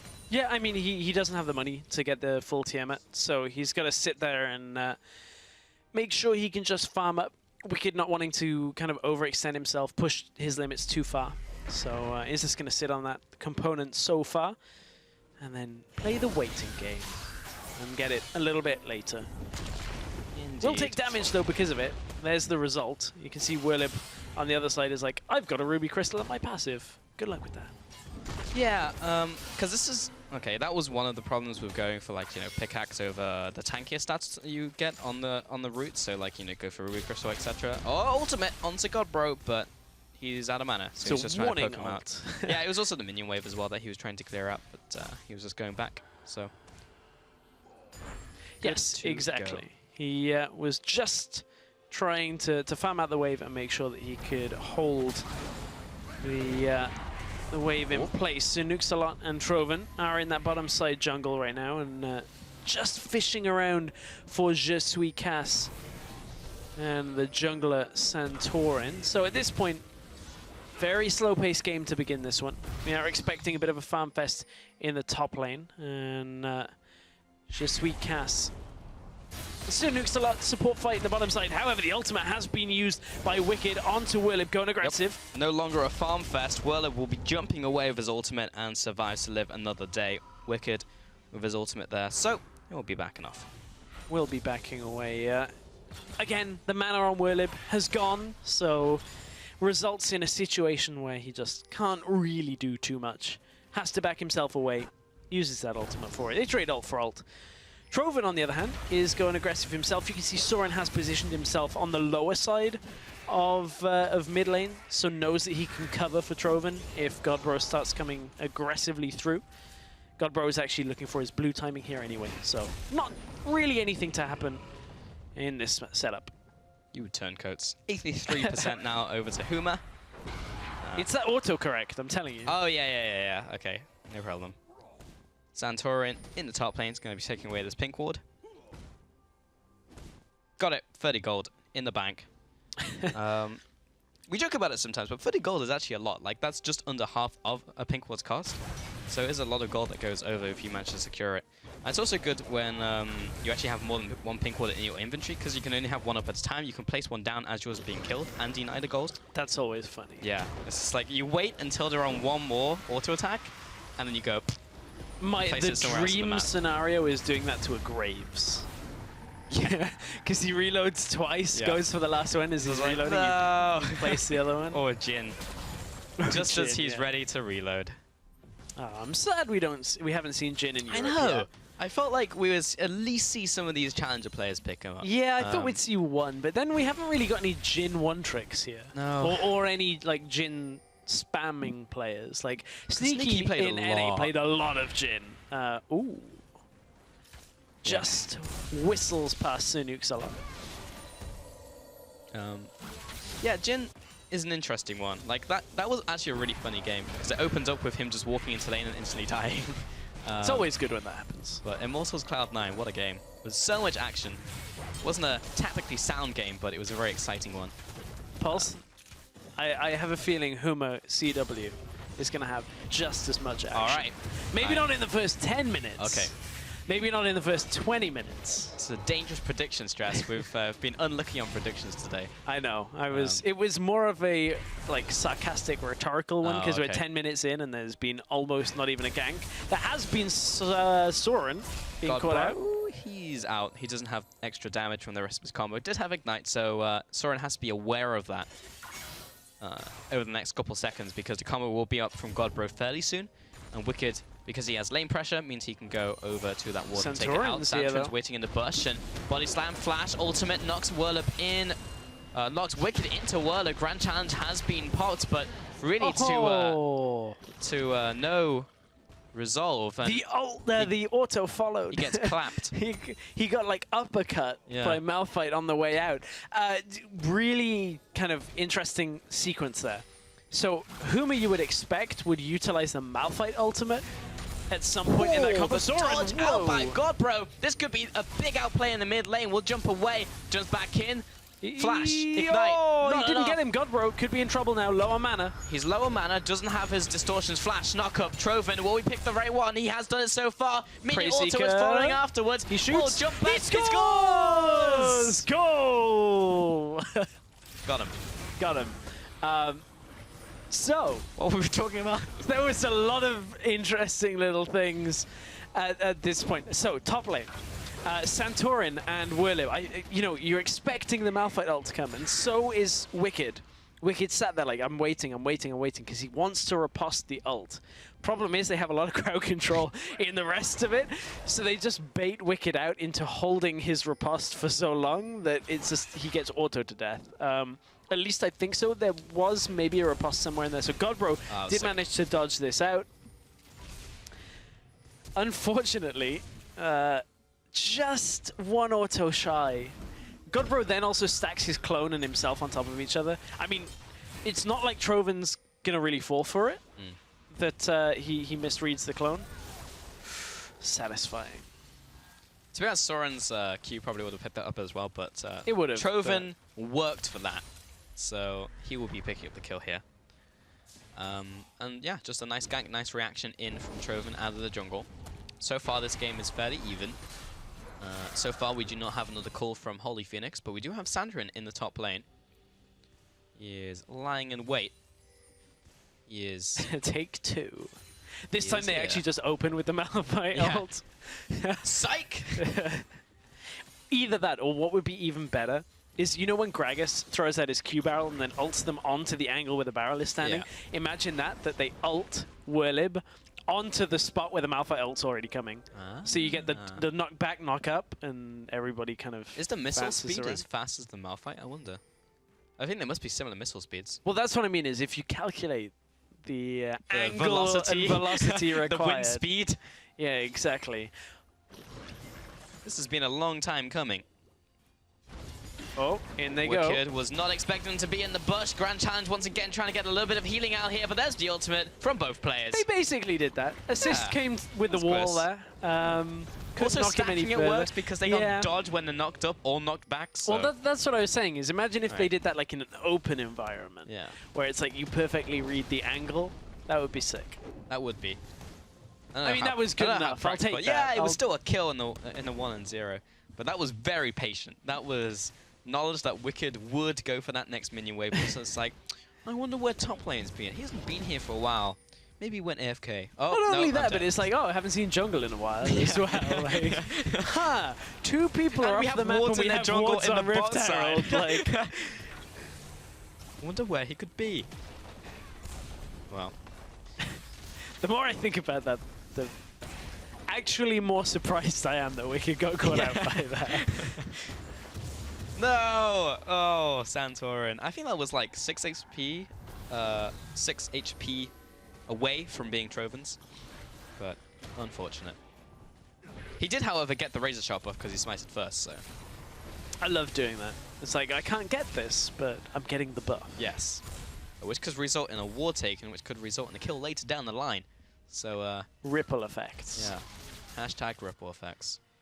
It all stacks up. Ooh. Whirlib has gone for Iceborne Gauntlet, by the way, which, us in Europe, we believe is kind of quite good because you just do so much damage. Like, you jump on someone, you clap them, and then... Have you ever seen a Malphite that's got like 200 armor clap with an Iceborne Gauntlet, or at least like way more than 200 armor when I think about it, like, you know, getting borderline 300 when you start clapping, because Iceborne Gauntlet's size, the radius scales off armor. I had one in a game the other day that went like 50 minutes that like he clapped and it covered the entire inhibitor and the turret in front of it. I'm like, oh, okay, alright, I guess I'm not quite passing a lot through of, here. yeah, I'm like, well, that's a big slow field. It's actually really good, but Kobe heavily disagreed with me when I was in NA. It's like, no, it's not good. But seeing right here, if Whirlip goes 10-0, you're wrong. But Jasweekast jumping in here, there's the ultimate, and Whirlip pops the ultimate. Look at the Iceborne Gauntlet damage, and that will be the 2-0 over to Huma. What is this personal vendetta that you've come out with? A good play by Huma, nevertheless. Coming out with a teleport play bot lane. I mean, this was what Huma were looking to do last game, but they ended up getting put behind on their engage from Whirlip, so they had to wait until later into the game to actually make those kind of plays. They ended up being able to get them. That results in the tower being pushed, kills.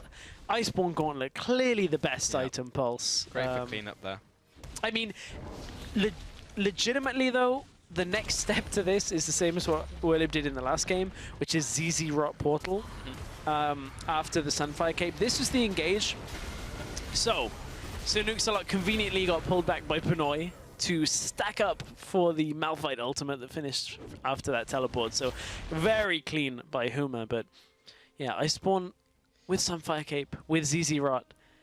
Can't say Kobe really could have predicted that that would be the real meta for Malphite top lane, so I'm actually not going to cut him too harshly on that one. Well, that's not my problem, but no. Also, okay, so it was a completely different patch. I'm going to take this smoking gun and kind of shoot myself in the foot here a little.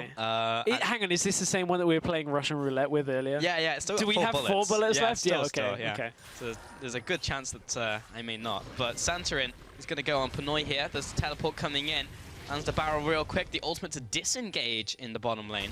There's multiple pings onto Whirlip, who was caught. He has his ultimate in about 5 seconds. I don't think he can get away, though. There's the ultimate coming in, and he will be shut down. Now the ultimate comes up. If only he'd had it a couple seconds earlier, he would have been safe. Unlucky. So, we were shooting yourself in the foot. Yes. So, right now, he can only really build that Iceborne Gauntlet because of how far he was in that lane. Because otherwise, you want to go for the new armor items in 6.3 that were changed and buffed. Like, Sunfire Cape as a first item is so good right now because you get the anti-push. Yeah. And also, Deadman's Plate was nerfed, but then you look at the other items like Randuin's, for example, the armor alternatives are really good. So, as much as I like Iceborne Gauntlet, it's not always the best choice. It also helps that Wicked is going Ravenous Hydra, so it's fairly squishy on the same side of that as well. So and is behind and doesn't really do damage to him. You can just smack him around a bit in that top lane. So did one of those 4 bullets hit me, or did I get the... I don't know, although it doesn't show too much faith in you that you didn't get 33%. the empty chamber in the first time. So I don't know whether you've really got too much left to shoot yourself in the foot, but... I thought we were shooting you the first time we used it. I mean, I guess... Well, I was going to say that's why you're wearing red, but you're actually wearing blue today, so... Bad I guess that's why I'm wearing red. See me bleed. That's unfortunate. But, Holy Phoenix, I don't think he's wearing the brown pants, but Troven's going to come in here and clear out that minion wave. Nukes a lot. Oh, going to be CCing up Kaz here, but Black Shield is a thing, so he's not going to be dropping. 4-2 currently. Huma do have the advantage in this game, about 700 gold, very similar to the last game. Whirlib roaming up. Here comes the passive pressure that is a Malphite with his ultimate available. Just walks up and everybody walks away from him. Well, he's spotted a pink ward, so he's going to be taking care of this real quick. And now he is on the hunt. Shard of the Monolith, looking for some squishy humans. Oh, Santorin jumps in. Ultimate to disengage. Troven coming in. He's kind of by himself, being chased into the bush. Nice. Blue Trinket will keep vision. Holy Phoenix dodging and diving around this fight. The jump in from Godbro will be saved by Fate's Call. Ultimate onto Holy Phoenix.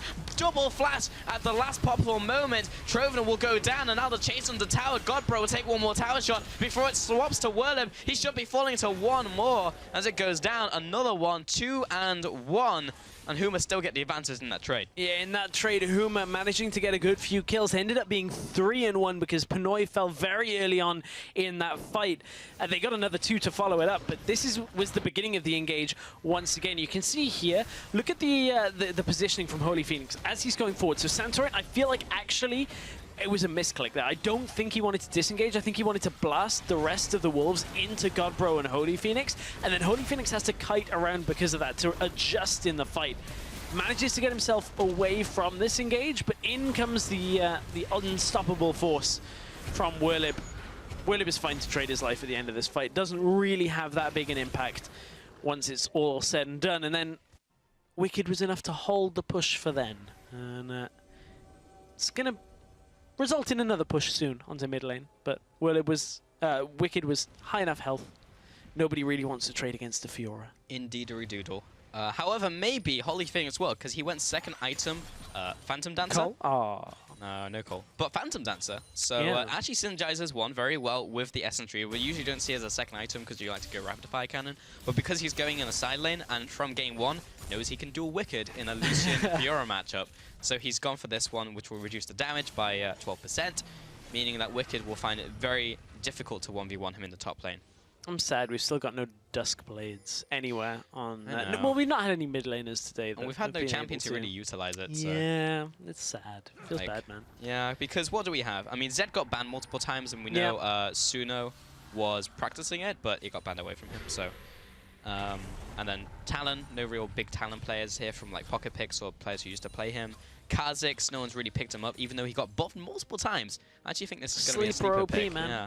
And then the other one, I guess, is Draven that we saw that cheese coming out. But I mean, who plays it? Handsama, and he didn't play it today. So. Yeah, well, maybe he should have, looking at today. Maybe, yeah. Wasn't the best setup for him. But this game for Huma seems like a decent setup to maybe take this series 2-0. They do have a bit of a lead, just over 2k gold. But for now, Wolves are trying to hold on. They're buying time for Wicked down in the bottom lane to get that push on. He's got his teleport available. So does Whirlib. So teleport engage coming from Malphite is there, but they do need a flank, realistically, for that. Ooh, Soren just got chunked out mid lane. Wave clear. Look at that. The Iceborne Gauntlet and Sunfire combo clears waves very quickly as Malphite. It's actually quite a big factor here that Soren got chunked out mid, because it now allows Godbro to push mid lane and prep it for the rest of Huma to just move from top lane to mid straight away. They don't have to worry about anything here because of the engage potential and the damage that they have. They're able to just go mid and take the turret. Super easy because the wave clear got chunked. Yeah, Copenhagen Wolves literally can't react. They can clear out this next minion wave, which will mean the inner won't go down. Wicked is now rotating in from the sidelines. He may be they're caught going out to by stack in the Godbro. jungle, possibly. Whirlib has his teleport and his ultimate. Godbro just uses Mimic to clear the minion wave though, so it doesn't look like Huma are looking for the fight within the next 10 to 15 seconds. Dragon is alive, so Huma may be looking for that as the next objective and should be able to secure this blue on the way out. Holy Phoenix also very aggressive E, and Wolves is spited away by Troven, who gets there just in time. But that does, however, mean that Dragon will be going over to Huma. This will be the second one of the game. Not too impactful right now. Second one on the new patch is a dot, but it scales with levels. So at this point in the game, it's actually not that much. When you get later into the game, it's just over 100 damage as a dot. So good for chipping. Yes, it is. And that's on towers. Indeed. Yes. So it's not a dot on champions, but it means if you ever get Dragon 5, you walk up to a tower, look at it, and it just sets on fire. Yep. And just kind of like falls over. Yep. So we are yet to have seen that. This is the first real competitive game in the West on 6.3. It probably was one somewhere this morning, somewhere that played. There are so many games right now going on, like whether it's you know, the likes of the major regions like LCK, LPL. Then you've got like LMS is included in that as well. You've got like LJL, OCE, OPL. like, OPL. Like there is a lot of League of Legends, of course, CB LOL. I'm trying to list them all so that I don't get tweets from viewers of one of these regions that are like, this is the best, why didn't you mention it? So we'll get into like LPV, UK Premiership, like... There we go. I think that's even just enough EPS. options. Okay, we've proven the point. I think you're safe. Okay, Holy I'm Phoenix safe. now closing in from the bottom side. Soren is going to be moving up to the top side, but just Sweet Cats may have locked him down to Soul Shackles. Holy Phoenix, meanwhile, on the backside, is blowing people up. He gets a kill onto Soren, and then, meanwhile, Godbro is just leading Wicked around on a leash, but he will riposte it up. Sir Nukes a lot, just Sweet Cats and Santrin with Holy Phoenix are closing in, and they get the kill. Concussive Blows eventually gets there. The slam, bam, down goes Wicked. 4 for 0. Huma just absolutely bodied Copenhagen Wolves. Yeah, crushing the Wolves right now in these fights.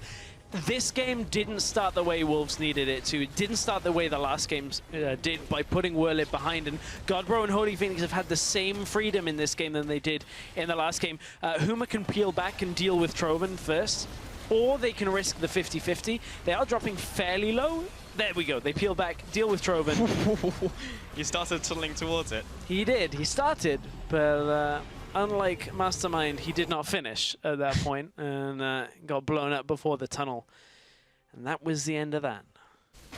That's the end of that chapter. Because Huma right now, this was the fight once again.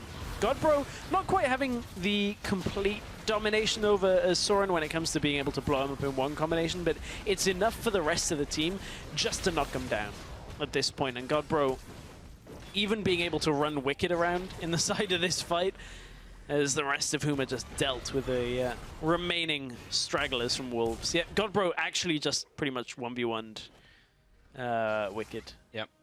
Wicked has been getting 1v1'd a lot this series. Which is really an issue when you pick a 4-1 setup, and you have to be very confident. Because they first rotated it twice. Yeah. Like, they picked it as a first pick, then they did it again on red side. It's a lot of confidence to have in a pick when you can't utilize it properly. And honestly, I feel like this split for Challenger, in general, we've seen a shift be from the mid lane carries to like top and AD carry for most teams. Huma still obviously have mid lane carry from Godbro, but outside of that, I don't really see the likes of Soren, the likes of Pretty being the primary carries of their team. And even then, like, Huma don't seem to have their primary carry being Godbro.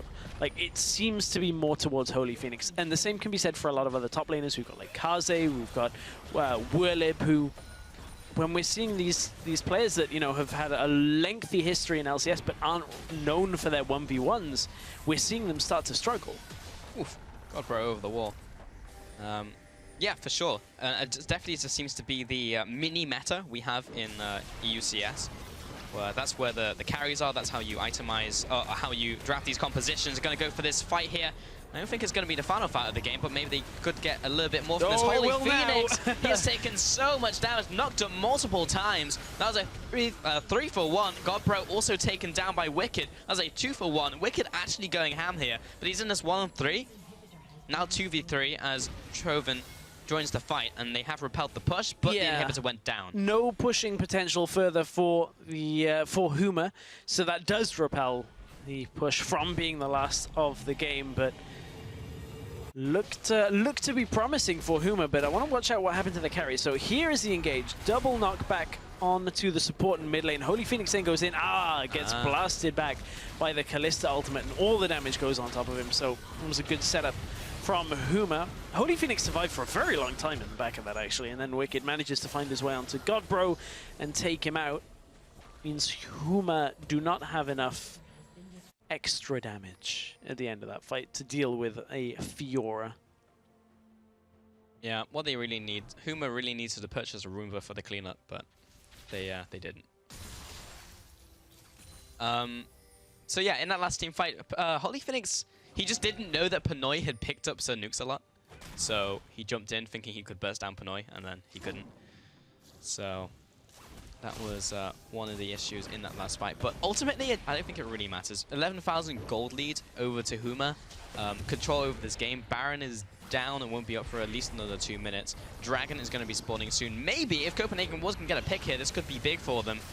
Pinoy jumps in along with Nukes a lot, Oh, but he got Whirlip already Soren. jumped onto the back lines, onto Pinoy. He's being zoned away. Holy Phoenix onto the bottom side, throwing out the ultimate. Nuke slot is also dropping low. There's the Q, the piercing light, jumps over the wall, follows the team, has the resets. So much damage coming out from Holy Phoenix. He finds the double kill, even as Rek'Sai has to tunnel away. Soren now being chased down by Whirlip, connects the Seismic Shard, has the extra movement speed, and is very tanky. Just needs Cass to deal a bit of damage here. Godbro's even there. He actually goes down, jumps inside of the Shockwave. Soren, can he make it out? Actually, this may even just be the game. Everyone else from Copenhagen Wolves is dead, and Huma still have 4 people alive, including the AD carry. Yeah, and just like that, Huma close out the game here, Stress. Yeah, no Shockwave available for Soren means no real way of holding on to this, and that should be the Nexus going down. There is a minion wave spawn. Hang on, so Nuxalot is here. This may be the defense. Third time's going to be the charm if they can hold on through all of these minions. Their turret is under pressure, but it's going to survive in the top side. Okay, so this one is not quite done for the Copenhagen Wolves. Huma, they don't have a Baron buff remaining, but let's take another look at this fight. And focus on Pinoy doing almost negative damage to Whirlip. Oh! Well, that's not negative damage on Whirlip. That is actually 100% of the damage going on to Whirlip. Got it. Okay, cool. Now we're going to see it. Second time's a charm. Oh, this is just the tail end. So we're going to watch Godbro go to his doom. Shockwave animation starts. Got him. It's a predictive play. A lot is happening. Dragon goes down over to Copenhagen Wolves. Callista Oh, died. there's the ultimate coming in, and Godbro is also caught out. He jumps away with Distortion. I think he's good. There's the barrel for the slowdown, and this could be a big punish onto Copenhagen Wolves. Holy Phoenix with the ultimate whap-de-whap-de-whap. Takes him out. Is that the beginning of your rap career? It is, yeah. Oh, that's the noise that Wicked. the Cunning makes, and what noise does Wicked make when he goes down because he's dead to Holy Phoenix? Oh, this is going so badly for Wicked in this game. Got those minions. Oh, he's going for the, play. I'm seeing if I can get back in it with the reverse now. I've done the W in. I want to do the W back. That would have been hilarious. Was setting him up for it like a bro. Oh dear. They didn't have the coordination. Oh well, Huma now, as they push on to an exposed Nexus, will be able to take this one, and they will close this week out. Here we go. Nexus goes down. Huma 2-0 in this series against Copenhagen Wolves. Solid showing from that team. Really solid showing. This second game was what they'd expected to do in the first game. Yes. Put a little bit behind, managed to get back by Holy Phoenix 1v1ing down Wicked, but this game was much better. 2 players actually 0-0-16. Perfect jungle support synergy from Santorin and Je Suis Cass. It's what you want. Give away all the kills, but die carries 0 times. Yeah, that is the dream. The dream. As a supportive jungler and a supportive support, but no. Supportive support. I realized what I said after I said it. I was like, who doesn't notice? But no, Huma actually, yeah, always on top of the ball. But Huma, just good from them, honestly. Like, that second game was definitely cleaner than the first one. And there was a lot of problems, I think, with Copenhagen Wolves and their game plan. It was very clear they wanted the 4-1, but when you don't have a 1 who can support the 4, then you hit major problems. And like, it's difficult, right? Because you want a team to innovate rather than stagnate, and you want them to pick new things, you want them to try them new stuff. But if your top laner can only successfully play, like, you know, good TPs with like Malphite or Gnar, because we've even seen good Gnar players by Wicked, like having the rage timer, which is actually very difficult to do. But if you can't play around that and go for something like a Fiora, which is based on the 1v1s and cannot go for those 1v1s, it's difficult. And as a team, I assume they were trying to try this as a team, but when you're going up against Huma, who specifically have strong 1v1 players on the team, they are good at dueling, it's difficult to run. It was something I would have liked to see them run maybe next week or something. Possibly, yeah. I'm not sold on the way CW are playing to actually have that threat in the side lane, regardless of who seems to be their opposition. It's a weird one.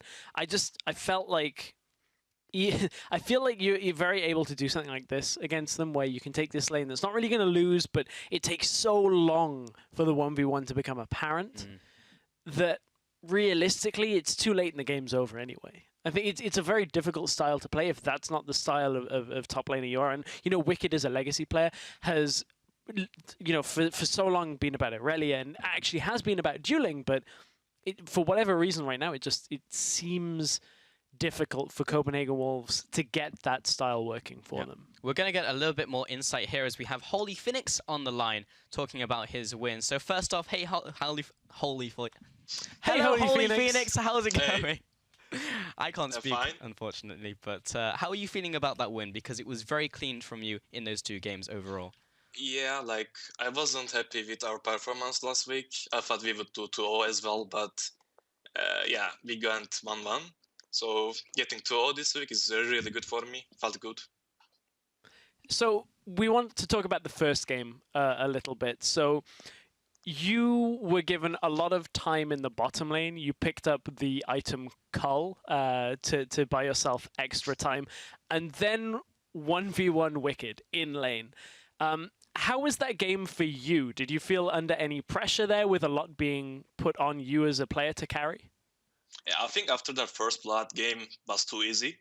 Because when I got Cull plus first blood, it's 850 gold plus, which was really good. And I get the solo experience, solo gold, which was really good. And I knew that I would carry and do a lot of damage that game. And Pino felt behind in the late game, especially. It was 100 CS.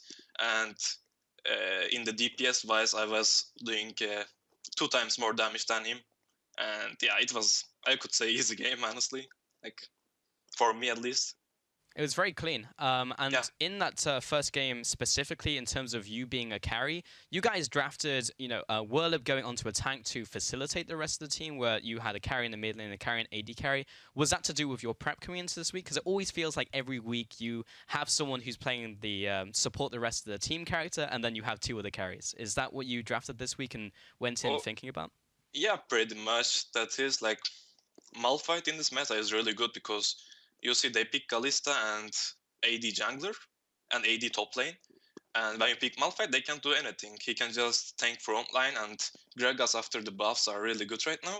So they both can super hard engage, and they can tank a lot of damage, and they actually can do damage. So I think Gragas and Malphite was really good, and we practiced a lot this week, these 2. And it felt good, even though you're behind, you can always engage on them, hard engage on them, pick their carries up, burst them down, then win the team fight and go for the objectives. Very interesting with the Malphite pick. It's something we've discussed a fair amount ourselves. Too, with regards to the Challenger Series as a whole, you guys played Millennium in week 1 and unfortunately weren't successful there, but you seem to have got better, especially this week. Where do you think you guys are right now in the Challenger Series standings? I would say second after Millennium. Not gonna say that we are better than Millennium and can beat them for sure, but I think we can compete versus them at this point. We learned a lot. We improved as a player as well. Yeah, I think so. We played Millennium in the first week, and they felt like they played better as individual players. And now, after that practice, a lot of practice, our bot lane, me and Kaz, doing better overall. And it was one of the big problems in the match Millennium. So, if we play versus Millennium, we sure gonna do a lot better. And if we keep practicing like that and keep improving like that, we have a big chance to winning the playoffs. Yeah, I can definitely see that as well. Final question here, Holy Phoenix, just to kind of touch on Inspire, because they actually beat Millennium, who we were talking about just then. So what is your opinion on Inspire right now? Do you think everyone can copy the formula that they used in the first series today to beat Millennium? Maybe, but I think it was a bad draft from Millennium. If they lost because of the draft, and I don't think Millennium will do the same mistake again. So it was just lucky for Inspire, I would say. And in the playoffs, it's the most important thing. I'm sure that every team gonna draft well, and the who is the better team gonna win. Like, there won't be big draft differences in the pick-wise. So I don't think so. Okay, well, I absolutely agree with you there, Holly. Thank you very much for taking the time to talk to us today. Congratulations on the 2-0 week as well, and we will chat to you later. Yeah. So, yeah, I mean, pretty much confirms a lot of what we were thinking about. And it's interesting him touching on, like, Inspire versus Millennium. Because, yes, there were drafting mistakes, but they definitely made in-game mistakes as well. Yeah, and that's the thing is, like, I don't want to make excuses for Millennium in any respect, because the result on the day is as it is. Inspire did take the win. Millennium had locked their spot, and it was a drastically different Millennium than we've seen. Whether that is because Millennium actually have taken some kind of decline over the last week, which is possible, we have seen that in previous splits, or whether it was just a blip on their radar, honestly, we won't find out until playoffs. Yep. But it does now start to ask questions. They're not going to go 10-0. They're not going to be undefeated. So there are a lot more questions to be answered by Millennium now than we've really seen. For sure. I would like to see also, as Holly Fingers mentioned, the drafts as well, because if everyone's playing on this level playing field, then maybe we'll have better interaction between the team as we head into playoffs. But now that we have all the games, at least today, played out, let's see where the places all the teams on the standings ahead of the final regular season week next week. So now Inspire eSports on number 1 with 10 points, reclaiming that from Millennium, who are on 9, followed up by Huma on 7. Yeah, and then we get to what is going to be a tight race by the looks of things. The Wolves not able to pick up a point today. SK able to pick up 3, which puts them only a point behind a potential playoff place. So that is a bit touch and go down at the bottom side. Mao's looking in a fair amount of trouble right now, only with 1 point after 4 weeks. Yeah, it's got to be scary with SK nipping at the heels of Copenhagen Wolves. So yeah, we'll see how that one works out. Anyway, make sure to join us next week on the Challenger broadcast for our last 6 games before playoffs. We'll be starting off the day with mousesports and Copenhagen Wolves. Very important game for Copenhagen Wolves there. Yeah, man, that's a critical game, because if the Wolves lose that and Maus get 3 points, they tie. And if that game goes that way, potentially, it's an outlier chance. SK versus Millennium, our second series of the day, could have massive implications.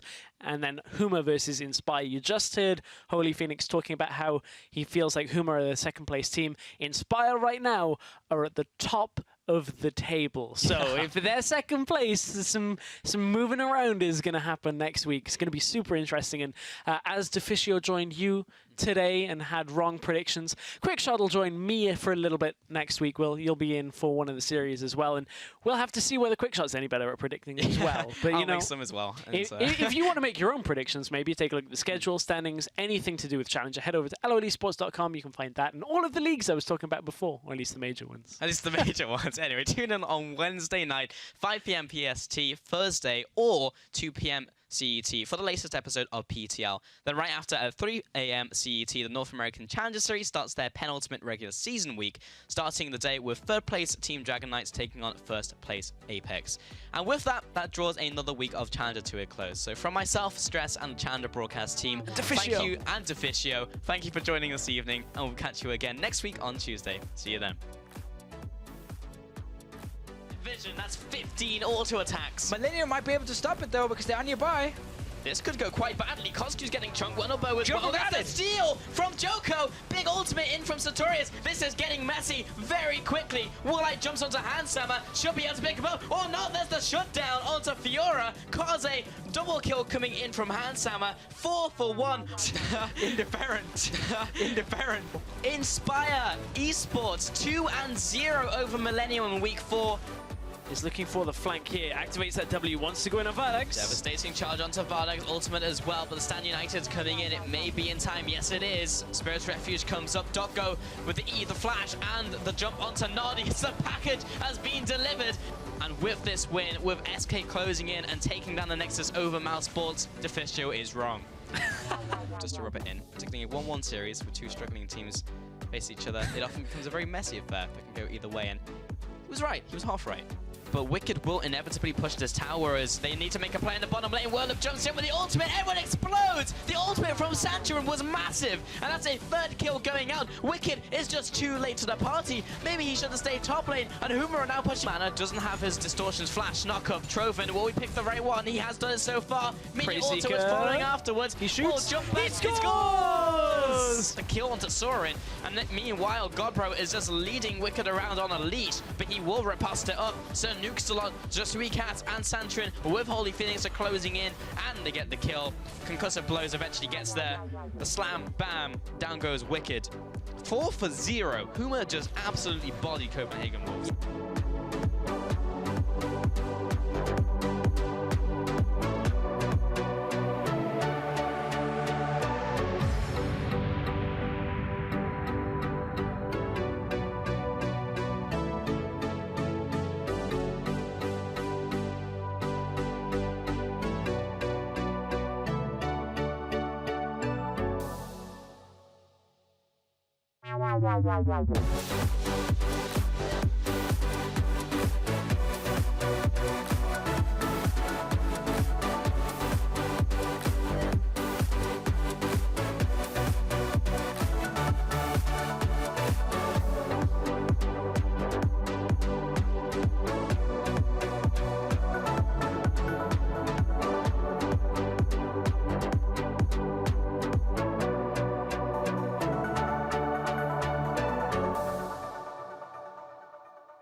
Wow.